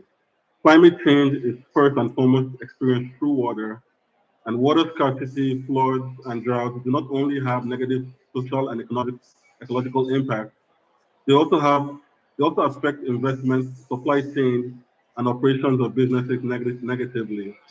Public and concessional financing alone will never be enough to fill the investment gap for water security and climate resilience. Over the last 10 years, we have been able to increase the amount of financing and investment in climate-related solutions with more diverse investors leveraging the capital market. This is to a more limited extent also true for investments in the water sector. There is a potential to mobilize more non-concessional capital to close the financing gap in the water sector and for higher resilience. For example, according to the Blended Finance Task Force, only 9% of water funding is private versus 87% in telecom and 45% in the water sector. We also must face the reality that more financing for investment does not automatically translate into higher resilience. We need to get a better understanding of the vulnerability of water supply systems and catchment areas by assessing hazards such as floods and droughts, uncontrolled urbanization and migration, social norms and human behavior that mitigate risks that may negatively affect investments and operators. Capacity has improved over the years, but is still not adequate in many countries when it comes to incorporating data and uncertainty of climate change impacts into all aspects of water sector planning and implementation. Framework conditions, both on policy and regulatory aspects, are often inadequate in accounting for water-related risks and opportunities to mitigate and remove barriers to non-concessional financing, for example, through guarantee mechanisms. To maximize the effectiveness of existing investment and crowd in additional financing, we need to improve governance of the water sector, which means designing an enabling environment for service provision and increasing data availability and transparency. I am glad that this session goes beyond highlighting challenges and omissions, but takes the next step by illustrating available examples, best financing, and lessons learned in unlocking non-concessional financing from international and domestic markets for climate resilience. You must remember that water is the key. Today's session will showcase innovative and integral aspects with the potential for scaling up that can lead us to a better understanding of how we can link the water and financial sectors and gain trust of the private investors, that their money can be well spent to leverage non-concessional financing for a climate resilient water sector. We should not wait until the water crisis becomes fully disruptive to our lives. We need to find solutions now to achieve SDGs 6 and 13. Let this session be one of the stepping stones in this direction. Really, thank you very much for the attention and for being here with us today and for allowing me to give this opening remarks. Please allow me to give the floor back to our moderator, Dr. Nisha Krishnan. Thank you very much again. Thank you, Mr. Emananjo, for framing this session and so eloquently highlighting the challenges that we face in mobilizing finance for these issues. I too am looking forward to hearing more about some of the solutions that you've already raised. If I may, please introduce our first speaker, Ms. Mercedes Tallo, who's the Chief Stakeholders Officer at CDP. CDP Disclosure helps companies, cities, and financial institutions prepare for the impacts of climate change and ensure that they can adapt through resilient supply chains and sustainable business models. Ms. Tallo, over to you. Oops. Good afternoon. I think I've got some slides.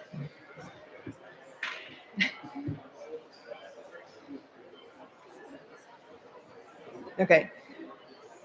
In case you don't know CDP, we are a global non-profit and pioneered disclosure over 20 years ago. We work with nearly 700 financial institutions and ask nearly 20,000 companies and cities to report on their environmental impact.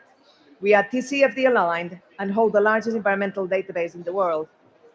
Our data is widely used to drive investment and procurement decisions towards a zero carbon economy.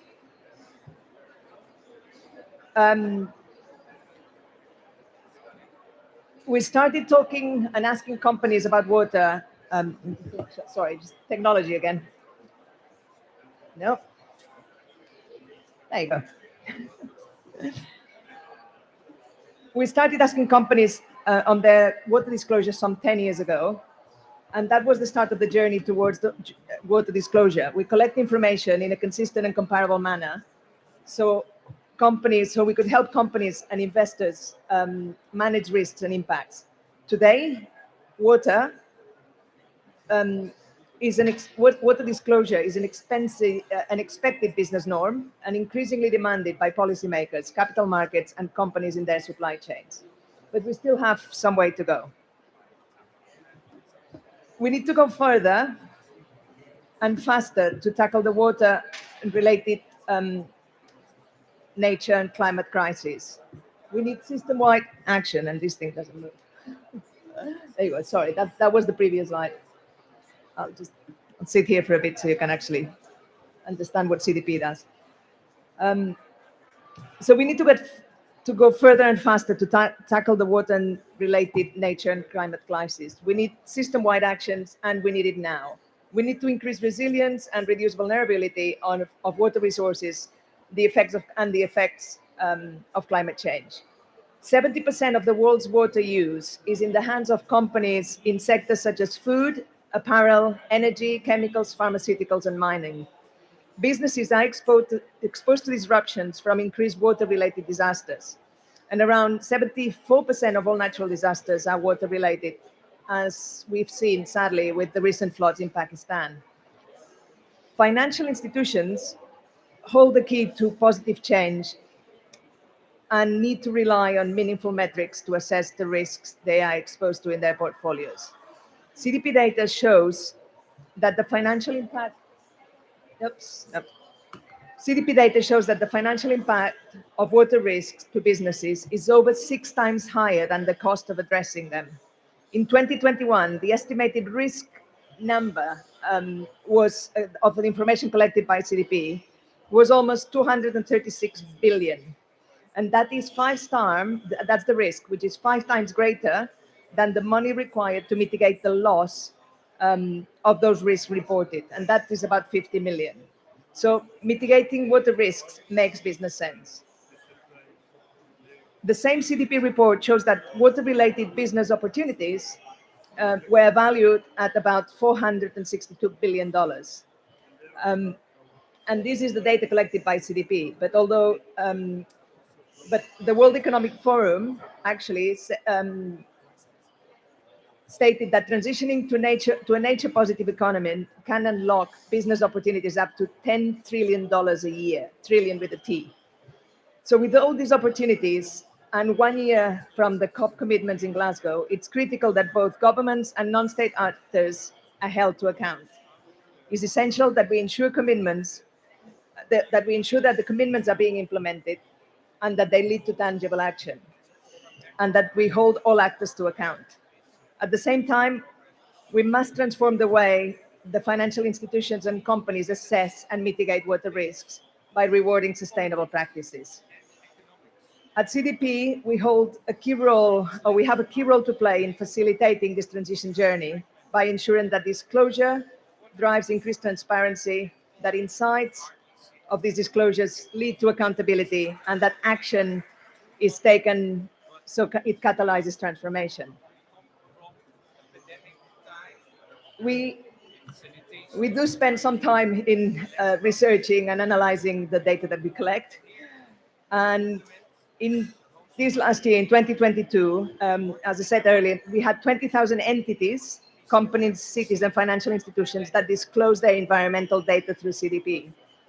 That was a 40% growth from the year before, and it was mainly motivated by the backdrop of mandatory disclosure regulations and standards. But of these 20,000 entities, only 3,900, about 4,000, 20% of the total, were water companies. So whilst we're grateful on the push for mandatory regulation and the growth in disclosure numbers, information is only useful and impactful when it's comparable across companies and geographies, when it's constant across periods, and when it's comprehensive, and of course, fit for purpose by the business and the stakeholders who use that information. To help with that, we've just released a landscape mapping and mandatory water disclosures. It's called Setting the High Watermark for Mandatory Disclosure. And we've been looking at the different requirements for corporate water reporting around the world. If you want to spend some time at the map, the regions in dark blue are the areas that have full or comprehensive water disclosures.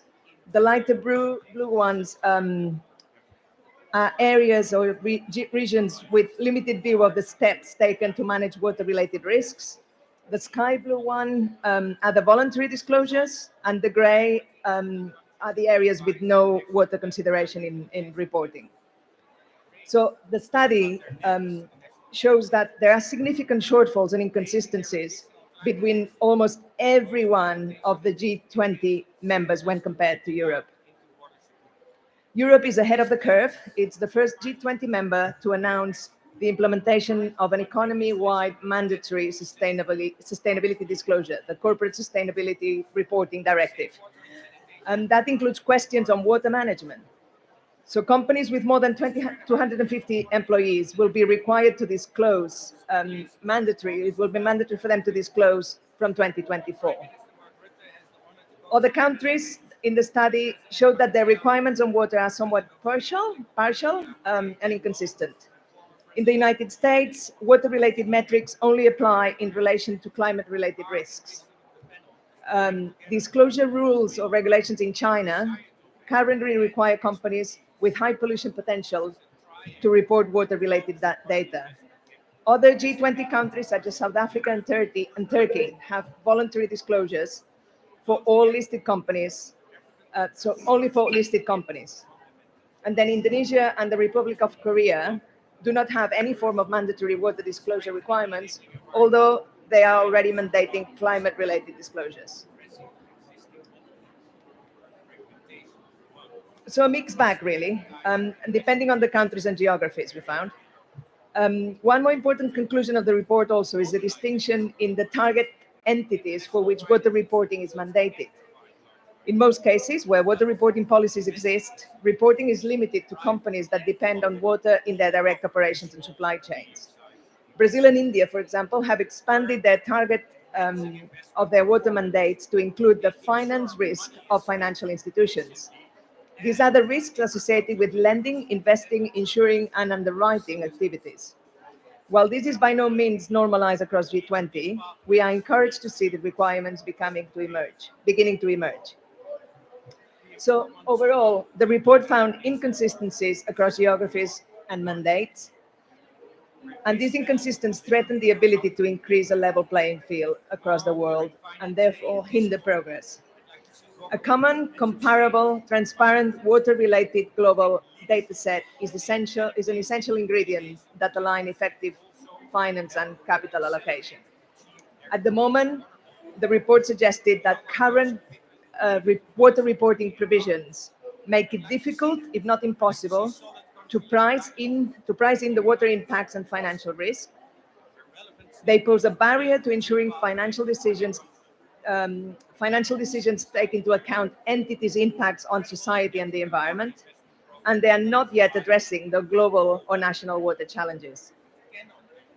We look at international standards to help provide a level playing field so accountability can occur, but we need governments around the world to mandate disclosure of water.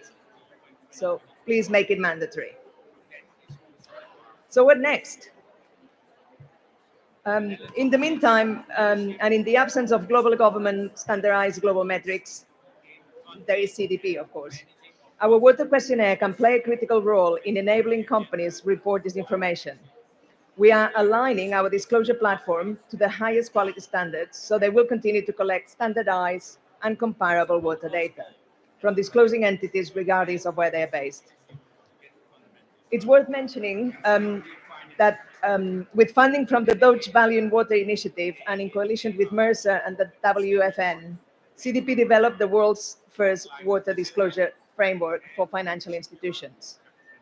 In 2022, we developed an initial set of water security indicators that have already been incorporated into a nature-related module. We sent an invitation to 1,200 financial publicly listed institutions on behalf of 680 investors to respond to these questions. The results of these responses are still being analyzed. So to conclude, we've made some progress from the last 10 years.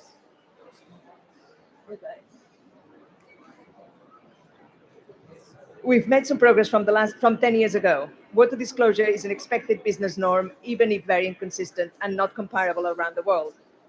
In its current state, the global financial system lacks water-related information to respond to future climate and water shocks. Climate change and environmental degradation are systemic risks, which must be considered material and must be well embedded in the financial system and be sufficiently priced in by the stock markets. Policymakers need to align and require, Policymakers need to align and require water and nature risk disclosures aligned with international best practices. Central banks and other finance regulatory authorities should require nature risk disclosure, and financial institutions should rely on meaningful metrics to assess the risk that they expose through their portfolio activities. So all in all, disclosure does drive change. High-quality disclosure is an important vehicle to drive higher ambition globally, driving transparency, accountability, and transformation. So please do disclose your water impacts.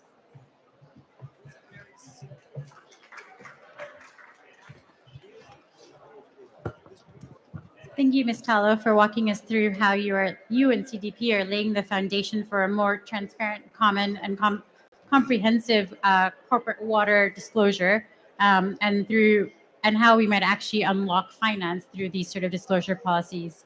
We now actually turn to Mr. Constantine Salame, who's the head of investments at Water and Energy for Food, which is WE4F in the MENA region, providing financial and management advisory services to several companies in Lebanon. Mr. Salame, over to you.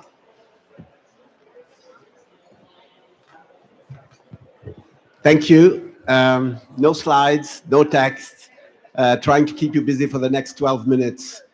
WE4F is a program that is unique in its design and concept. What we do is probably for the first time across the world is that we capture in a region what we consider as the most innovative and scalable SMEs that are working at the nexus between water, energy, and food production. So what we do is we make sure that we select the right companies, we provide them with a lot of capacity building, and then we help them in terms of scaling and also help them to access debt and equity capital.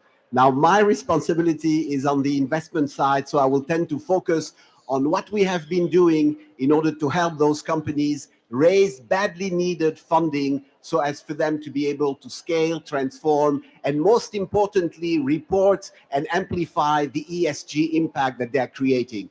From the number of small-scale farmers that they're working with, to the water savings, to the energy savings, and to a number of other factors and KPIs that we have agreed with our 5 donors, which includes USAID, German GIZ, the Dutch Ministry of Foreign Affairs, and the Swedish International Development Agencies and the European Union.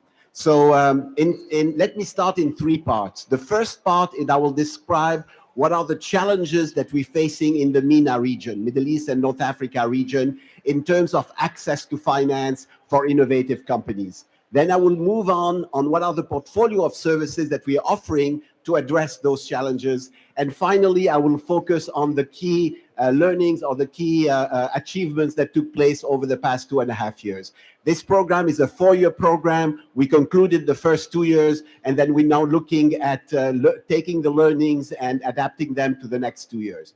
So let's start with the challenges. MENA, the Middle East and North Africa region, is the worst region ever in terms of access to capital. Nobody wants to touch SMEs, innovative SMEs in this part for several reasons. One of the reasons is the country risk that you have. Political risk, finance risk, economic risk. You have strong currency devaluation like what's happening in Egypt. You have capital controls in Lebanon and other countries. You have high devaluation of the currencies. You have high inflation rate.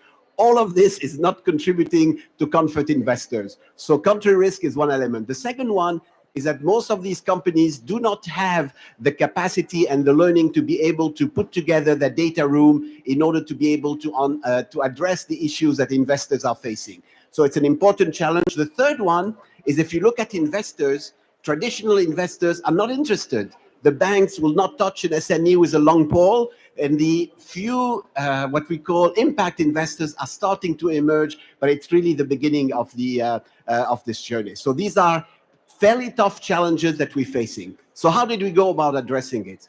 What we've done is we divided this program into 3 pillars from the investment side.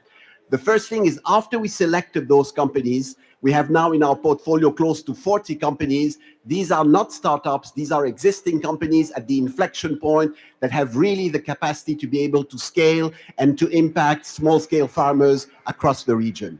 So the first thing is investments readiness. We look at the investment gap that they have. We're trying to help them build capacity through webinars on how do you go about conducting an investment readiness journey?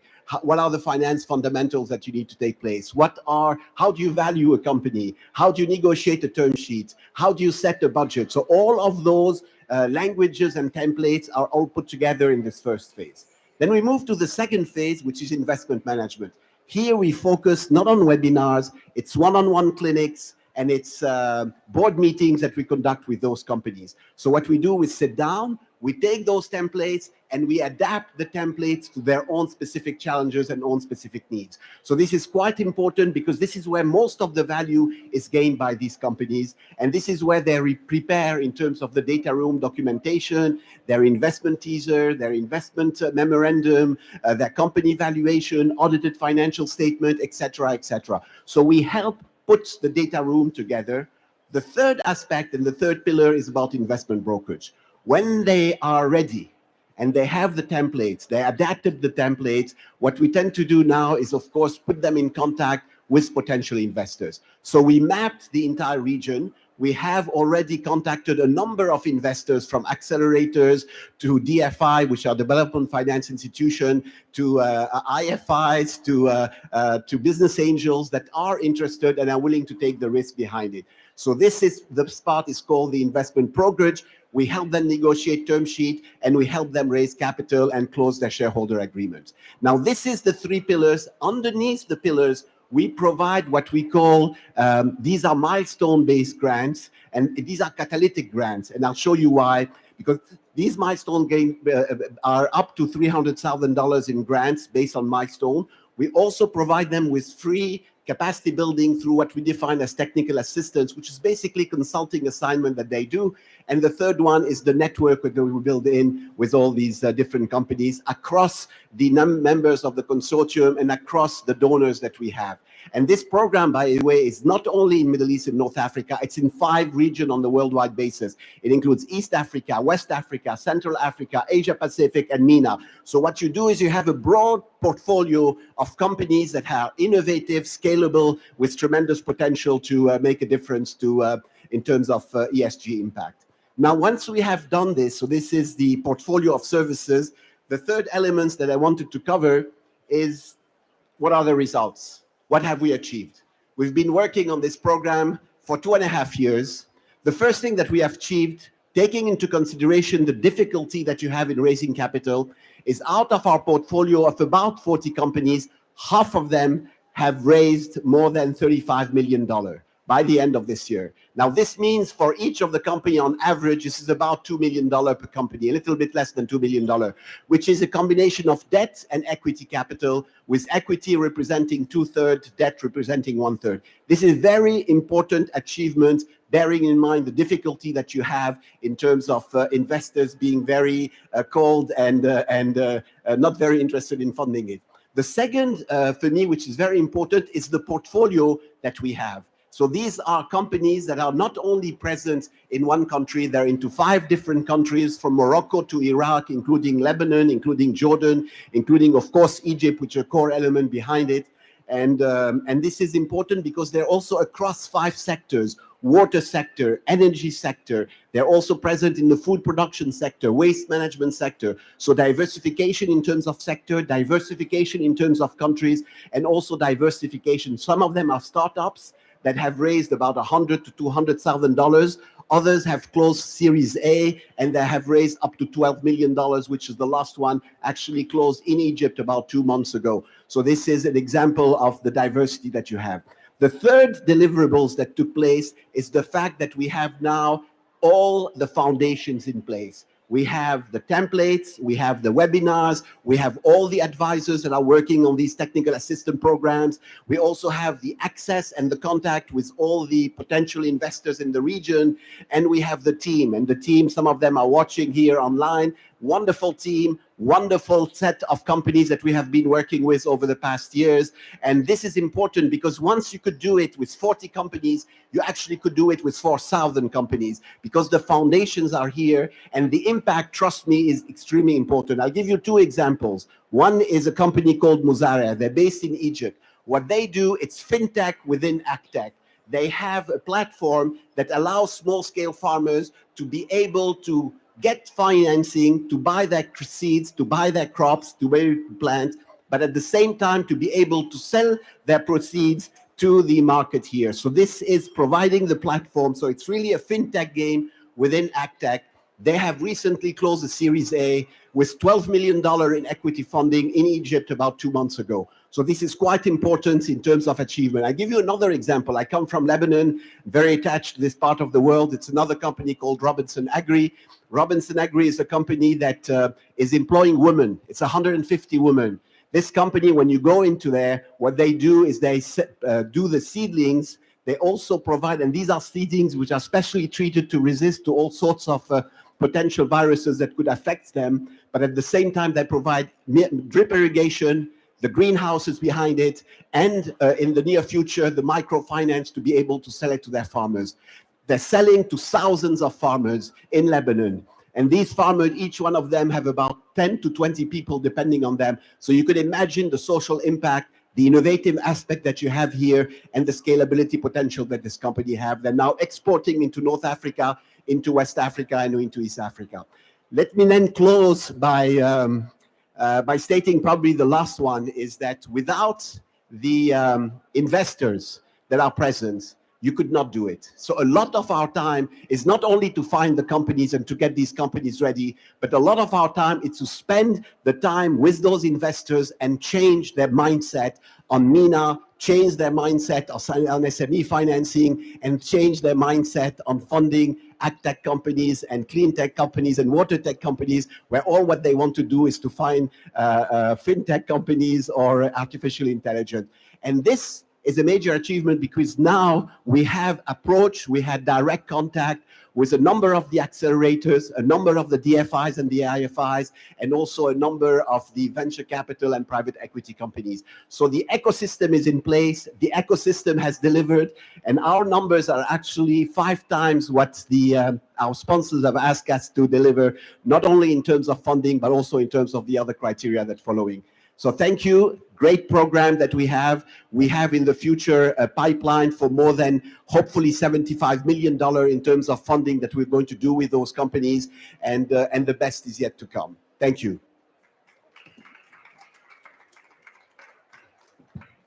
Thank you very much, Mr. Salome. I think you've given us a lot to think about how we can actually scale some of these companies that you're working with, and also to talk about potentially the role of the private sector in scaling this going forward.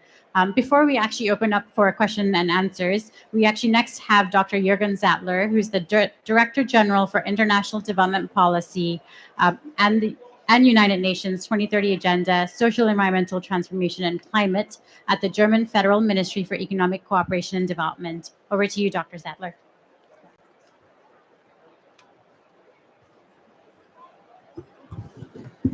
Yes, hello, and it's really a pleasure to be with you. Important issue, and I can tell you that water is very high on our agenda, as the same in the Netherlands. We have a big program in the water area, and this is also because water, as you know, of course, is closely linked with 3 SDGs. It's about poverty, it's about climate, and it's also about water, so water access. So, and the SDGs approach is to look at issues in a cross-sectoral way. So doing something in the water area will help us in many, many other areas.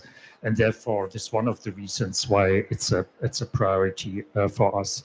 And of course, the impact on the poor is perhaps the most important one.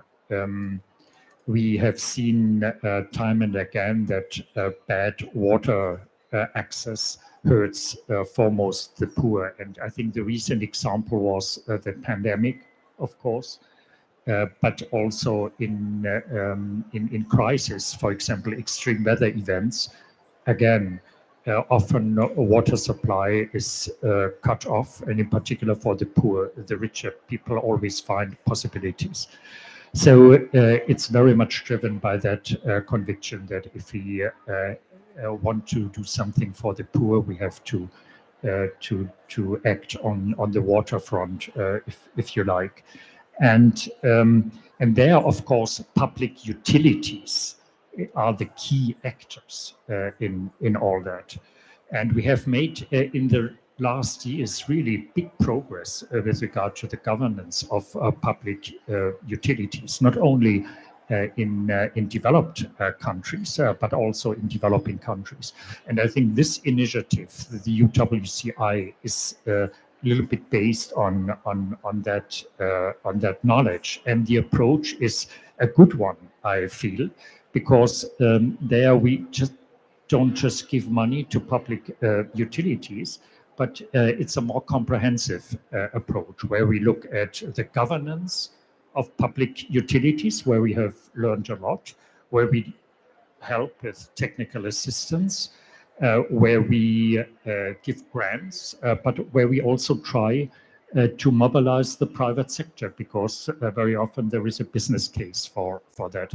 And I would like to add one other issue, which is the regulatory framework for public utilities. So I think, if the regulatory framework is not appropriate, it doesn't make sense to give money and to pour money into it. And also the public sector will not come forward, of course. And we have a lot of harmful subsidies. We have inappropriate frameworks. So I hope that this will also be part of your business. And perhaps just a last point, we support that initiative. The Netherlands support this initiative. Others come in, the European Union and others, the World Bank. So we need those partners. We need all hands on deck. And I would really like to take this occasion also to invite others to join in and to help us to get this agenda moved forward and to get more progress. Thanks. Dr. Zattler, I know that you have to leave soon, so if before you leave, could I just ask you, one question. In what ways does the UWCI contribute to the poverty reduction, which is SDG 1, as well as the 6 and 13 that you've outlined?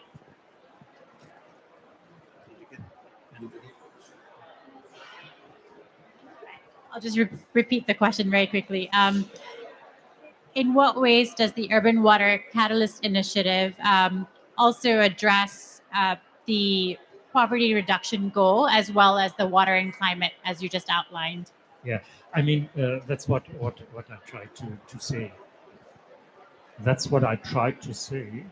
Doesn't work, perhaps I can take you.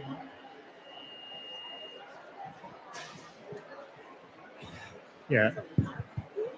Does it work? Okay, so that's what I tried to say. I mean, really, doing something in the water area is first and foremost doing something for poor people. Poor people depend more on water. Rich people can always, in a way, get around. When there is a disaster, when there is a crisis, poor people are most affected. It's also closely linked to public health, of course. We improved our public health and life expectancy, in fact, in Europe and in the United States by improving access to clean water. That's very, very important. And in particular, under climate stress, of course, water access is even more important. I referred to the issue of the pandemic. I think this was another example which really should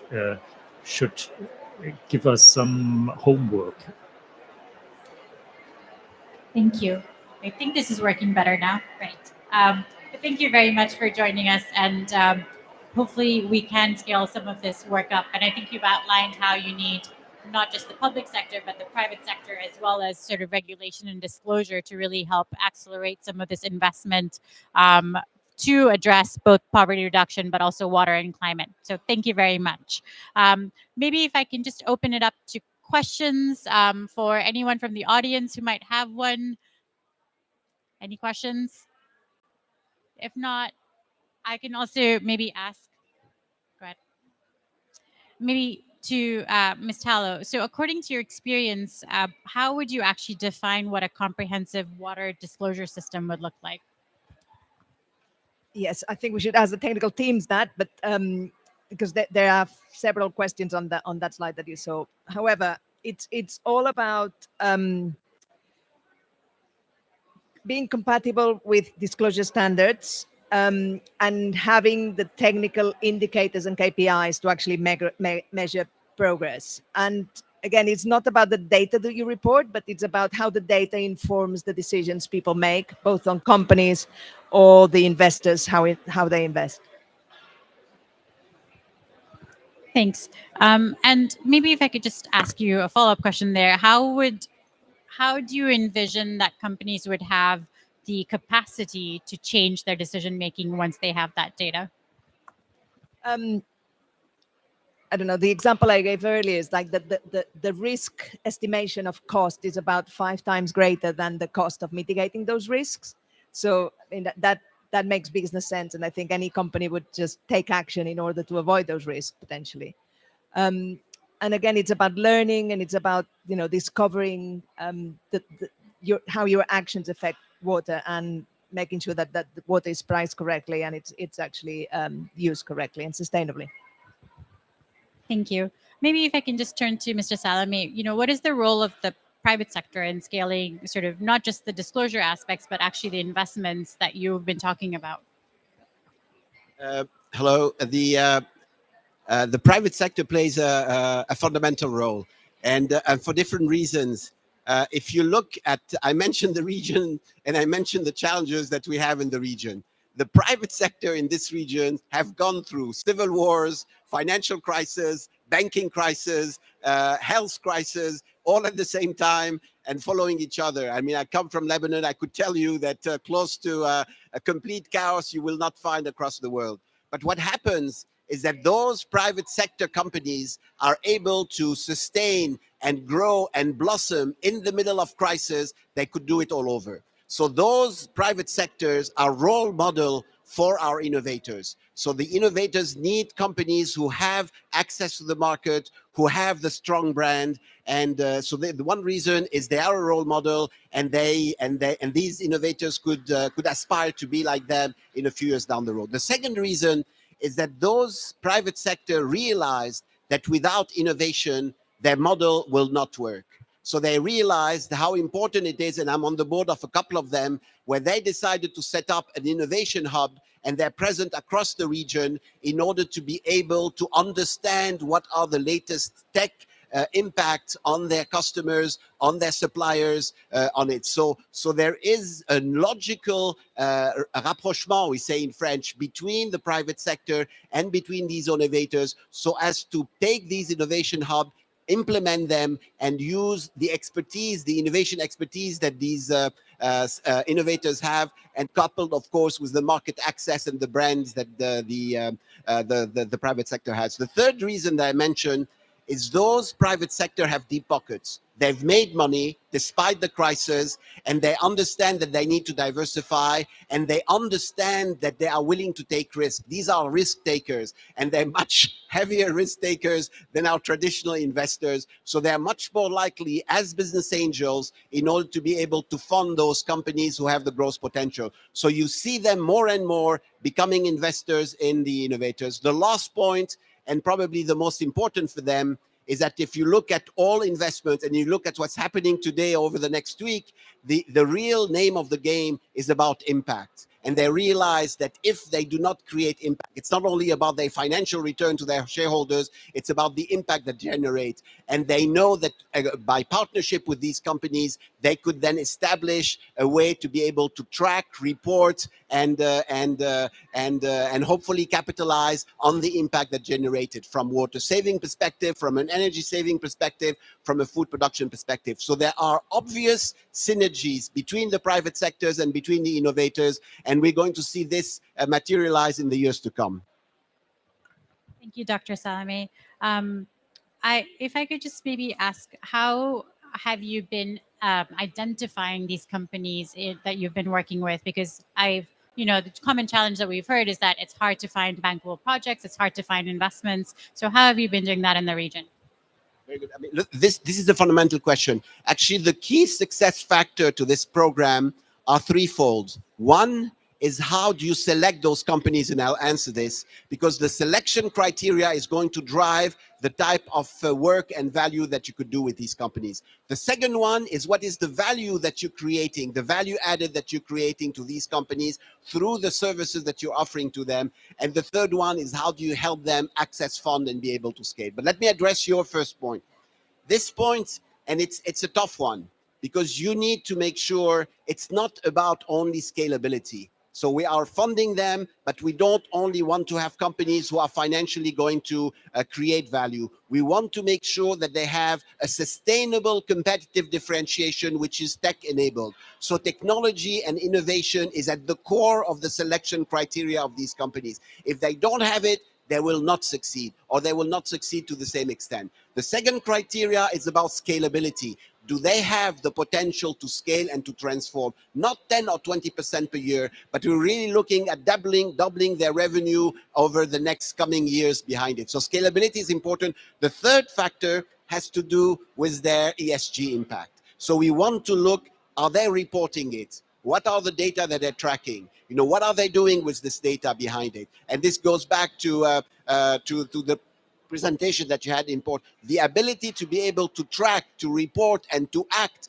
on all those impacts that we have, and we agreed on it, is very important. And for a lot of these innovators, this is a change in mindset. So you need to explain to them why this is critical. You need to explain to them why is this going to help them in the future. The last one is the coachability of those CEOs, to make sure that these CEOs are open to the feedback that we're giving them. They're welcoming the feedback, and they're working with us in order to make sure that this transformation is taking place. Thank you. Thanks, Mr. Salame. Dr. Zadler, I know you do have to leave us, so thank you very much for joining us and explaining and introducing the Urban Water Catalyst Initiative, and we're really glad to have you. Thanks so much. And then we now actually have Mr. Henkoven, who has just arrived just in time for the next section. So the first special envoy for international water affairs for the Netherlands. And as the ambassador for water, he's actually responsible for advocating for water awareness around the world, building institutional capacity and coalition amongst governments, multilateral organizations, private sector, and NGOs, and initiating innovative approaches to address the world's stressing needs on water. So, Mr. Ovink, next to you. I'm very sorry I was so late. I came first out of a water security roundtable, and then a roundtable on African investment. And I think the 2 points I made in both panels was really about how do we get the politics and the economics on water right, which also here at this COP, of course we want to see water landing in the final declaration, having water, a water pavilion, a water day, water at the heart of climate action. But if you listen in on the negotiations, the word water is not mentioned, not as part of the challenges with floods and droughts and pollution and water being all over the place when we talk about the impacts of climate and the root causes of climate change, and not on the part of the solutions when we think about mitigation as well as adaptation. So there is a challenge that, you know, the economics and politics of water are off. Water politics are left out of the equation. It's water technology. So that's one. That's not what I wanted to address here, but it's a little bit to explain why I'm late. I'm very sorry. Thanks so much for hosting us here. I think it's of critical importance. And it's a little bit preaching to the choir to say that water is such an important issue. I'm pretty sure you all believe this in the water pavilion, that it touches upon all these aspects that we find so intrinsically linked, social, environmentally, and culturally. At the same time, we're in water need in a way, with scarcity and pollution. We overuse our resource that we actually should value most. And we come from a pandemic where that has been shown, and where we're not able to position water security at the heart of health security. WASH, first line of defense, we didn't up our game. So it's challenging. But water, invest in water, and it trickles down across every sustainable development goal. So health costs go down, health goes up, the environmental capacity of nature and biodiversity is strengthening, not only us in our resiliency, but also our economies, our energy production. So it's a bit like magic. And I'm not a hydrologist, but sometimes you feel as a water envoy, as a magician. The moment you are able to get the room focusing their attention on water and invest in water, help catalyze that investment, you see it trickle down across everyone and everything in society. I call this water as leverage, really using water as a catalyst. Invest in water, sustainable development spurs climate action, strengthens, you can catapult yourself towards a more sustainable, even more equitable, more just and resilient future. And based on the research we did in Asia, looking at climate risks, we found that climate risks mostly were built up in cities and urban populations. And it was hotspots of risks turned out to be, from a lens of water, hotspots of opportunity. From an individual, community, but also institutional, government, private sector, and finance perspective. And out of this, we identified to start in 3 cities, Chennai in India, Khulna in Bangladesh, and Semarang in Indonesia, and working with local coalitions, bringing in national and international expertise, and bringing design and innovation capacity to reimagine a future comprehensively, holistically, and inclusively, looking at water as an opportunity to drive sustainable development, to drive climate action. Projects emerged that are now being implemented thanks to this pressure cooker approach. It was more or less like a challenge, but without a competition. It was not a competition against each other, but a competition against the highest bar.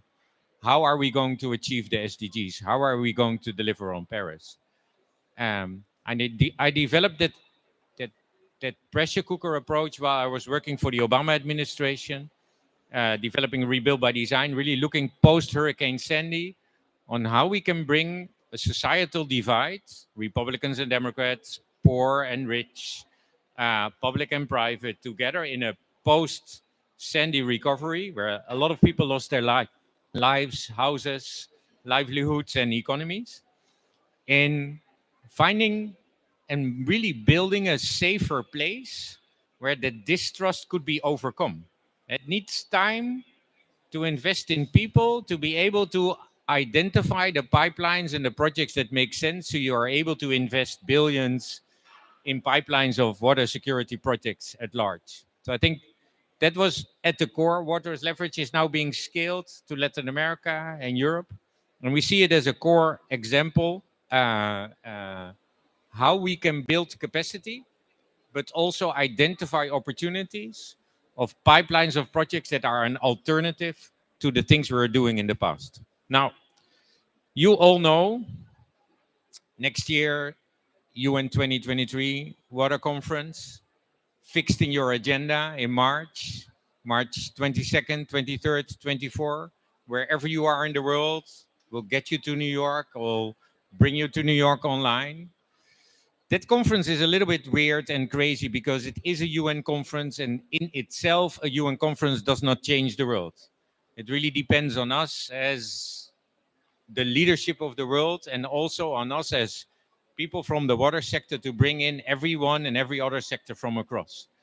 That conference will try to harness these collaborations, cross-sectoral, inclusive, really tapping into every knowledge and every capacity from girls, from indigenous, from women, from men, from politicians, from experts, from financiers, to ensure that we come up with proposals and commitments that by themselves and in themselves have the capacity to change course. That as a water action agenda, as we call it, actually help us deliver an alternative agenda than the agenda we currently have. And that assessment of that alternative will help us to provide opportunities for scaling investments across the SDGs through water, really using it as a lever for sustainable development. So next year's conference is crucial, not only for that, but also for the politics and the economics on water, where I started. If we're not able to get water to the highest level of attention at the same time to the societal attention and the understanding and ownership at all layers, we missed out. One anecdote, and then I stop. I was in Cairo at the Water Week, and I was approached by many ministers of water to please invite them to the UN 2023 Water Conference. And it made me think. And then I asked, what's wrong? Because we are inviting everyone, governments, private sector, NGOs, individuals. And they said, yes, but you will invite my head of state. This is where the invite goes to. And if you're lucky, and if he can't come, he will be represented by the Minister of Foreign Affairs. Because water politics is never institutional. A water minister, 90% of them, are not in the central cabinet. When decisions are made at the national government, it is without water or around water. So next year's conference is also really about how we can bridge the gap politically. And second, on national, local, regional, and in these coalitions. And second, also have, next to these commitments, a connection to the UN system itself. Because water is not organized there. If you want to call one UN water, nobody picks up the phone. There is a meeting that's called UN water, but hey, no mandate. Anyone can do whatever she or he wants. So there is also this need of one, an institutional capacity, and second, the political connection again. If water can't be tabled somewhere in the UN, if there's never a conversation between member states and then with the world, then water, as Amina Mohammed rightly said at the GA this year, not only is homeless, but continues to stay homeless. So next year's conference is about actions, your commitments and those that are transformative, really using water as a game changer, as a lever for sustainable development and climate action, but at the same time also finding a way to up our game and up water to a higher political level.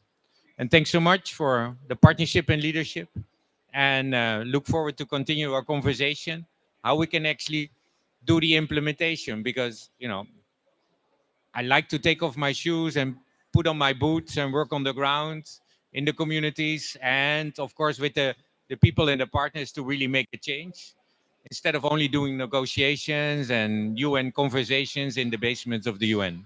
But let's do both for sure. Thank you.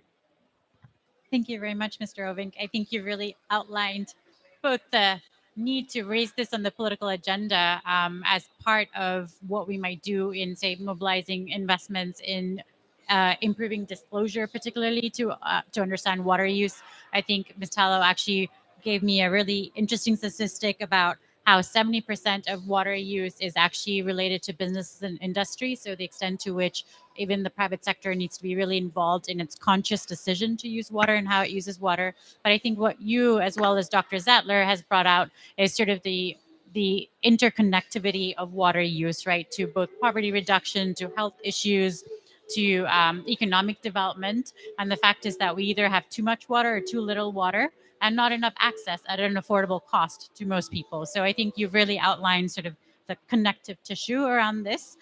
Maybe if I can just open this up to questions, because we actually haven't gotten any questions from the audience yet. Is there anyone in the audience who has a question they'd like to ask? Or Smitha, I guess we'll start first, and then we have a couple more.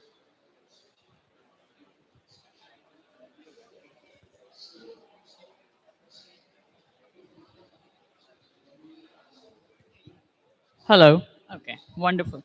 So I think the first question was actually to Mr. Salame. I was curious, you mentioned the 3 pillars of action within your work, which was the investment readiness, the customized TA, and then the kind of the brokering. Could you, arguably, once you have made SMEs ready enough that they are viable and have a business case, Hello. I was wondering, how much time and effort does your program spend on the brokerage part? Because arguably, if investors, say that they are looking for bankable solutions, bankable projects, and they're not finding them, but are they really looking? Where's the gap there? Is there something that's preventing them, and there's a need for this brokerage? The second question, again, Mr. Zattler spoke about it a little bit. I was wondering if you could come in on this. Of course, SMEs don't exist in kind of a neutral landscape, right? They are impacted by regulations, political shifts. So you didn't talk about how does your program engage with the regulatory and the policy context to create that enabling environment for SMEs. Could you talk a little bit about that?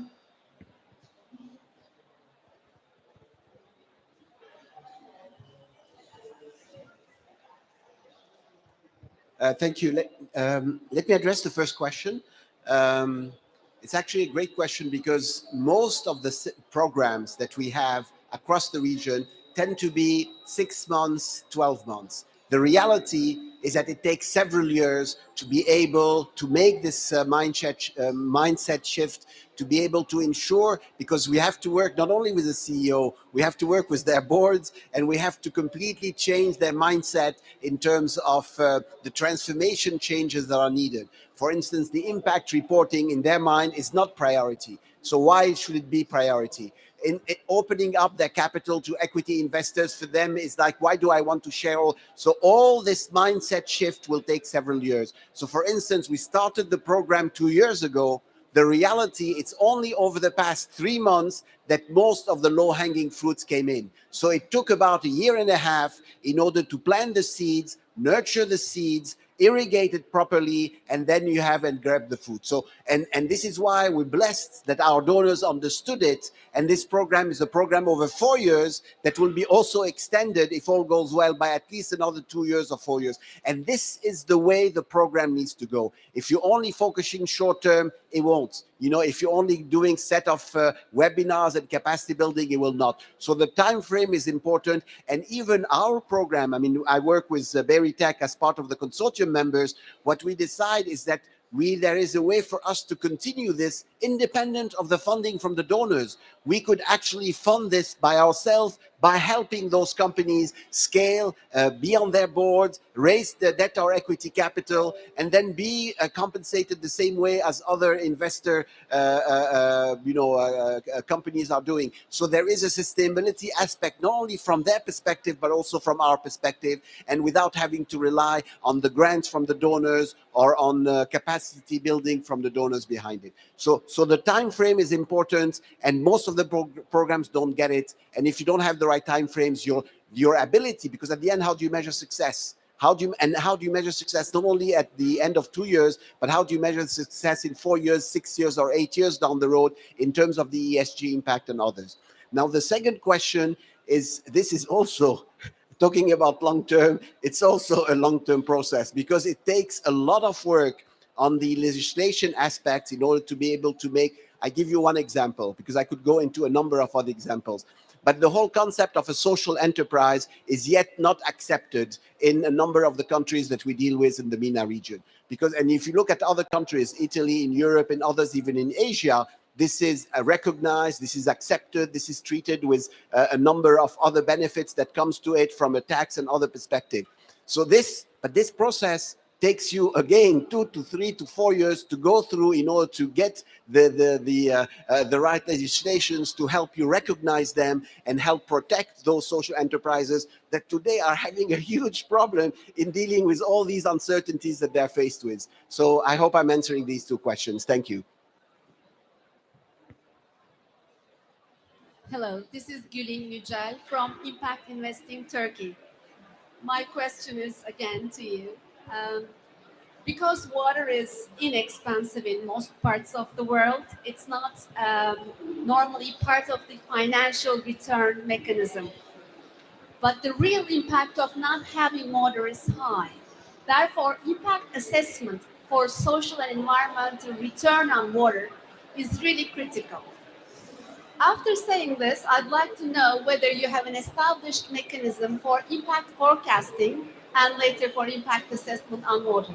Yes, it's again a great question. It's again related. It's about change management. So it's you need to. We actually are learning together with our innovators. So what we do is we have a proper, full functioning MEL department that is measuring, evaluating, and taking all the learnings that we have behind it. So what we have done, the first thing is we have 5 donors. So all of those donors, USAID I mentioned, the Dutch government of foreign affairs, we have the German GIZ, the Swedish International Development Agency, and the European Union. If you talk to them, they might have different KPIs, which for them are important from an ESG impact. So the first thing that you need to do is make sure that we are aligned in what is this table of 10 or 15 of these KPIs that they consider as important, and it might differ from one donor to the other donor. For some donors, it's the number of small-scale farmers that you are helping remove out of property. For others, it's about water savings that you're generating. So the first thing is get your donors together, ensure that we have a clear understanding, ensure that we have a clear table of what are those KPIs going to be over the 4-year period, and then we work with the companies to ensure that they have the structure, the discipline, and it's not easy. And a number of the companies might fail in terms of meeting this because it's a big change in terms of the way to run the business so it's to explain, like in any change management, what is the burning platform? Why is this important? Why do they need to track it? Why do they need to act on it and report about it? Not only because we're providing the grants when they do it, because the grants is only a mechanism to induce it, but the reality is even without the grants, you need to be able to do it. So the grants are helping in terms of providing the change that is needed in the mindset of the board and others. So I don't know if I'm answering your question, but it is the way we do it is we have very strict reporting. It's on a quarterly basis. We have very clear KPIs, and these KPIs are over the 4-year period of the program. We have it by innovators that we are work with, and we have it, of course, consolidated at a program level behind it. And this is really taking seriously. We have full audits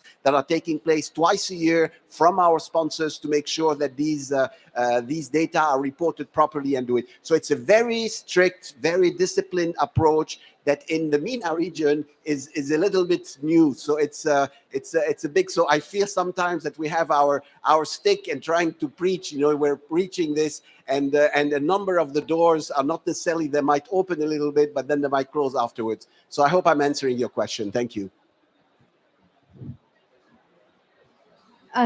Yeah, I am Ryan from Sudan. I'm lecturer at Faculty of Science. So my interest or my research interest in water pollution. Now Sudan is facing a different type of pollution. The mining, it's a one considerable one because they are mentioned it in Stockholm plus 50. But actually Sudan suffering from different type of pollution, from pesticide and plastic pollution. And the main reason for that we didn't have that huge industries and pollution. Actually, we didn't have the very simple infrastructure. We didn't have recycling, good recycling. So my interest to do that in my faculty, and I have a capacity of a different researcher and student. But actually, I didn't have any enough. I didn't have enough training. I didn't know how to direct my research in the right way, and also I need training in that sector. And I want also to take that research done to be just published and to be applied. I want to know how I could your advice and your help and how to can do all of that. Thank you. Thanks very much for the question. If I could also hold your question and ask the next one too, and then we can take both of them together. If you go ahead. Can you hear me? Yeah. I think my question is regarding your speech, but maybe you can all answer to mine. I'm coming from Turkey, from a private company which is manufacturing bathroom solutions. So we are really keen on making an impact on water usage, because we're designing the bathrooms of people, which is very important for us.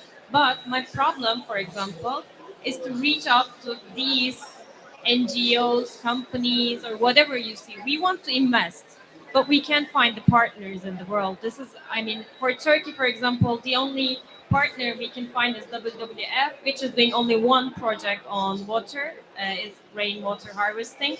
But when we come up to these international partners, they don't, have ability or interest in saving other parts of the world, I can say.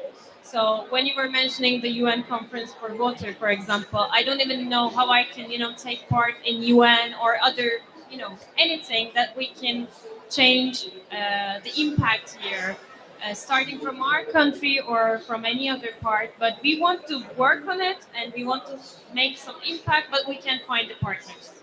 So if you have any advice on finding the partners, I would appreciate it. So I guess two questions on how to find the capacity to do this and how to find the partners to do this. So there are more easy parts of the answer and, of course, more complex part of the answer. And I'll try to do both. But I also want to relate it to the Urban Water Catalyst Initiative that WRI is championing with many partners, of course.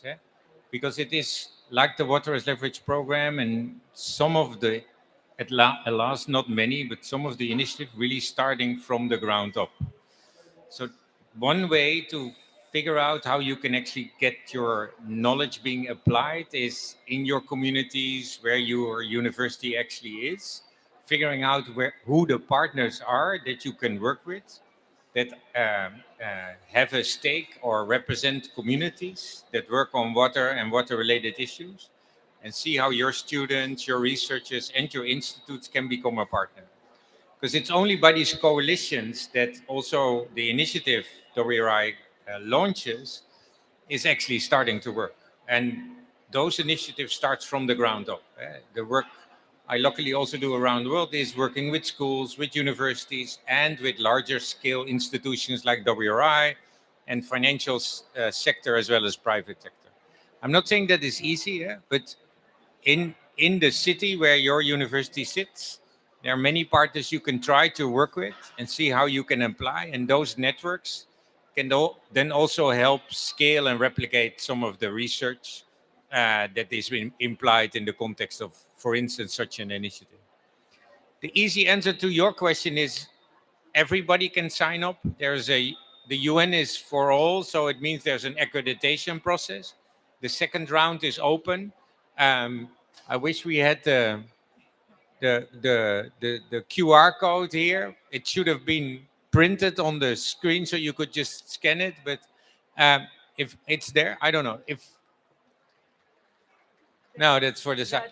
So if you go online and you search for UN 2023 Water Conference, your first hit or a second hit is the webpage of the UN conference. You can find accreditation easily. That is one. But the other part is more interesting because it is about coalitions. And next year's conference is really about these type of commitments. Within the UN system, so I don't represent the UN, but within the UN system, we have, for instance, the CEO Water Mandate, a group of organizations, smaller and bigger private sector partners that work on the issue of water. They're not all water.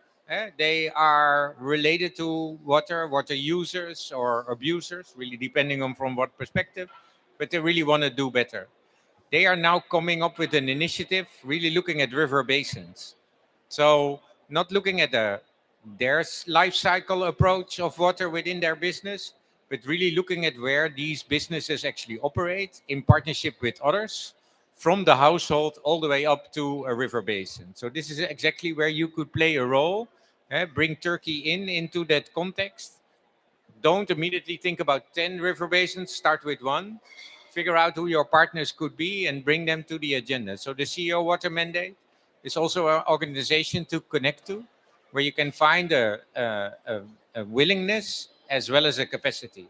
And I think for the scientific community, one of the major groups is the scientific community. It's well represented in the context of the UN conference. So making a connection through your institution, universities, schools are often part of larger networks. In the moment you do this, it is more bureaucratic. UN networks by themselves are not always action-oriented. So the willingness to be able to apply your knowledge and research on the ground has to go through the communities and the partners on the ground, and World Resource Institute, but also the other partners can help do that.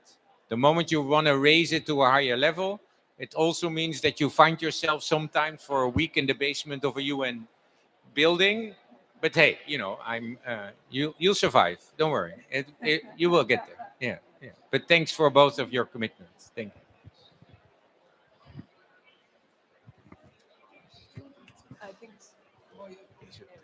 Look, I'll try to answer briefly. Actually, Sudan is included in our program. So Sudan, and we are starting working with companies in Sudan, which are water, energy, for food related on it. My recommendation is that you need, because the donors that are helping us are donors who are interested in having Sudan on the roadmap.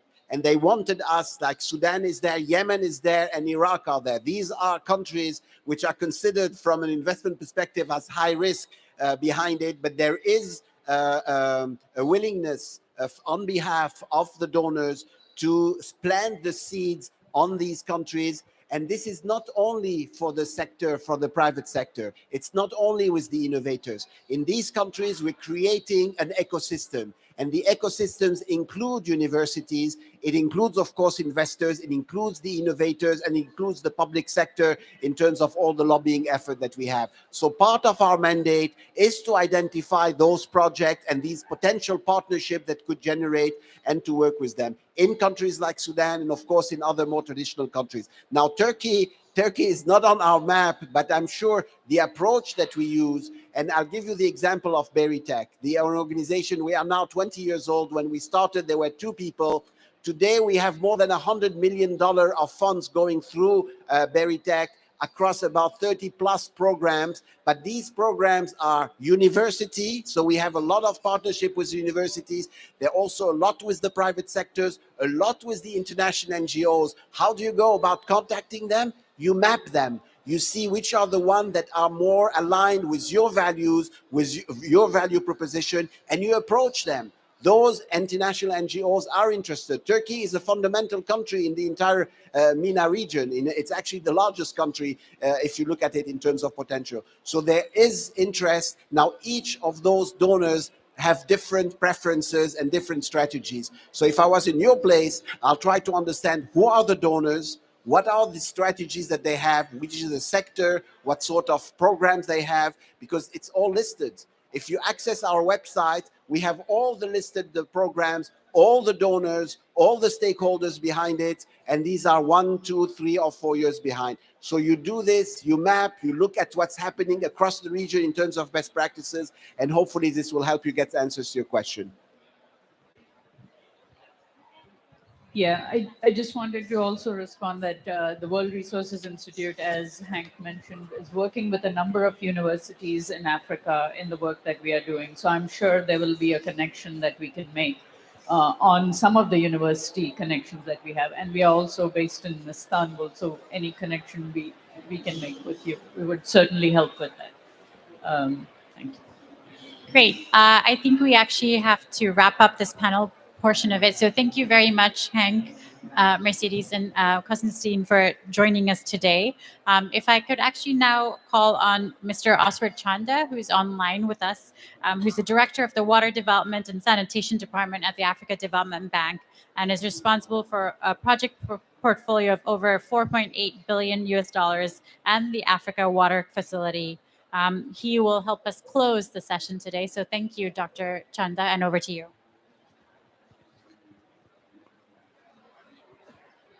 We cannot Good hear afternoon. you. Can you get me? Yes, go ahead, please. Thanks. Excellent. Thank you.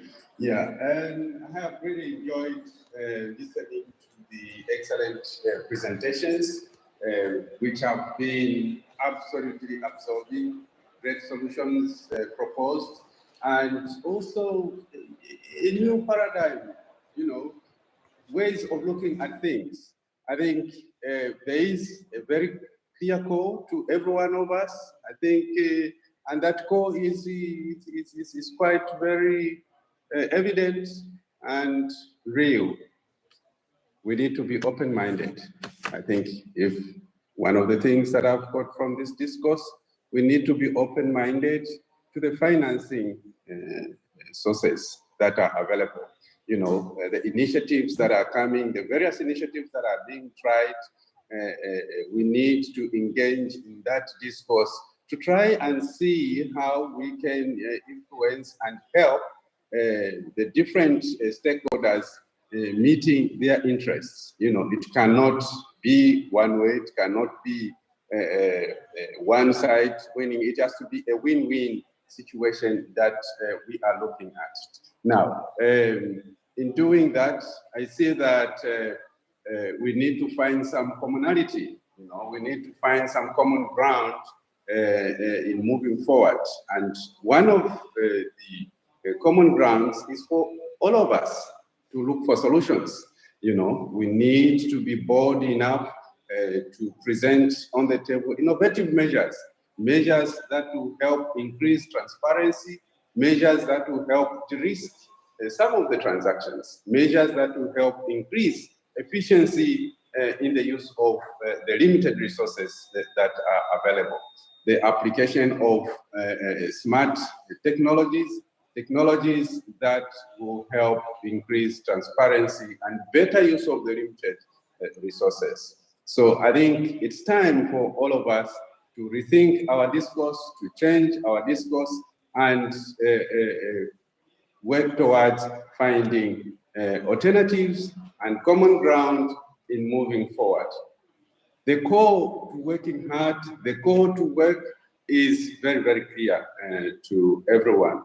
We have to change our mindset. We have to work together, the private, the public, civil society, academia. We all need to put our heads together in finding solutions. And the long-term perspective is needed, because without that, if we focus more on the short-term perspective, profits, or wanting to win, we will not get there. We will not find the much needed end solution. So we all are working towards increasing financial resources for building resilience. The building of the resilience covers and affects all of us.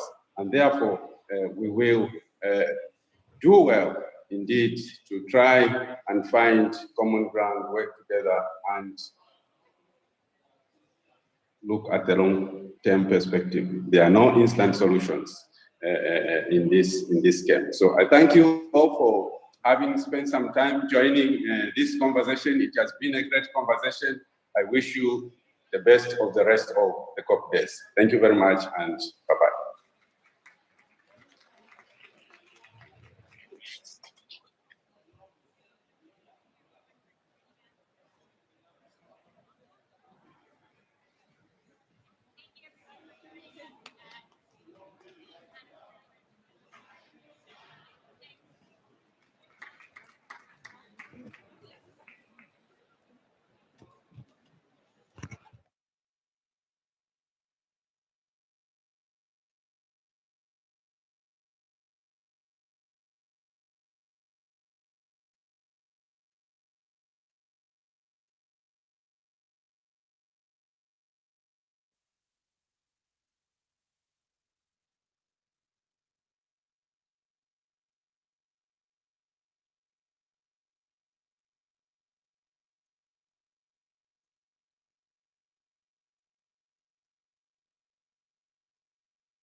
Investment in building drought resilience is far from being sufficient. Trends show that emergency and food assistance still takes a significant proportion of finance flows. More innovative instruments are needed to make investment in drought preparedness financially more attractive, and however, more investment is not enough. Investment must be more effective and have measurable impacts. If I could just show the video.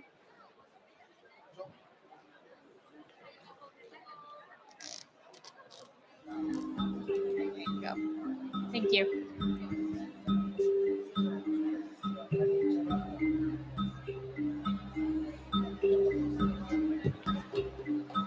Give it a second.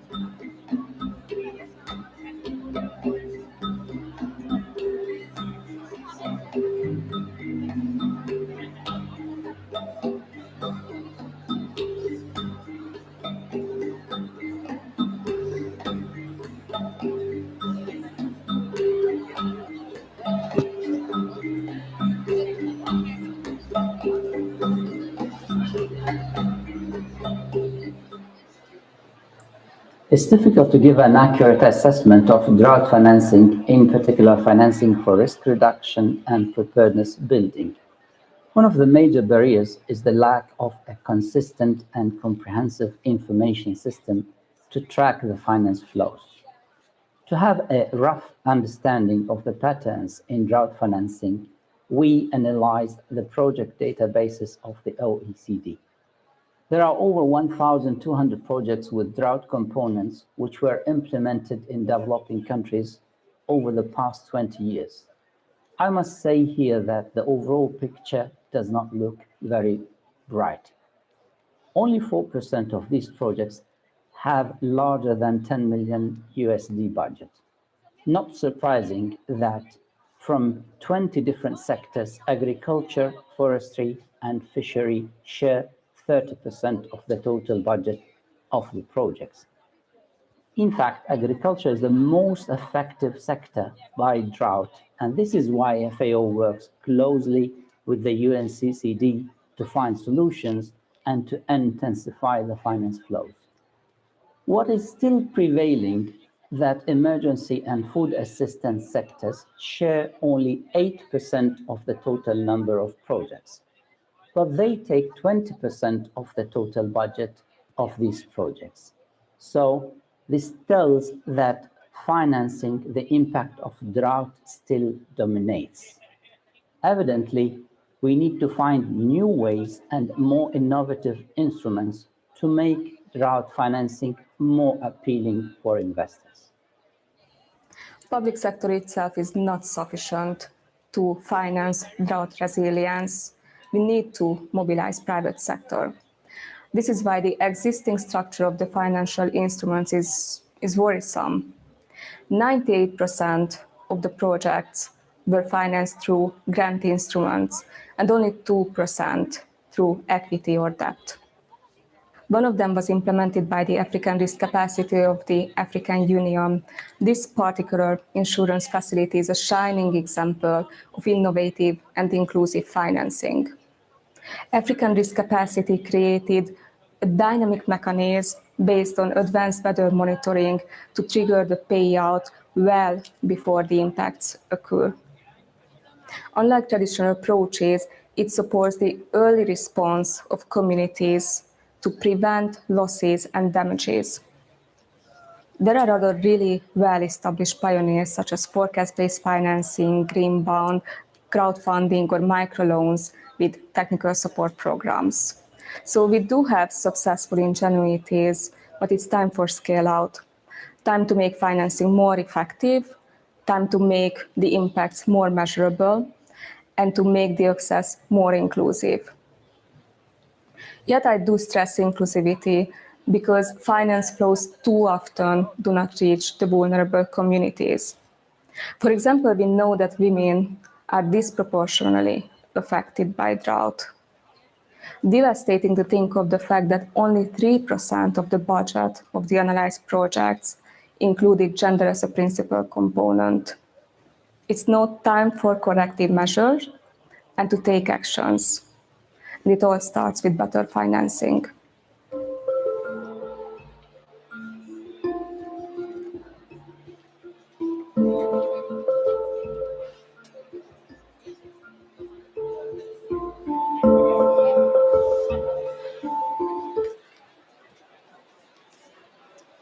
So for the second video, we actually have one from the African Development Bank, which looks at climate change and how this presents a major challenge to Africa's achievement of the Sustainable Development Goals. The African Development Bank continues to prioritize mainstreaming climate change and green growth in its portfolio and is committed to incorporating climate-informed design to all of its investments, so 100% of its investments. The bank continues to make progress in driving Africa's transition towards greater climate resilience and climate change adaptation. Thanks.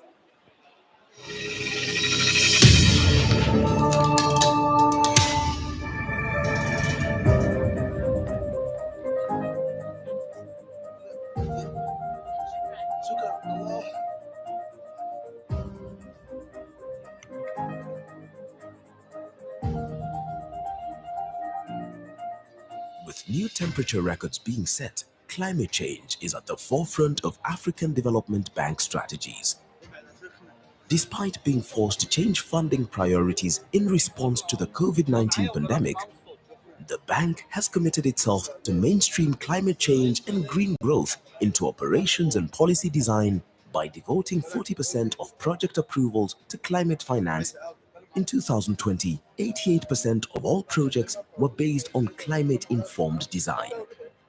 Working hand in hand with the Global Center on Adaptation to launch the African Adaptation Acceleration Program in 2021, the African Development Bank has set a goal to double its climate financing to $25 billion for adaptation by 2025.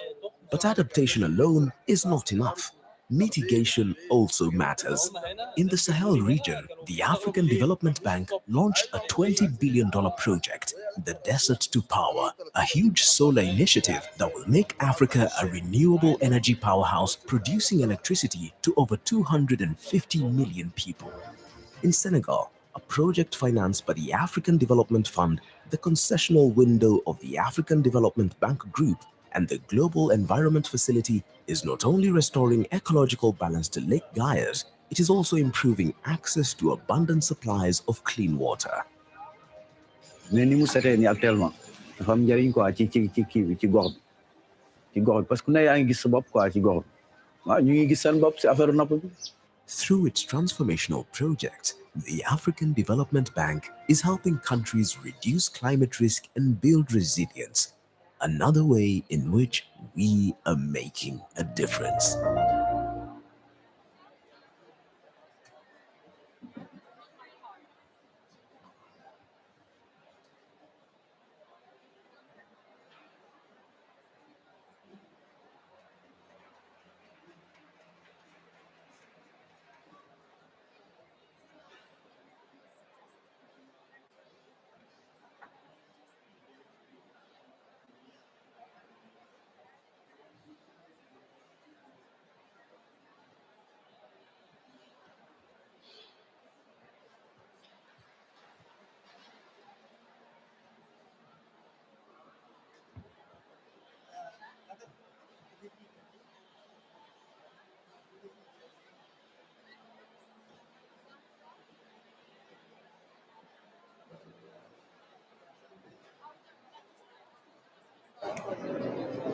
Okay.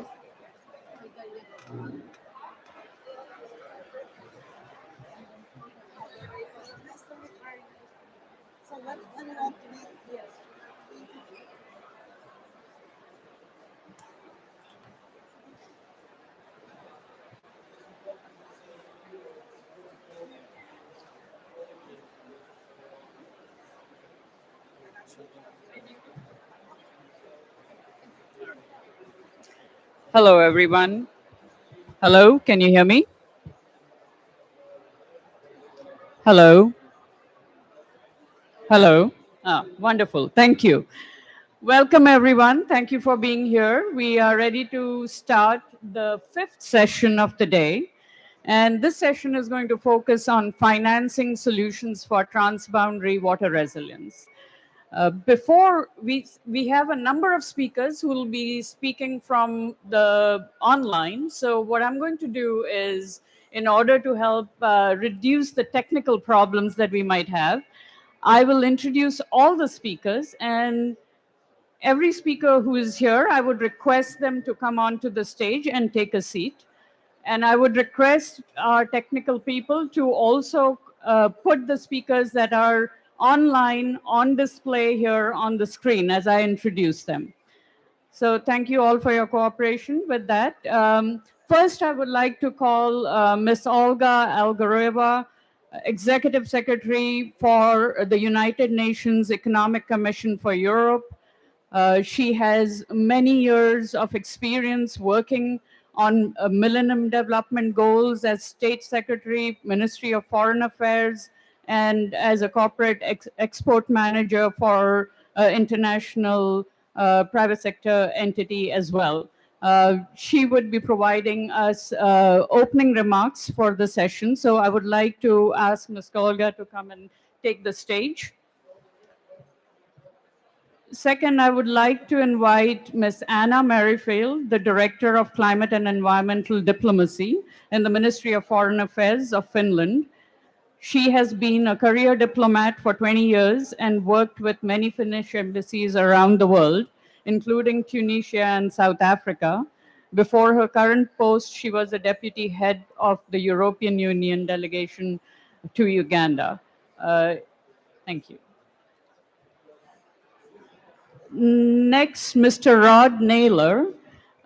He is a global water lead at GHD, which is a large network of professionals working in various areas of the water sector. If Mr. Rod Naylor is here, I would request Mr. Rod Naylor to come on the stage and take a seat. No. The next speaker I would like to invite on stage is Ms. Tahini Mustafa Salit. She's the head of the Central Department for External Cooperation in the Nile water sector, Ministry of Water Resources and Irrigation, Egypt. And she also represents the Ministry of Water Resources and Irrigation in many regional international organizations as a technical advisory committee member, including in AMCOW, the African Ministry of Council, Ministers' Council on Water. Then I would like to invite Ms. Nada Majdalani. She is the Palestinian Director for EcoPeace Middle East.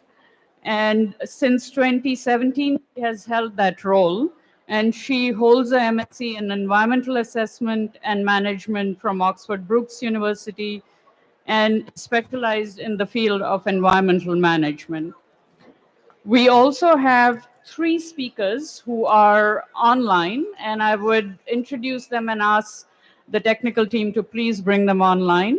The first is Mr. Anders Jagerskog. He's the Senior Water Resources Management Lead at the World Water Global Practice at the World Bank, and his work focuses on the Middle East and North African region as well. So thank you for being online. And next, Ms. Alexandra Moreira, who's the Secretary General for the Amazon Cooperation Treaty Organization. She's a lawyer and specialized in economic and environmental rights. Welcome. And then I would like to ask Mr. Edouard Bonnet, who worked with the French Embassy in Kenya and on the United Nations Environmental Program on health and environment, and is a project manager for the International Network of Basin Organizations, to also welcome. Thank you for being here.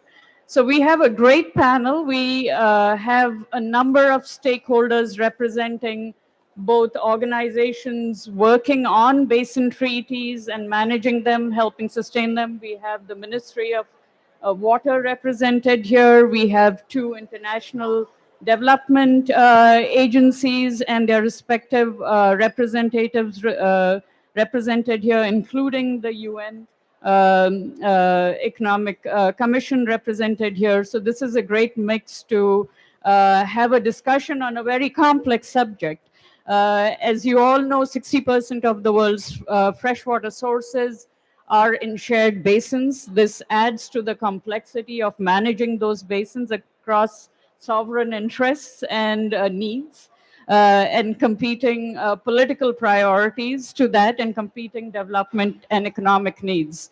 And certainly climate change and the impacts of climate change impacting those water resources does not reduce, it only increases the complexity of those problems.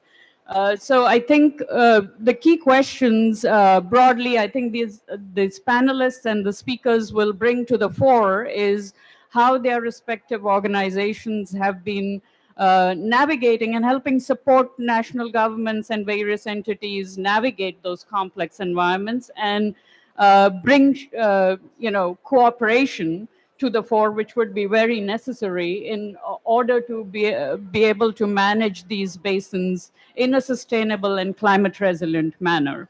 And considering the theme of the day, the most important factor that we would like each one of the speakers to draw and talk about is, are there financing sources that are available for these kind of transboundary water management issues? What are those sources? What are potentially the gaps in those sources?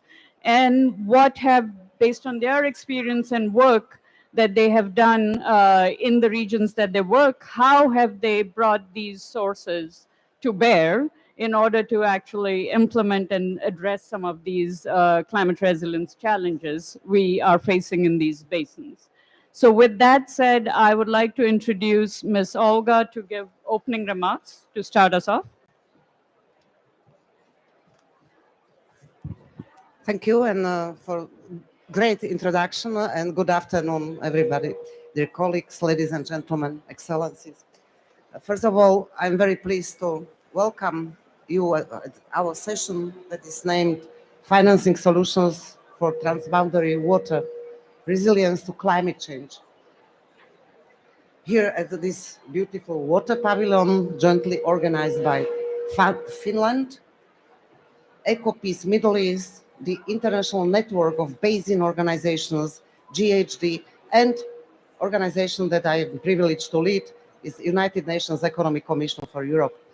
And also I would like to thank Egypt and the Water Pavilion partners for giving us this opportunity to be here today and to help us to organize it. It's strange, no? It's okay? So we know that the water and climate change is interlinked. And we know that the climate disasters are mostly felt through water cycle, as we have seen and evidence over the past months. So this is why we welcome that Egypt has put water very high on agenda of this COP, and also in the negotiations. Can you help me, please, with this?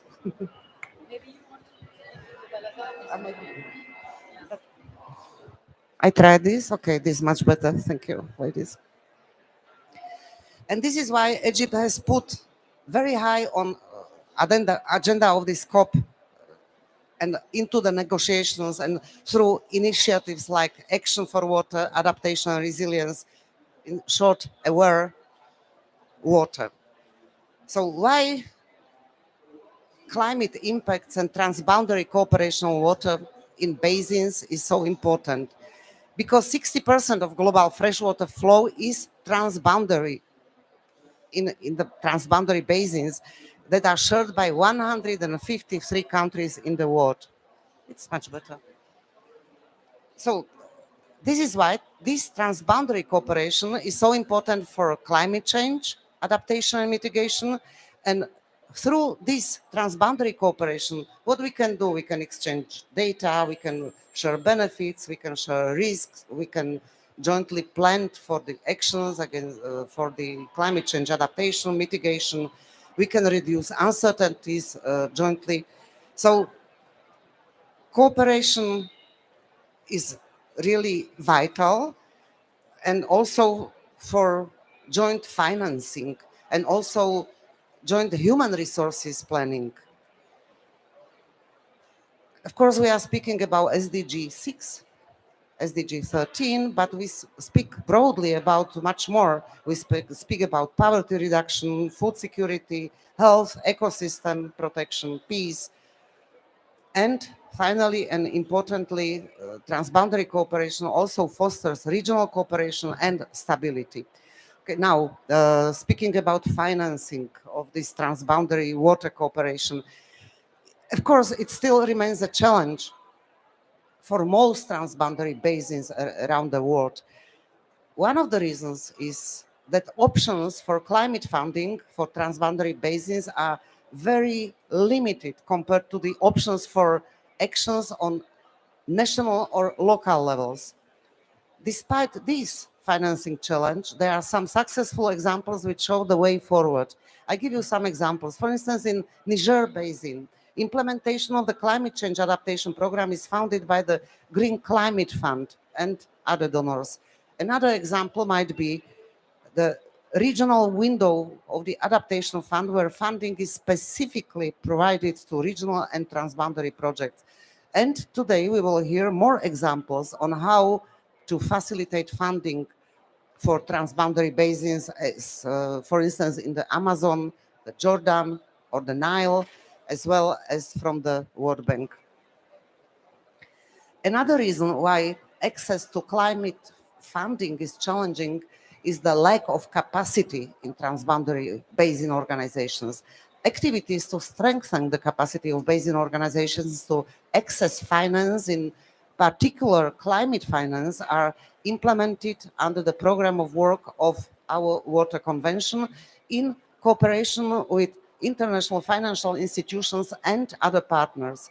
They include trainings, sessions focused on facilitating funding, preparing bankable project proposals, which have benefited, for instance, the Lake Chad Basin, the Dream Basin, and Africa more broadly, as well as preparation of guidance materials. For example, the publication Financing Climate Change Adaptation in Transboundary Basins was developed by the World Bank in cooperation with us, with UNECE, and also other partners. I would like to thank the World Bank and the other multilateral development banks and partners for very good cooperation in this area. So as you may know, our Water Convention provides a unique global, legal and intergovernmental framework for transboundary cooperation in climate change adaptation, including flood and drought management in transboundary basins. This convention has been supporting countries and basins for around 20 years through sharing knowledge, experience, developing guidance, implementing projects, implement climate change adaptation strategies and plans.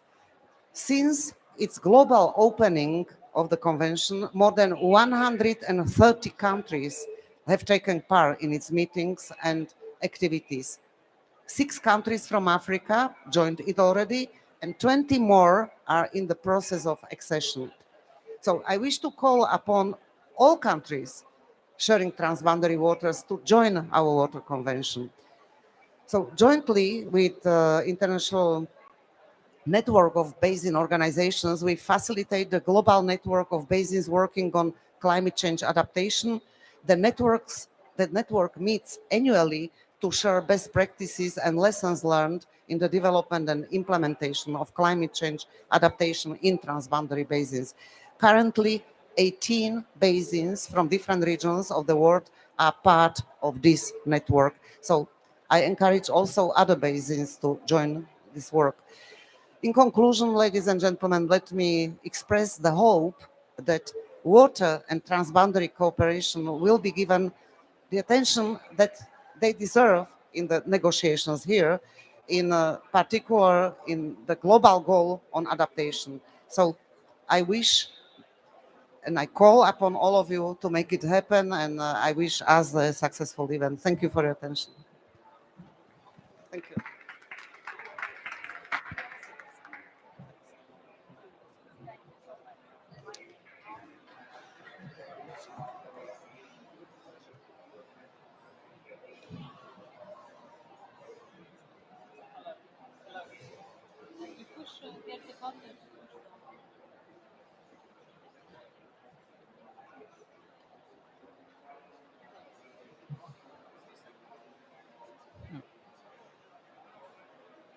Thank you, Ms. Olga, for those remarks and for painting the picture of what are the challenges and what are some of the solutions in terms of conventions and different kinds of funding strategies that are available. Really appreciate that.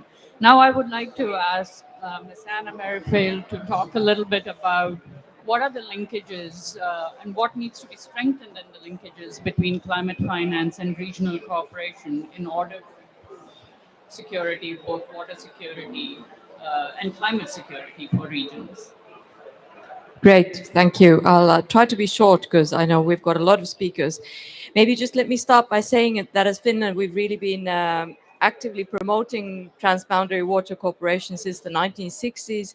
We've been doing this bilaterally with our own neighbors, and we've been quite active in the multilateral fora as well, and we've been supporting the Helsinki Water Convention since the very beginning. So I won't go more deeply into the rationale of why we thought that this is a good idea and continues to be a good idea, because I think they were very well spelled out in the initial words here. Maybe just one point to add is that I think from our perspective, also as both as an international actor and from the point of view of foreign policy, but also from the point of view of a donor, we see that supporting transboundary action it kind of kills many birds with the same stone. We can promote water security. We can, of course, promote overall security as well. And then I think we can also promote gender equality, because we know that the adverse impacts of climate change and worsening security, which it also aggravates, that those have always the worst impact on girls and women and people with with vulnerabilities. Maybe I would also I'd also like to point out that when we talk about kind of transboundary operations, we need this regional cooperation to ensure effective adaptation, and we need to strengthen resilience. So regional cooperation, of course, from our point of view, means that you can plan and you can implement projects on a larger scale, and they have more impacts. And it also means that costs and benefits can be shared. It creates some certainty about water management, including water allocation and coordination of flood and drought risk management measures, and this adds to climate resilience, which we all need. So transboundary cooperation frameworks already provide for joint actions, such as joint assessments of vulnerability and adaptation strategies.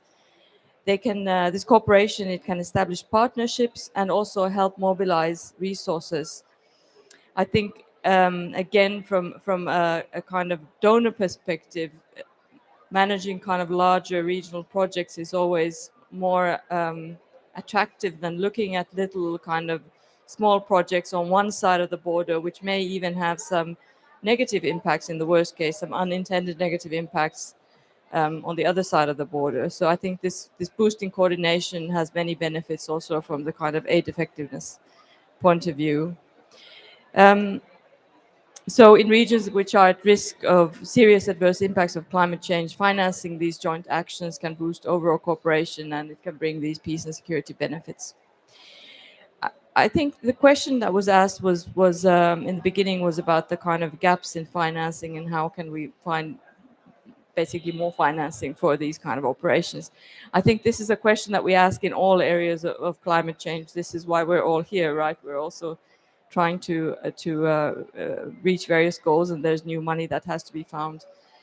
I would like to stress that from our point of view, it is really important to ensure that also in this area, we cannot only operate on the basis of the presumption that we're only doing projects on the basis of ODA. We need to make sure that national, domestic, all financial flows, whether they're private, whether they're public, we really look at them from a very coherent point of view, and we ensure that they are climate positive, that we don't do something, for example, from a private sector side on the ground locally that has negative impacts on what we're trying to do with kind of our official climate funding.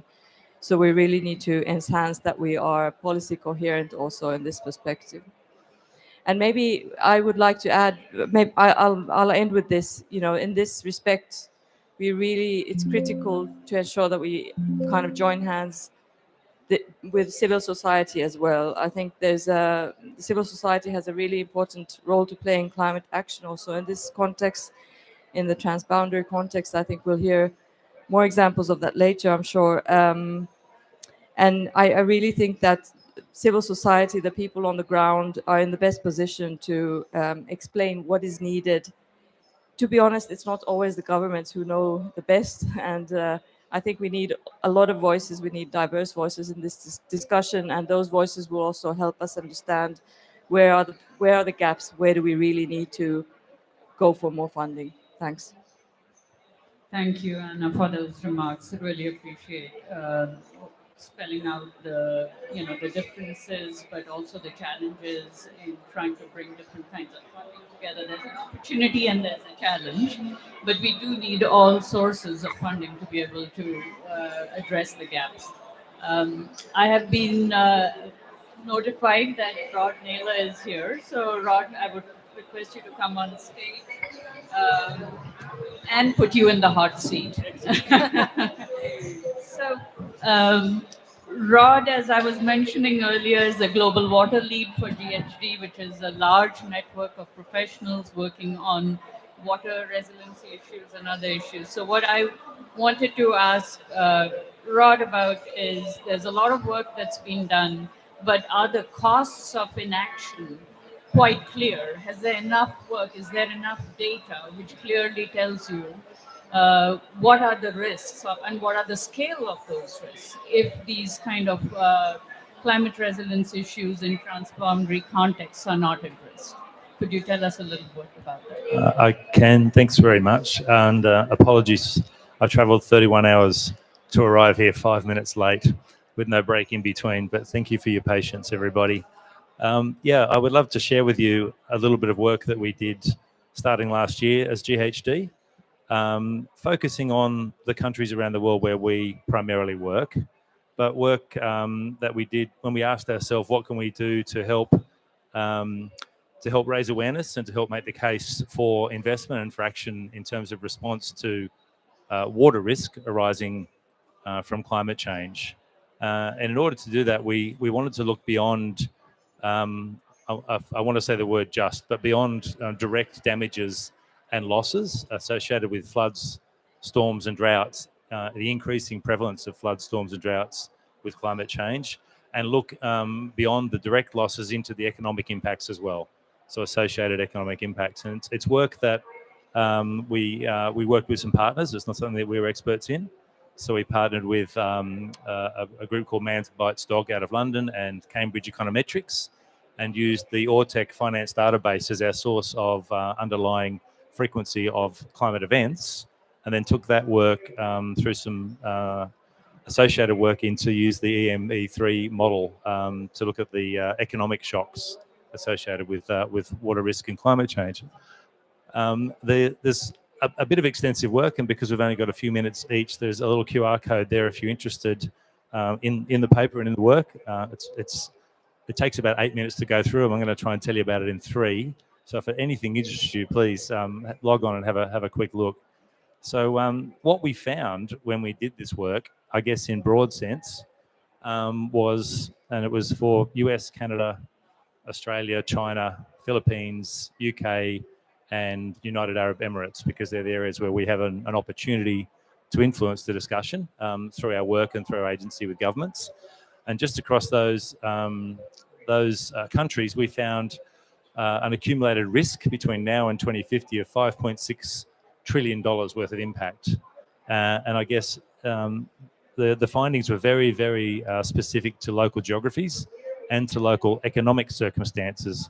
So the ratio between direct loss and economic loss was actually quite varied depending on the circumstance of the country. A very detailed topic that I won't go into tonight, but I guess at least half again to double the impact, although in some circumstances because of economics almost offsetting each other, and in some circumstances dramatically magnifying by orders of magnitude.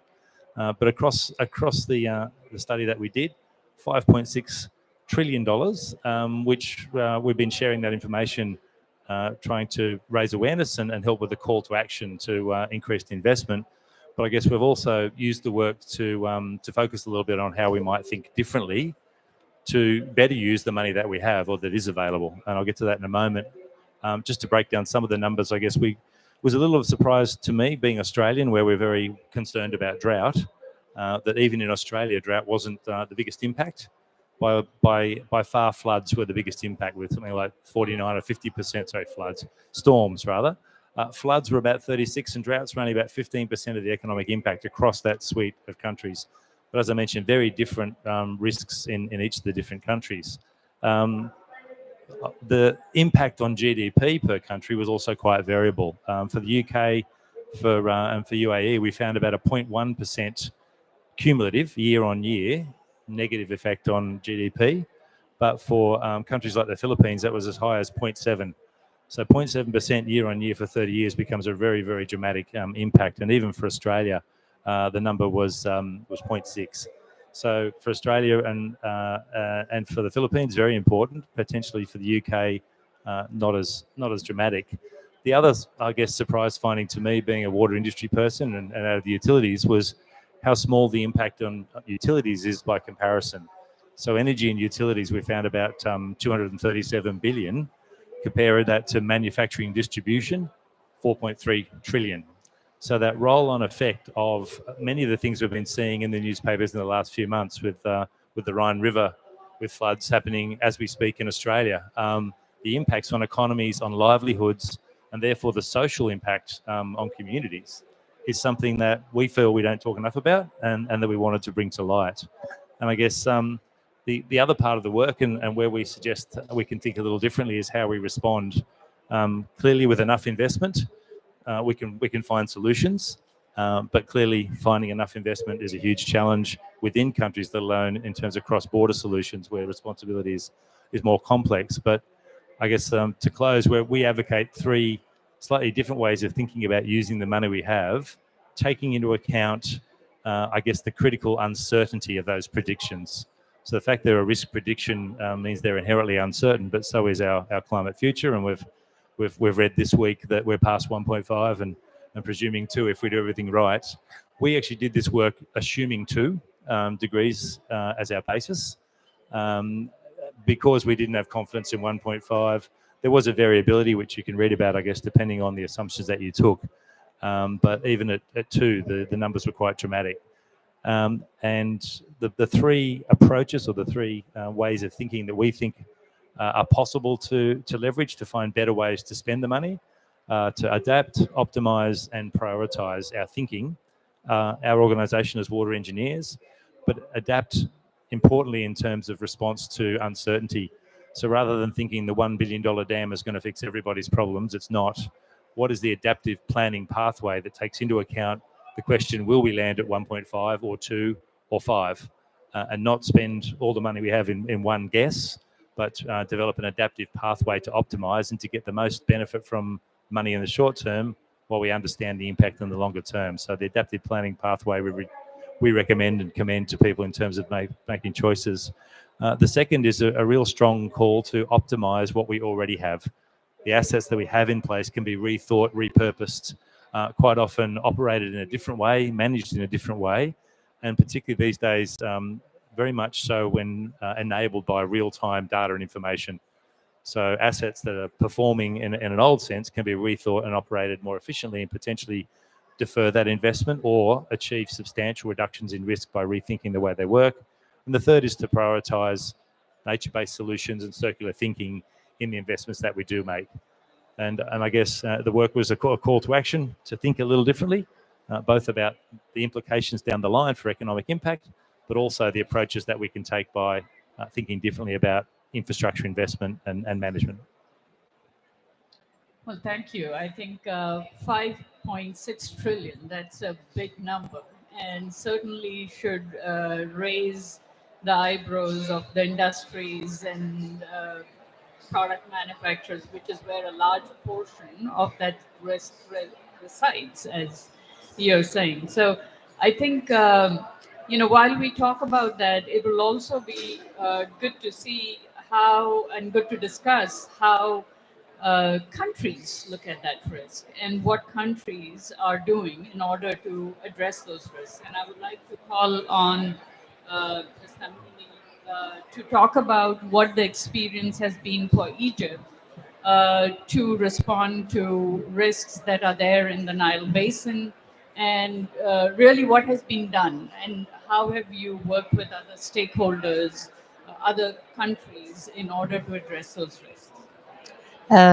Thank you. Thank you very much for, first of all, for the introduction, and thank you also for the question, which is actually, it has many aspects and the time is very short, so I'll try to be just pinpointing to some issues.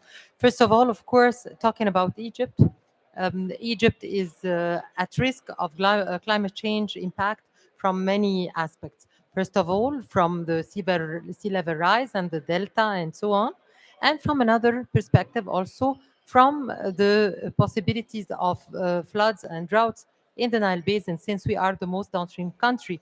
And accordingly, we are really vulnerable to any difference that happens in the climate change and their impact. So this is our starting point. Other than that, at the national level, we have tried to have some global climate financing for projects called ICZM, which integrated coastal zone management approach. And this is a very ambitious project. It's ongoing until now, and it's using nature-based solutions. This is on the national level. But actually, let's try to go to the transboundary level, which is more interesting. As most of you know, because I think that most of the interested people on transboundary know that we have some issues on the Nile Basin, some political and hydropolitical ones. But we are here presenting a sort of solution is to cooperate beyond the river. So not to talk about water per se, but to talk about the benefits out of water. And from this perspective, I'm introducing to you a project that has been talked about many times. It calls the establishment of a navigational line between Lake Victoria and the Mediterranean Sea, or in short, VICMED. This project is a PICI project, with this Presidential Infrastructure Initiative in Africa.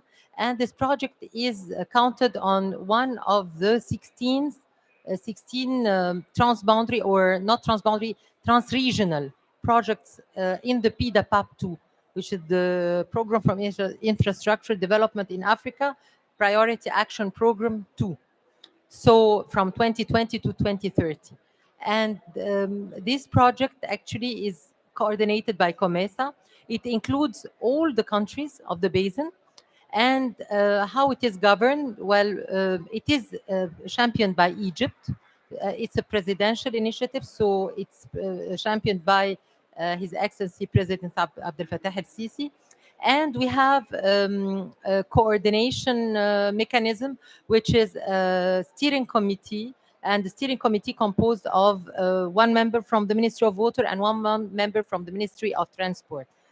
The objective of this project is to establish, like the name is, establish a navigational line, but it is also subject to multi-modal transport. So we are now at the feasibility study phase. We have done a pre-feasibility study.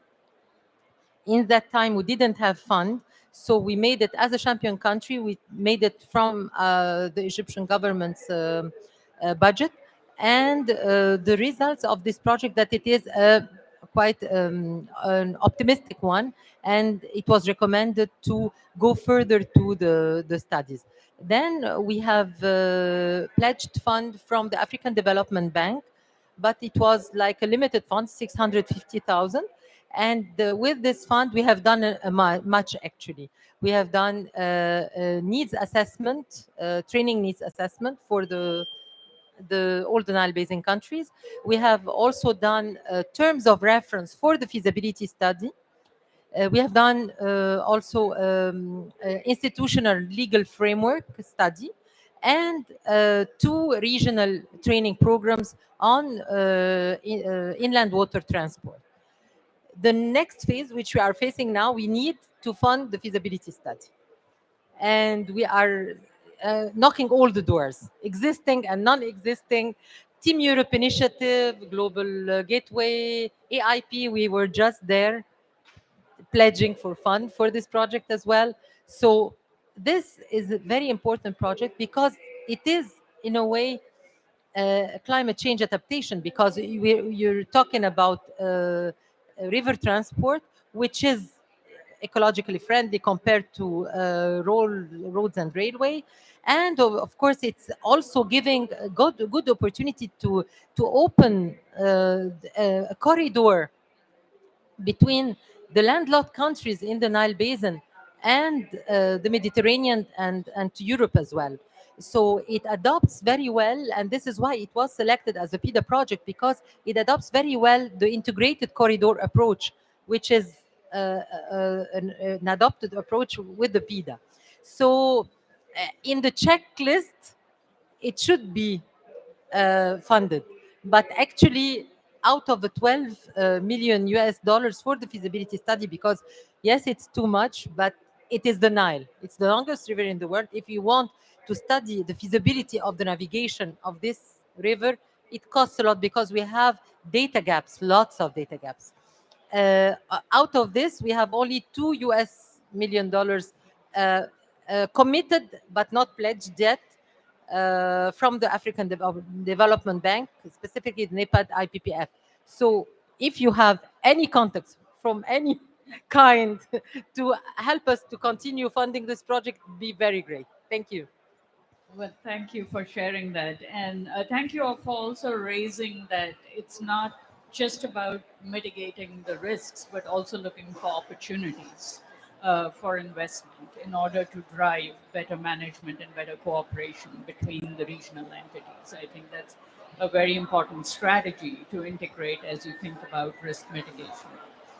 So with that, on that point, maybe I'll ask Nada to share a little more on another context, the Lower Jordan River, and really talk about how planning and master planning in this case could really help develop strategies for more sustainable management and development of another transboundary basin. Thank you, Smita. And definitely the Jordan River Basin has a specifically unique case because the entire basin is located within a conflict-torn context. Palestine, Israel, and Jordan has been a case of bad news for several years and decades. Which has led typically to the demise of our water resources. And the Jordan River specifically has been suffering due to this conflict. In the early 1960s, the river has been diverted. We have lost 95% of its flow. And we've lost 50% of the biodiversity. The socioeconomic mosaic in the area has also changed, where several communities were depending on agriculture now are suffering unemployment, particularly on the Palestinian and the Jordanian side. And it also has a geopolitical dimension at which the longest and the largest stretch of the Jordan River is basically a closed military zone, which even does not enable civil society or anyone to basically take action and active action towards any sort of activism to rectify the situation.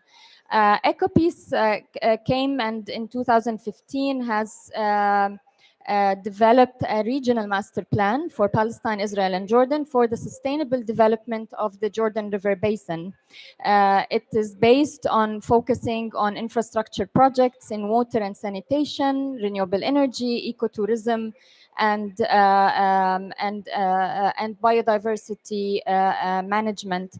And this action definitely requires investments on ground on the local national level, but with the perception and perspective of mutual gain.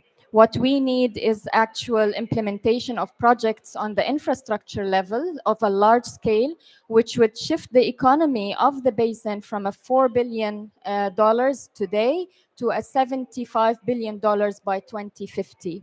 And it is easy if there is the political will.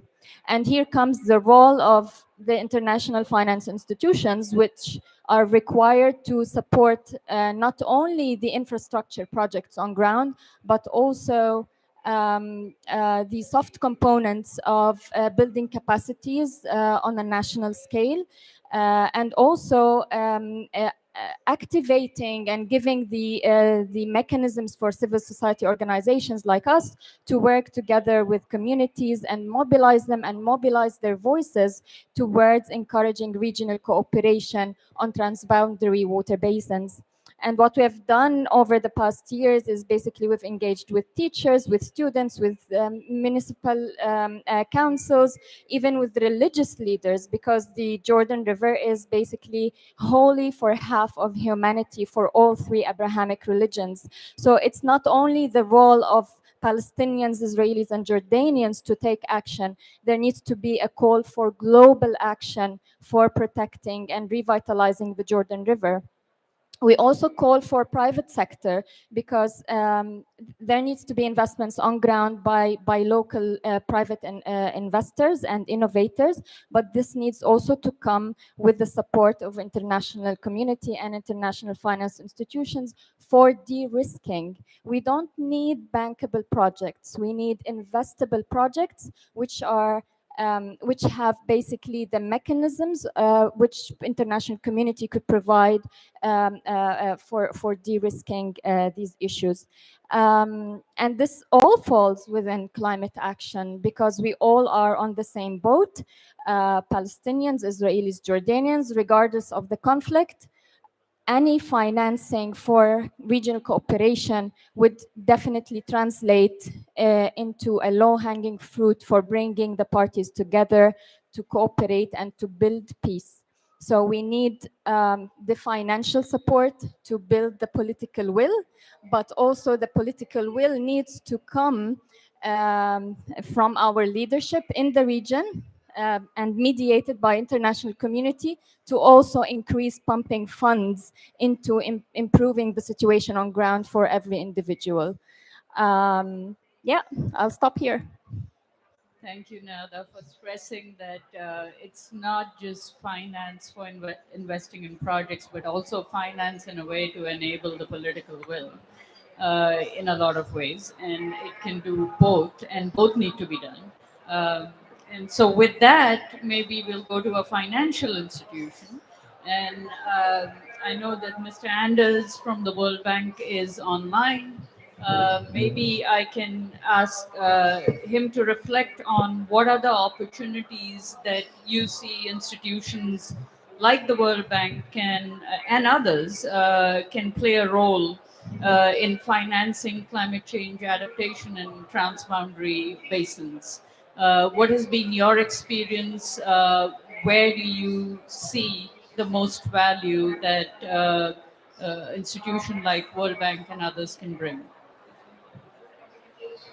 Okay, thank you very much. Just checking if you can hear me.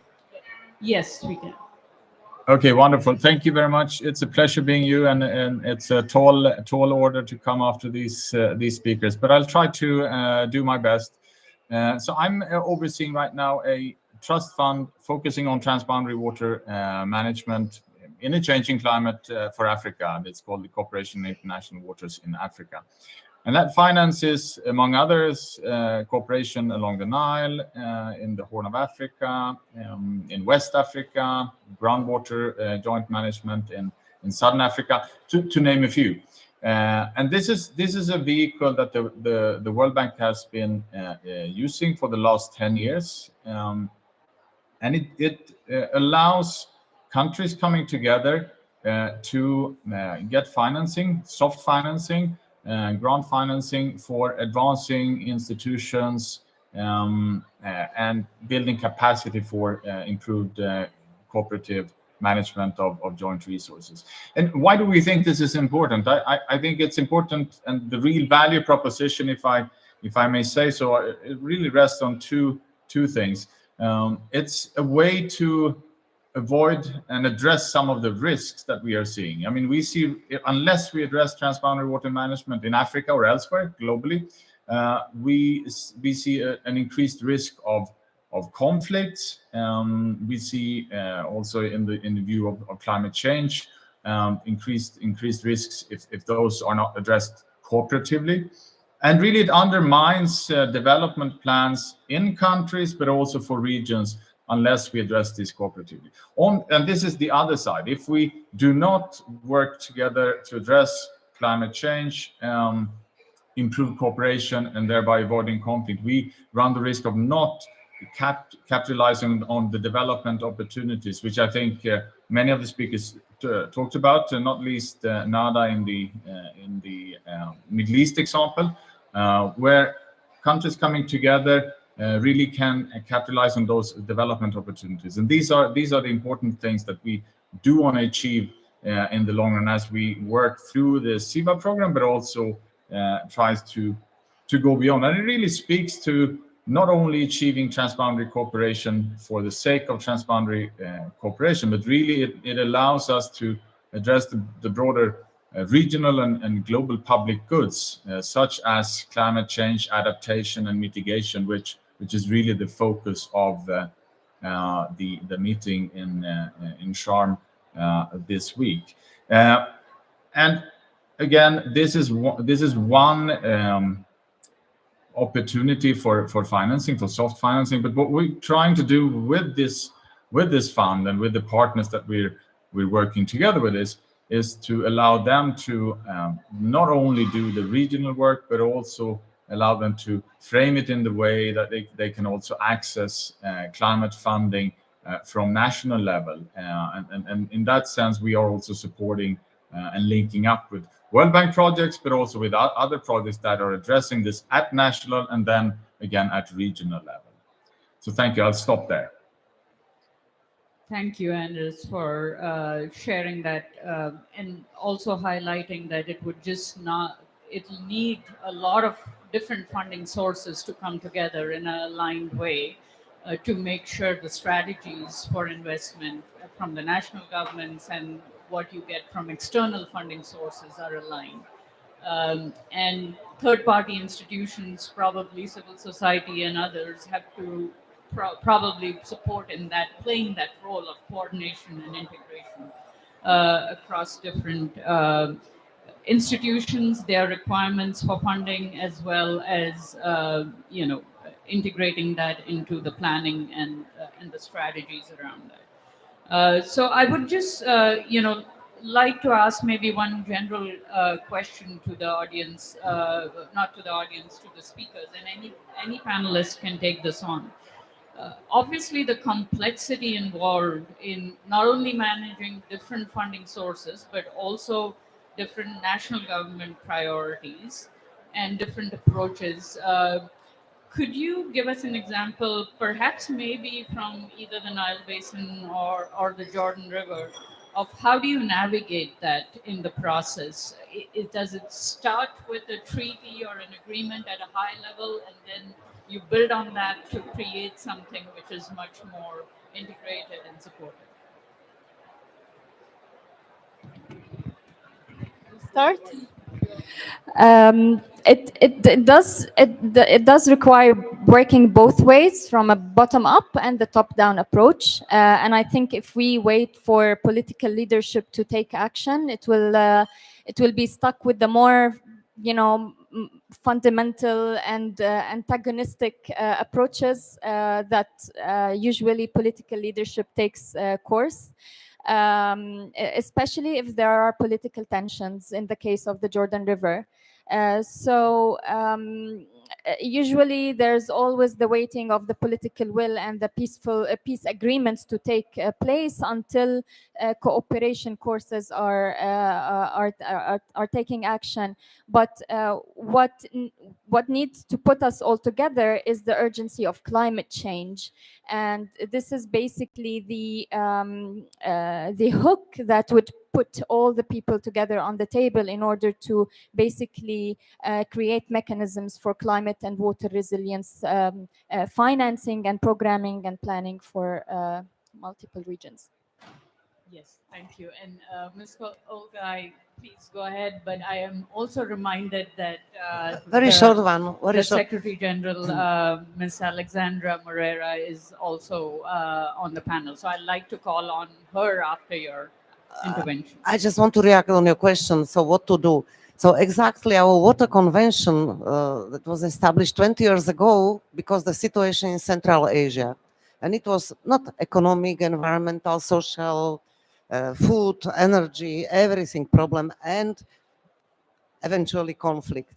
So, and this is why this convention was established. Since then, it was tested that it's helping. It's exactly the joint secretariat, countries meet, they are coming to one table, they discuss all those complex issues. So just, I cannot say anymore, they just access to our water convention. Thank you.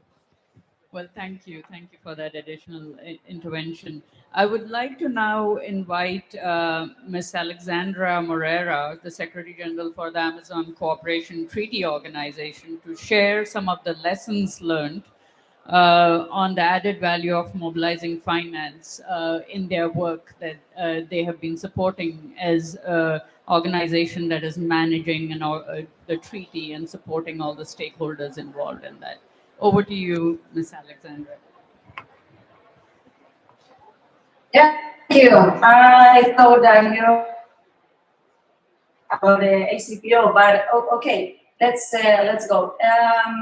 Well, the last adaptation gap report 2022 show us the estimated adaptation costs made are currently between 5 and 10 times higher than international adaptation finance flows, and the adaptation finance gap persists widely. In another hand, as an intergovernmental and regional organization, we face that a large majority of funding sources are focusing mostly on national level projects, not allowing regional multilateral in more cases to have access to this resource. As such, a competitive context related to resource mobilization added to complex multi-step and lengthy process for access to traditional donor source, ACPO has had innovative and advanced in generating alternatives such as the establishment of partnerships and strategic alliance and taking a step beyond identifying donors. In this way, we're working very closely with several key institutions with relevant experience in regional and global context for the resilient issues, as UNEP, AfDB, UNESCO, European Union, CAP, GWP, GIC, and others. Moreover, accessing international funding for regional initiatives is a complex multi-step and multi-stakeholder process, not all fully understood by the countries. So in this sense, building targeted national capacity for proposal development and consolidation is a key.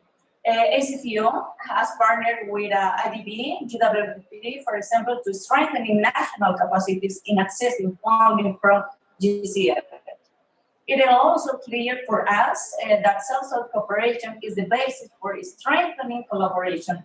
It also the mechanism to advance and reduce technical and institutional asymmetries between our countries. In this sense, our organizations has partnered with Brazilian Cooperation Agency in strengthening integrate water resource management through capacity building in our member countries.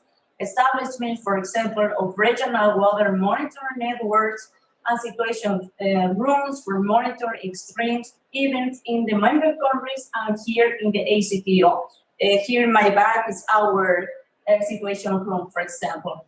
Amazon organization is the only regional international organization with a vision, mission, and a strategic operation agenda that has a membership and support of the 8 countries that share the Amazon region. And we provide a forum to prioritize and make decisions on the structural issues such as water resource, but also climate change, biodiversity, forests, and the other issues. It's important to remember that it's the largest basin in the world. In this context, we advanced in a regional initiatives which respond of these strategic priorities of our countries. But in a main challenge, I think for regional projects, for example, achieving coordination at the highest political, diplomatic, and technical level among all the countries that make up a multilateral organization is a challenge indeed. This is the value added that the ACTO brings to the table, given that it's established a relation of trust with our member countries, having the authority to convene, organize, and coordinate cooperation initiatives among the member countries. For the management of financing for traditional source, there is a tendency actually to exponentially build on comprehensive baseline information. The Amazon, in all its extension, continues to surprise researchers to this day with the identification of new species of plants, reptiles, fish, etc. So, at the same time, there are substantial differences among the Amazonian countries in terms of the number of studies and research publications of the basin, which result in many cases in significant information gaps when generating relation baselines. So, the Amazon basin needs financing proportional to the dimension of this extension of challenges. For us, these items call for groundbreaking accelerating in scientific research, innovative planning, more and better finance and implementation, increased monitor and evaluation, and deeper international cooperation. Thank you very much for this space. Thank you, Alexandra. Really appreciate sharing all your learnings from the work that's going on. I would like to now give the floor, we have only 2 minutes left. I would like to give the floor to Mr. Edouard Bonnet to talk a little bit about reflections from all you've heard from the speakers. Thank you. Thanks a lot, Smita. Thanks a lot to everyone. This was a very high quality panel that we had today. Well, we've first made a clear assessment of the situation. We had Rod Taylor mentioning that, of course, the climate change impacts on water are dramatically affecting our economies, and in the trillions, he reminded, trillions of dollars. So this asks the question how to adapt, and we are giving a priority on financing at the scale of transboundary basins. And why is that? That's clearly because there is efficiency in planning for adaptation at this large scale. You are doing that at the scale of the hydrographic basin rather than at the scale of administrative boundaries.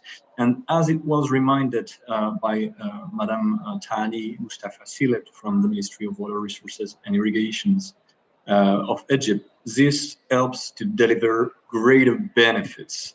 And it's important to discuss not just allocation of water volumes that we share between users, but to actually plan for your water uses for inland navigation, for hydropower production, and so on. This really helped us to also have mutual gains such as the one that have been identified and reminded by Nada in the Jordan River Basin. But of course, we know that there are still financing challenges that remains, including in terms of existing procedures that are designed for state-based application and state-based projects. So the question is also how to finance at the scale of transboundary basins. And we had an example here. We need to build capacities of transboundary basin organizations and states to make sure that they have the knowledge of financing opportunities and of the processes to access climate finance. And making of financing at transboundary level a priority is one of the goals of the coalition to accelerate transboundary water cooperation that is being steered by the UNECE in partnership with INBO and many other partners. We know that World Bank will be, of course, an important supporter of that with the current action that they have with the SIWA, the cooperation in international waters in Africa. And this will help to make a bridge between our works here at COP27 and the UN 2023 Water Conference. So thanks for this assessment and guidance for the next steps, and see you in the next event of COP27 addressing these important issues. Thanks. Thank you, Edward, for summarizing some of what we heard throughout all the speakers' remarks. It's really, you also bring the perspective of managing a network of basin organizations. So this is really helpful. Well, I thank all the speakers. We have run out of time. Apologies to the audience members. We don't have time for audience questions, but please do interact with the speakers while they come off stage. And we would like to now, we do have a panel starting right after, so we'd like to give the space to the next set of organizers. Thank you so much.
Excellent, Mike. All right, we're going to be starting the session, so please do take a seat to join us about financing climate resilient water, sanitation, and hygiene.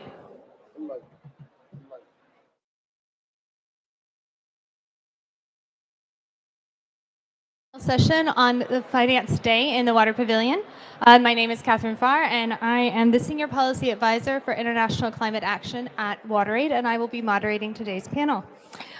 I'm really excited for the panelists that we have, but before we begin, I want to just give a little bit of a scene setting.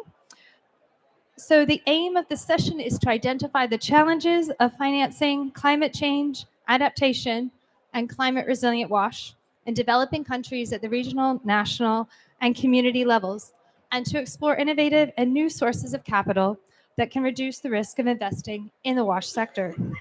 We'll have opening and closing remarks, but largely the session will be a panel discussion with 4 experts. Online participants can use the Zoom chat to ask questions, which may be used for the Q&A portion of this session. I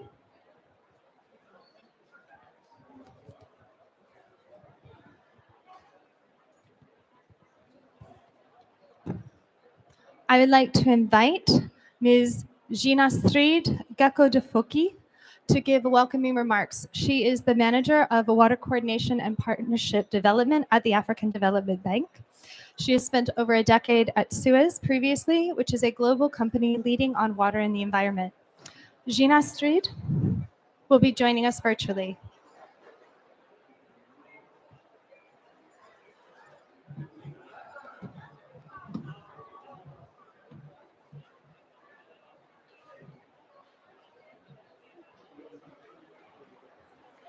Yes. Okay, great. Good afternoon to you all.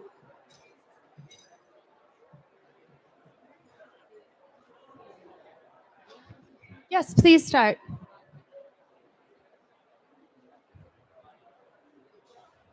Can you hear me? We can hear you very well. Okay, great. Great. Yes, thank you. Okay. Dear partners, dear participants, it's a pleasure to be with you today, even if it's in a virtual way. Whatever, I'm very happy to be here. So let's open the session. The situation of water, sanitation, and hygiene services in many developing countries remains precarious. Globally, 1 in 4 people lacked safely managed drinking water services in 2020, while nearly half of the world's population lacked safely managed sanitation services. Just over 5 years into the Sustainable Development Goals, the world is not on track to achieve the SDG targets 6.1 and 6.2.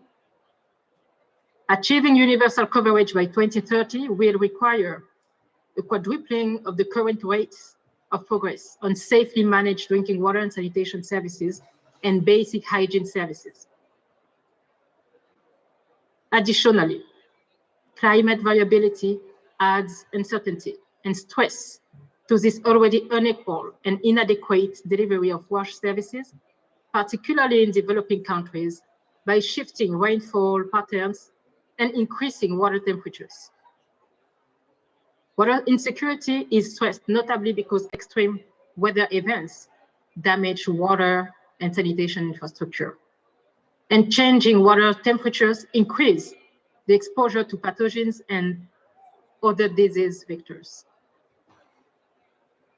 At the same time, developed countries are still not on track to fulfill their Paris Agreement commitment to mobilize $100 billion a year in climate finance.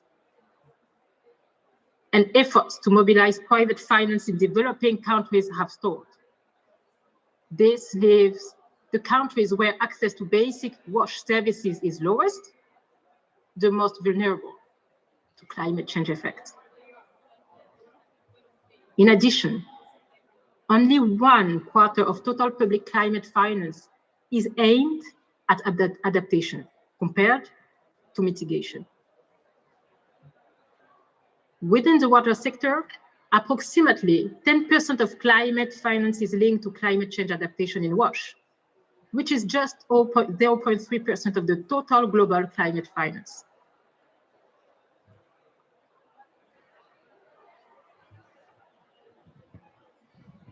The high financing gap in this sector results from the undervaluation and improper pricing of water resources. Let's recall some of the key constraints and barriers here. One, the capital-intensive water infrastructure that requires a high initial investment and long recovery period, which high sunken costs. Two, the difficulty in monetizing the many public and private benefits of improved water management, which undermines potential revenue flows. Another one, the lack of appropriate analytical tools and data to assess water-related investments and attract investors. Another one, the limited promotion of business models that support operation and maintenance efficiency of infrastructure. The list is long.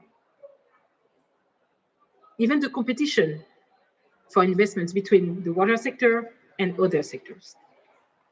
We can add other barriers and constraints. Mobilizing financing for WASH and water security in general needs to go beyond the traditional sector financing. The first step will be to explore how to increase efficient use of public sector financing to catalyze other sources of funding, to de-risk the sector, and to structure bankable projects. This should allow for the mobilization of private sector finance, in particular domestic sources, based on policy reforms of the water sector to promote efficiency gains, cost reduction, and cost recovery. With the need to explore new sources of capital, such as bonds, guarantees, and other financial instruments that can reduce the risk of investing in the WASH sector. We should expand financing in the sector by facilitating blended financing in infrastructure programs by, for example, isolating elements that could be financed through commercial means versus those that could be financed through concessional funding and grants. The word blended is key here.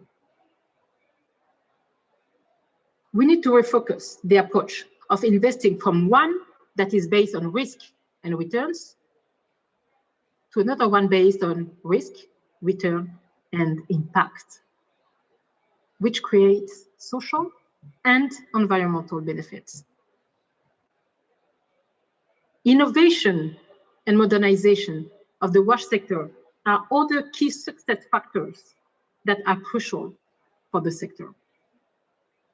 Governments will need to classify WASH as a strategic priority sector in their regional and national policy frameworks.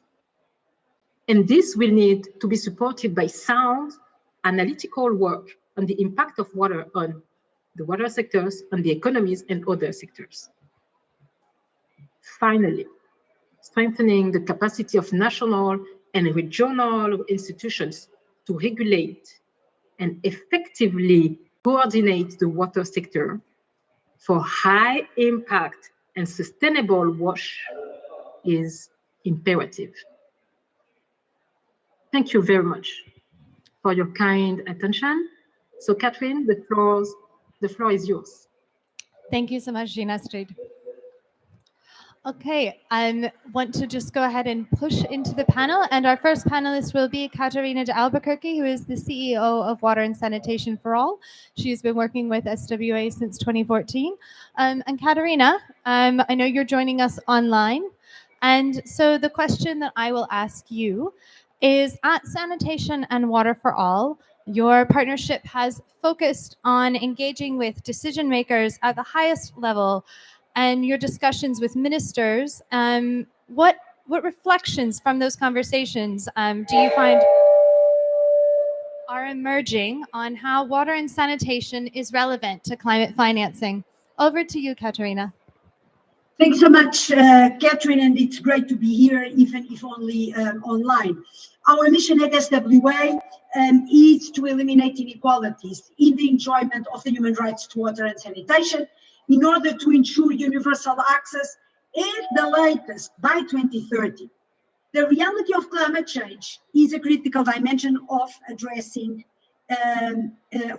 these inequalities. And if we look at the map of who still lacks access to safe drinking water, to sanitation and to hygiene, and this is billions of people around the world, as you all know, we will see that there is a considerable overlap with those communities who are most vulnerable to the variety of serious climate threats, as prolonged droughts, flooding, sea level rise. Our ministers, and when I say our, I mean the ministers from our almost 100 partner countries, have emphasized this. And as such, for us, it's clear we cannot deliver on universal access to water and sanitation without ensuring accelerated action on addressing climate change. Thanks to WaterAid, we know that less than 3% of overall climate finance goes, however, that only 3% or less than 3% goes to water-related projects. And of those funds, only 10% is directed towards projects aimed at ensuring basic water supply and sanitation services as defined by the OECD. So we have almost learned that almost all the top 20 recipients of climate-related development finance for water are middle-income countries, not low-income countries, middle-income countries. At our sector ministers meeting that we hosted this past May in Jakarta, which included not only ministers responsible for water and sanitation, but also ministers responsible for the environment, for health, and the economy, our ministers committed to, and I will quote, ensuring that climate resilience is prioritized in our water, sanitation, and hygiene policies, plans, and programs, and climate resilient WASH is a central component in national adaptation plans. The discussions between our ministers, the different ministers from our partner countries, demonstrated a need for the water and sanitation sector to enhance capacity to develop climate financing proposals where the climate narrative of the proposal is strongly articulated. In other words, we know that we need to stop talking only to ourselves.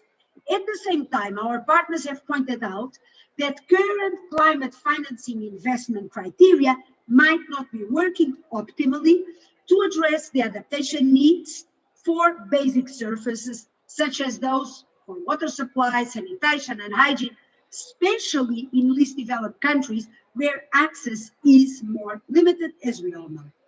One way in which this manifests is that the climate financing flows, which are directed towards water supply, sanitation, and hygiene, tend to focus on large infrastructure, which often is not a pathway towards reaching those who are most vulnerable. We know that. The furthest behind will often require more localized solutions, as well as attention to support enabling environments for increased access in order to ensure community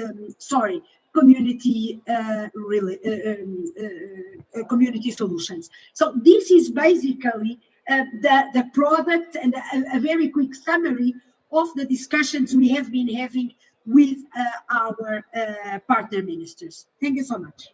Thank you, Katerina. I'd like to now turn to Tim Wainwright, who is the Chief Executive of WaterAid. Tim, as I know well, over the last several years, WaterAid's been doing a lot on climate resilient WASH and working to fill in that financing gap. Can you share a bit about that work? Yes, so I think the earlier speakers have both illustrated very eloquently the need to do a lot more in this space. And I think I liked Katharina's point at the end there about the importance of making this locally led. But yes, let's turn our attention now to how, can you hear me okay? Yeah. Let's turn our attention now, you can hear me very well now, to how we make this happen. And financing is one of, it's not the only, but it's one of the most important ingredients here. Because, as I think has already been mentioned, the amount of money going into the water sector is a tiny proportion of the kind of investment that is required, particularly with the escalating risks related to climate change, but also other factors such as rapid urbanization, especially in smaller urban areas. So we see an escalating need and at the moment an extremely poor level of finance. So if we look a little bit more at what is actually happening in terms of that finance, as we looked at this issue earlier this year with the organization Systemic and published a report at Davos. If you look at the energy sector in the developing countries, around 45% of the investment in the energy sector is coming from private sources. If you look at a sector like telecoms, it's 87%. But for water, it's 9%. Yeah? It's 9%.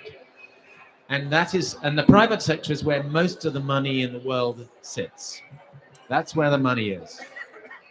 Development banks, your development banks here, development banks can play a useful role, but the amount of money they manage, it's dwarfed by the amount that sits in pension funds, sovereign wealth funds, etc., around the world. So if we want to do something really serious about this, and I think we shouldn't, I agree with Katharina's reservations about infrastructure, but we shouldn't duck the fact that there are circumstances where infrastructure, large-scale investment, nature-based solutions and so on, do require large-scale investment. If you want to safeguard water security across a watershed, it's not going to be a trivial amount of money. So if we want to attract that kind of funding, we need to look at whether what we can do to do that. And I think there are a few key elements to this. And according to the amount of money that you have, if you're in the audience and you have money, there are different things you can do with money, right? And this was illustrated very nicely in the report that we produced earlier this year.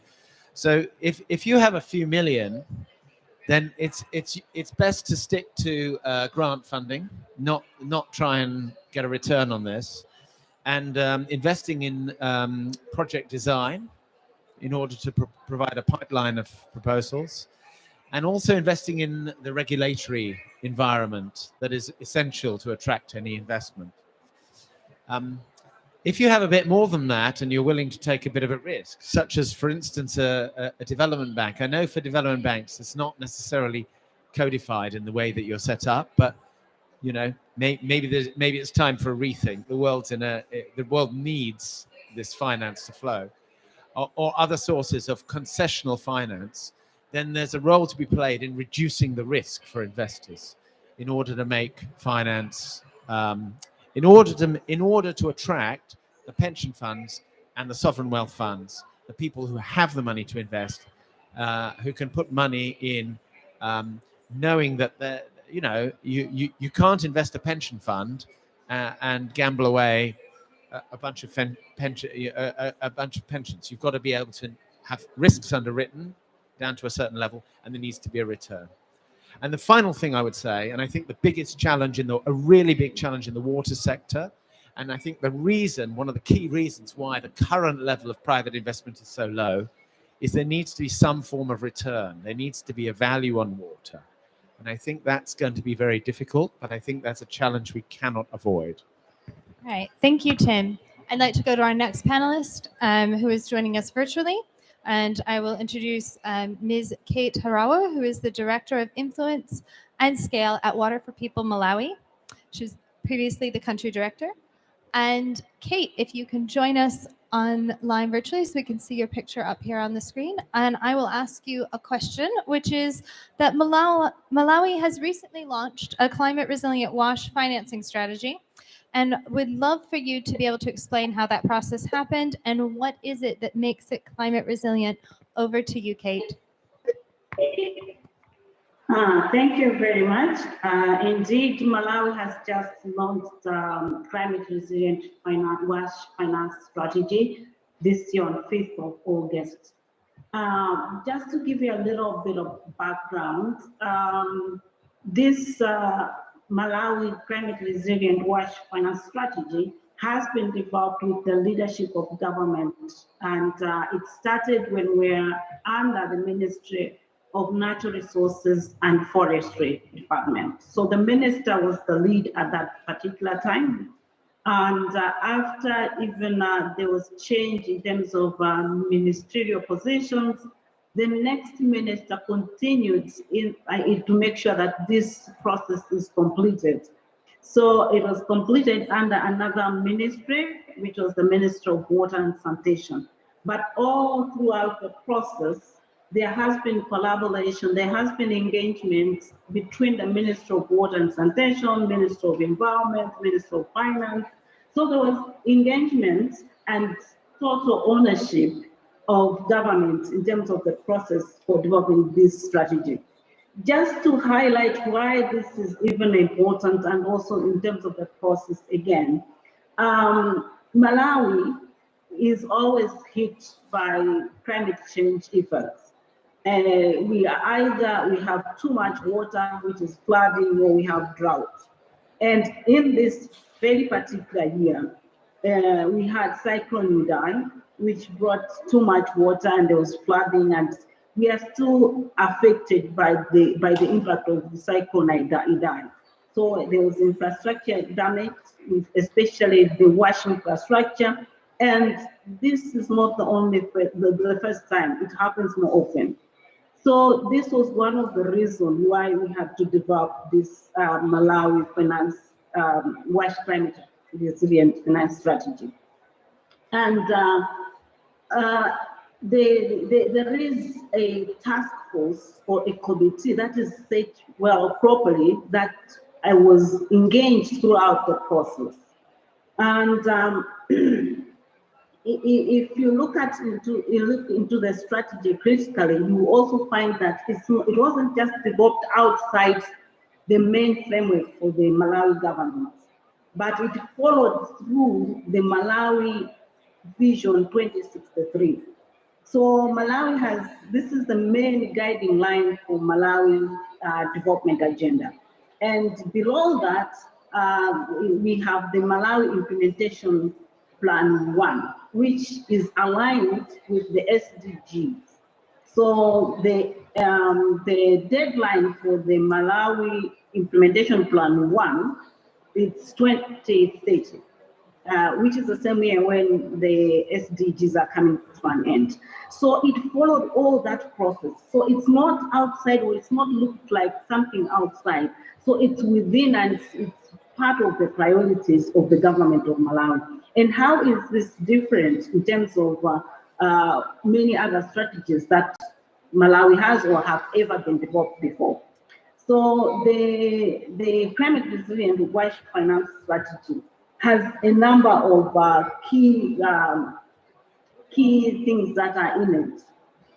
First of all, it's actually looking at options that are practical. First of all, we are looking at what is it that we can do to increase or to reduce the inefficiencies so that the renewable resources that are already there, that Malawi has, are used to the best in that way that we can also get the best return from it. And on the other hand, we also have the other option where we are actually saying, where can we get more money?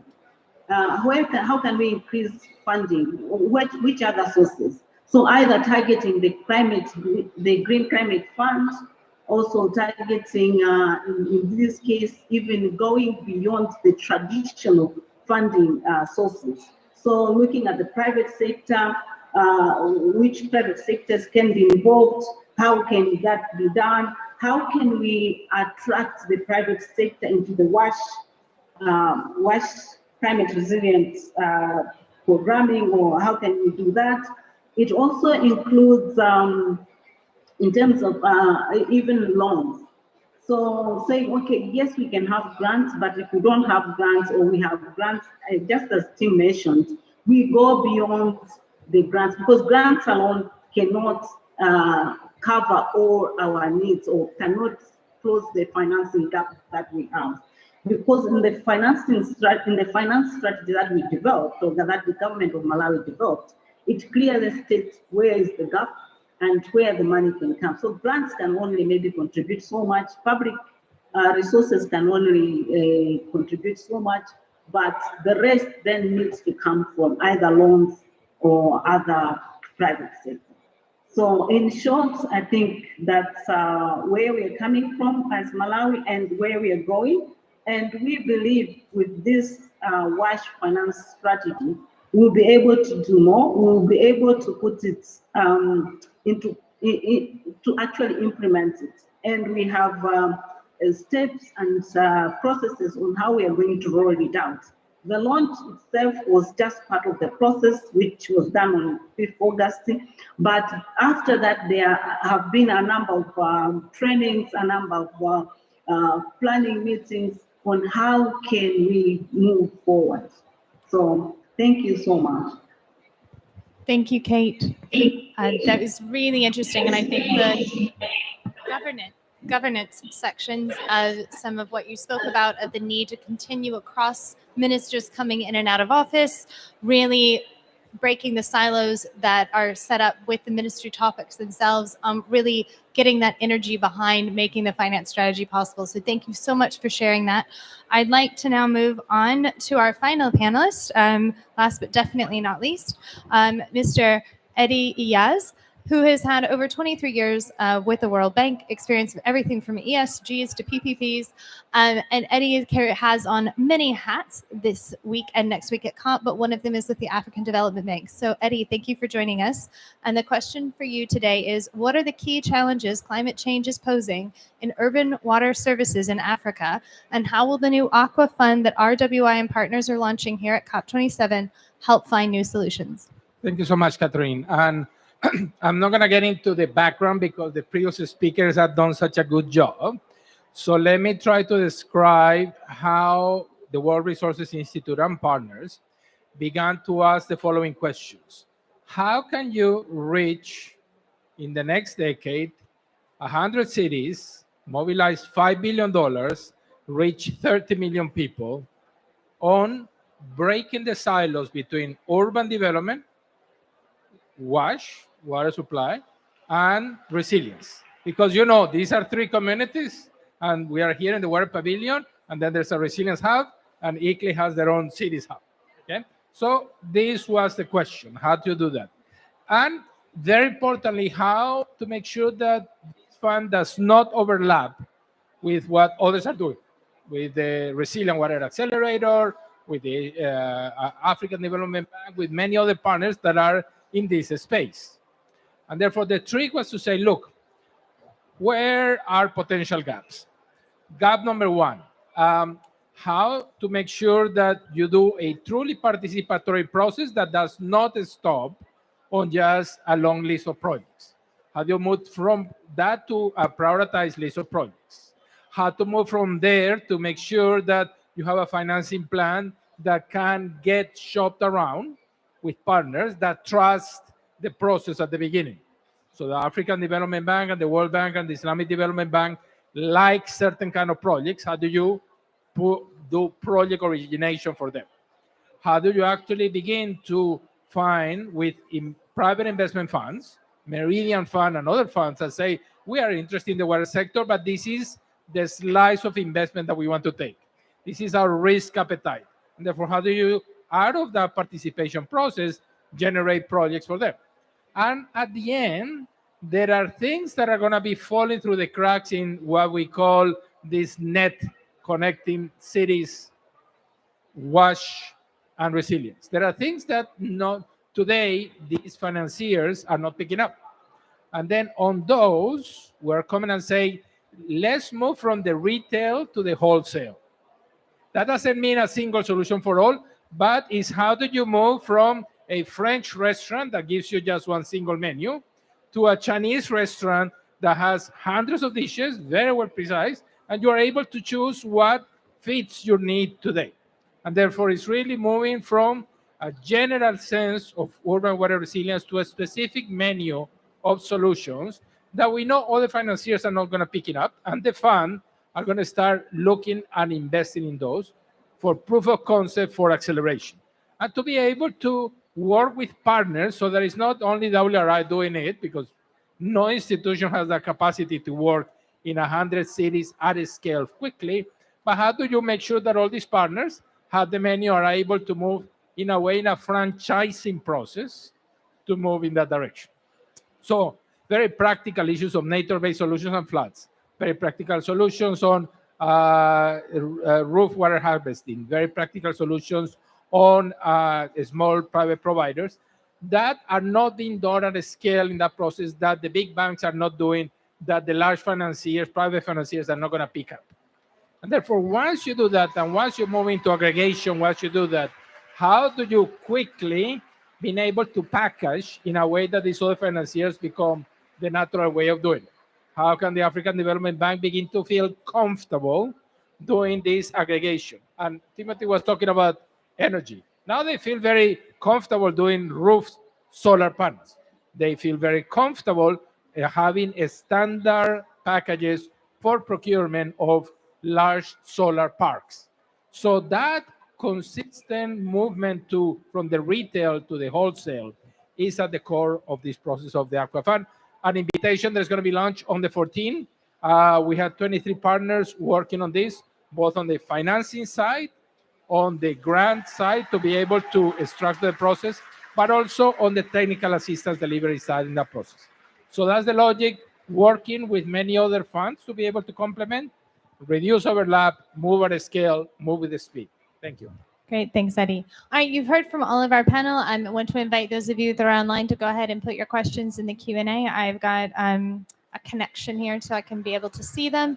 But before I go to more questions that I personally have, I do want to open it up to those who are in the room. Does anyone have a question for any of our panelists? Okay. Well, while you bask in awe at their expertise, and as you think about what they've said and something percolates, I'll go ahead and start off. Oh.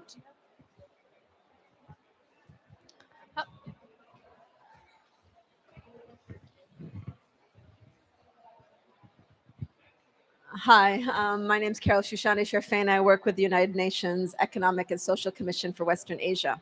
And a lot of those issues about providing access to those priority projects are difficult. I'm just wondering from the experience, MDBs are starting to get more in the adaptation. Private sector is really hard to engage. I'm just wondering any insights that might be on that side of the equation as well, from experience from other regions, because I know that in this, and also to do it in a way that's not conflict of interest for not only supplying water, but like those bigger water infrastructure projects. If there's lessons learned on private sector engagement, that would be welcome. All right, thank you so much for that question. It wasn't directed to any particular panelist. I'm hoping that maybe we can see Katerina and Kate on the screen perfect. So please just nod if you really want to take that question. But Tim, you look eager, so go ahead. Well, I would guess, I don't know the details of your experience, but from mine, I would say the point I left you with at the end of what I said earlier, which is around the difficulty in getting a revenue return. So if you're trying to construct something where you require a significant investment with a long time to get returns in, potentially with some risk around it and some servicing costs, you need some income you need some income from somewhere to service this. And if you think about the users of water, 80% of water is used by the agriculture sector. It's often effectively free. You do have potentially there are examples, for instance, you'll find in Africa there'll be a brewery who've done have a relationship with a water utility and are providing and they're being provided with water and they're paying for it, but it's often done as a standalone deal, not thinking about the wider other water users and so on. I mean, I would say from WaterAid's perspective that communities we work with, unless people might be quite poor, but if they know that they are going to be able to drink water that is not going to make them ill, then paying a relatively small sum to access that through a pipe rather than having to buy it bottled, which is crazy expensive, is something that we find communities are often willing to do. But my guess is that's at the heart of it, that at the moment it's complex. I guess the other complexity, which it makes it more difficult, is that if you're in an adaptation space, as Katharina said, you need to work locally, it needs to be locally led, and it needs to be multi-stakeholder. You need to engage with the farmers, you need to engage with the industry, you need to talk to communities, you need to think about the natural ecosystem that you're working in. That's not a straightforward thing to do. So it's difficult on those, and then probably many other issues too. Having said all that, if we do not solve this problem, the issue, the result of it is catastrophic. If communities, industry, farmers don't have access to water, then much worse things will happen. So there isn't really a choice here, but the reason so little has happened up to now and so little private sector money is flowing is because it is a complex issue. Thanks, Tim. So I know that Katharina has indicated that she'd like to jump in on this question. So over to you, Katharina. With everything, I don't want to be boring, but I agree with everything that Tim said. I wanted to add something that I hear from the discussions that we have with our private sector partners, because around in SWA, we also bring the private sector around the table. And one of the things that we find, and we published a report, a handbook on for finance ministers about financing for the sector. One of the things that we found out and that we hear repeatedly from the private sector is their unwillingness to invest there where the enabling environment, in those countries where the enabling environment is not sound. What do I mean to say? In those countries where they don't have security for their investments. What do I mean also to say? No laws, no strategies, no regulatory framework, etc. So we need to know budgets, no or not adequate, not good financing strategies, not good human resources, etc., etc. And what we find is that having this enabling environment in place is key to create confidence among investors. I would almost say it's a precondition. And what I always also see is that we don't see a huge willingness, including from donors, IFIs, etc., to support work in this area, in the area of putting in place the fundamental building blocks that will allow the sector to thrive, and that will also enable the governments, right, the countries, to better attract investments. Thank you. Thank you, Katharina. And I'll make three super short points. First, small private providers need to survive, and therefore they are continuously strengthening their resilience. A drought comes, they'll need to figure out how to continue selling the water because otherwise they go under.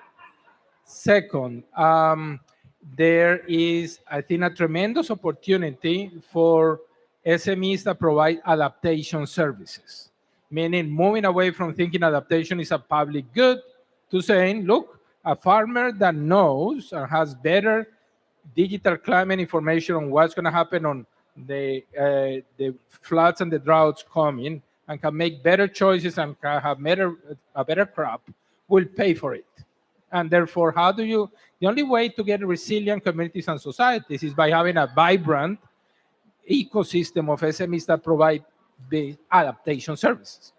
Third, it's very difficult for these small providers to have access to good information, to good understanding, to good science, so that they can optimize their businesses to deal with shocks and to sell adaptation services. That is where really the public sector needs to come and help, in addition to all of the difficulties of dealing with SMEs, to make sure that the SMEs are prepared for shocks and that there are new SMEs that provide those adaptation services. Okay, thanks, Eddie. Kate, I see that you've unmuted. So clearly this question from the audience has gotten a lot of energy. So Kate, over to you very quickly so we can get to the next question. Yeah, thanks so much, Catherine. I'll also be quick. I think the previous speakers have already highlighted most of the key points. But just to build on that, to say that private sector, I think we need to be able to bring private sector to the table and convince them. So it's our role to make sure that private sector understands the importance of WASH. And I wanted to say that their companies, whatever business they're doing, it can never prosper, it can never go beyond what they're doing, or it's not sustainable if WASH is not sustainable. I think that's in short. They need healthy people that have access to water, sanitation, decent sanitation, for them to be able to run their business. I think that's my short answer. All right, thank you so much. It's our role to convince them. Okay, thank you so much, Kate. So as you can see, one of the great things about this session is that we're really hybrid. We almost have more speakers online than we do in person, which is wonderful, which means we also have questions online. And so I'm going to turn over to my colleague, Jonathan, who's been moderating the online Q&A to ask the final question. Hi, Catherine. Can you wave if you can hear me? Wonderful. Hi there, everybody. So just a quick question to everybody, which is about how do you, so this is actually from Kimberly from Water for People, and she's asking about how do you incentivize the political buy-in for investment in WASH, and how do you, and where does the money come from to kickstart these new initiatives? Okay, that's a really great question, John, and I think all of our panelists probably have something, but I am looking at the time, so you all have 2 sentences. So really think about how you want to quickly say that, and who would like to go first? Katerina. Hi, thank you. My sentences are long. I'm from the South, so I'm allowed to have long sentences. How do you incentivize political buy-in? If I only had the magic solution. But I think that what we need to do is bring the politicians around the table. Bring them around the table, reach out to them, pitch the arguments well, and try to go up as much as you can. Not only to the distinguished ministers responsible for water, sanitation, and hygiene, we need to reach out. We need to reach out to other neighboring sectors that benefit from water, sanitation, and hygiene, so that we conquer new allies. So we reach out, and then we need to reach up. We need to reach out to members of parliament, to heads of state, to heads of government, to CEOs of big companies, to UN leaders, to global leaders. And I think this is the magic mix that will create the momentum and the asks in order to incentivize political will. We have a campaign called Justice Begins Here with all our partners, and precisely what we want to do is make noise around water, sanitation, and hygiene, and make it a top-down and a bottom-up process, movement that will put pressure on politicians to claim and to put their money where we hope their heart is. Over. Thank you, Katerina. I'd love to go back and forth between virtual and in person. So Tim or Eddie, who wants to go next? For us, the answer is everybody. And part of the logic of the Aqua Fund is to be able to understand what level of risk and what size of investments different sources of funding are interested in. The IFIs have a certain risk appetite and a certain size of funding. The large international private financing are only interested in certain things, not a lot. Ideally, we want to make sure that the local banks feel more comfortable with businesses that are providing urban water resilience services. The grants need to be able to help in certain unlocking things in that process. And in the end, really, it's communities and households who today, for example, in Africa, the majority of those who are living in low-income communities are paying for water and are paying for very expensive water. And therefore, how do they continue paying for cheaper water in that process? So everybody. Okay, thank you. All right, we only have a minute left before we need to go to closing remarks. So Kate, very quickly, your final closing words. Okay, politicians understand one language. It's about people and the goals. And we need to convince them that whatever we're doing is not taking them, it's not to take them out of government. So in short, we need to bring evidence that they need to serve their people and they need to make whatever they put in place more sustainable. And that means there's need for system strengthening. There is need to have a proper financing strategy that they are not just funding new infrastructure, but they are also funding the proper systems that are there. So incentivize them by bringing in evidence, data that is linked to the people that they voted for them. Thank you. Thank you, Kate. Tim. I'll make a complimentary comment. We need the backing of a wider group of politicians beyond the water ministries. And always on any nation's agenda is the issue of security. And you look at what America have done in the last, I think, 2 to 3 months ago, they've redefined national security in a way which says that if significant numbers of people don't have water to drink, it's no longer going to be, that's undermining national security. So I think America got it right on that point. And I think that's the argument I would also encourage us to use with politicians around the world. Thanks, Tim. And to close this session, I'd like to invite Mr. Licio Giardino, who is a Senior Water and Climate Change Specialist with the Asian Development Bank, UP. Welcome. Yes, thank you very much. So distinguished guests, good evening, good morning, or good afternoon.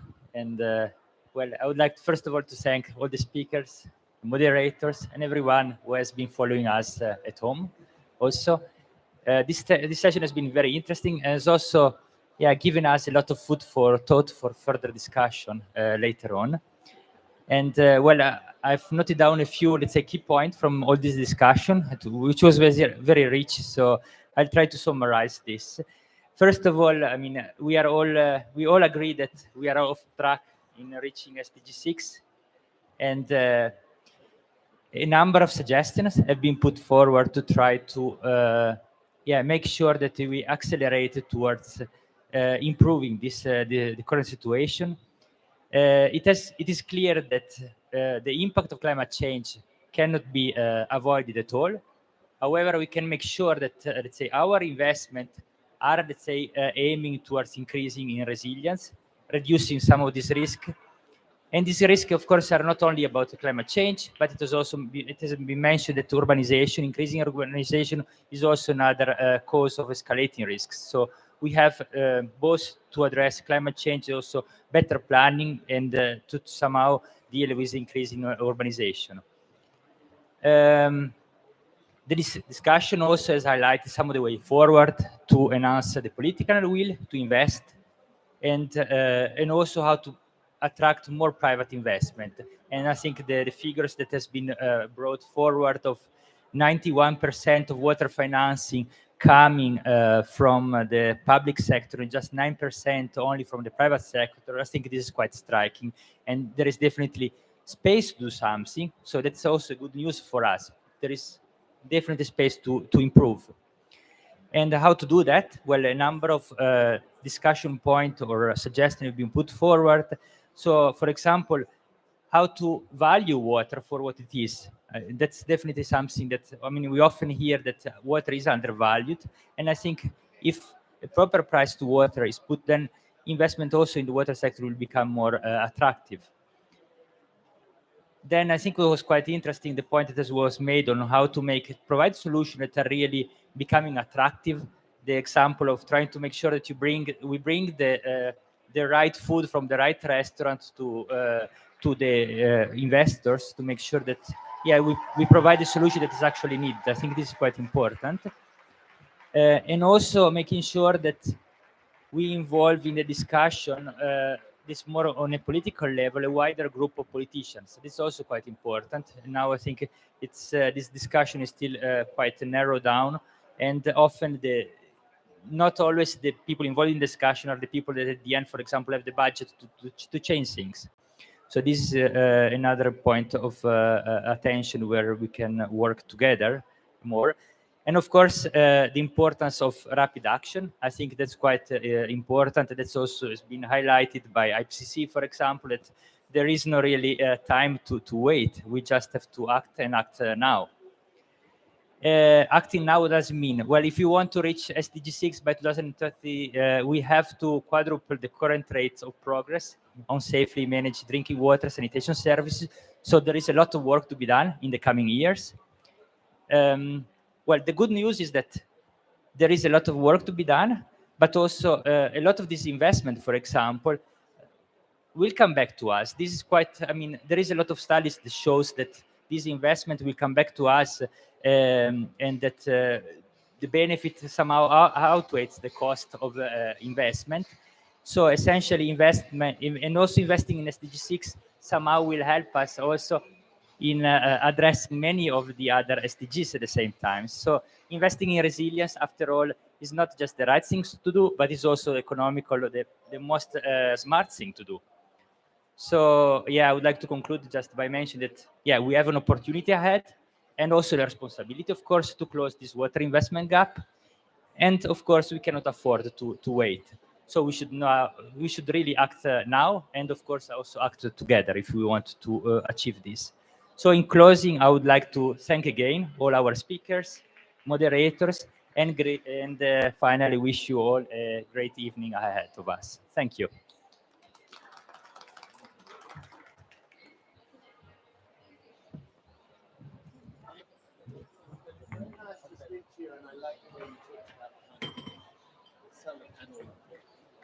Conveyor belt, and we need something similar.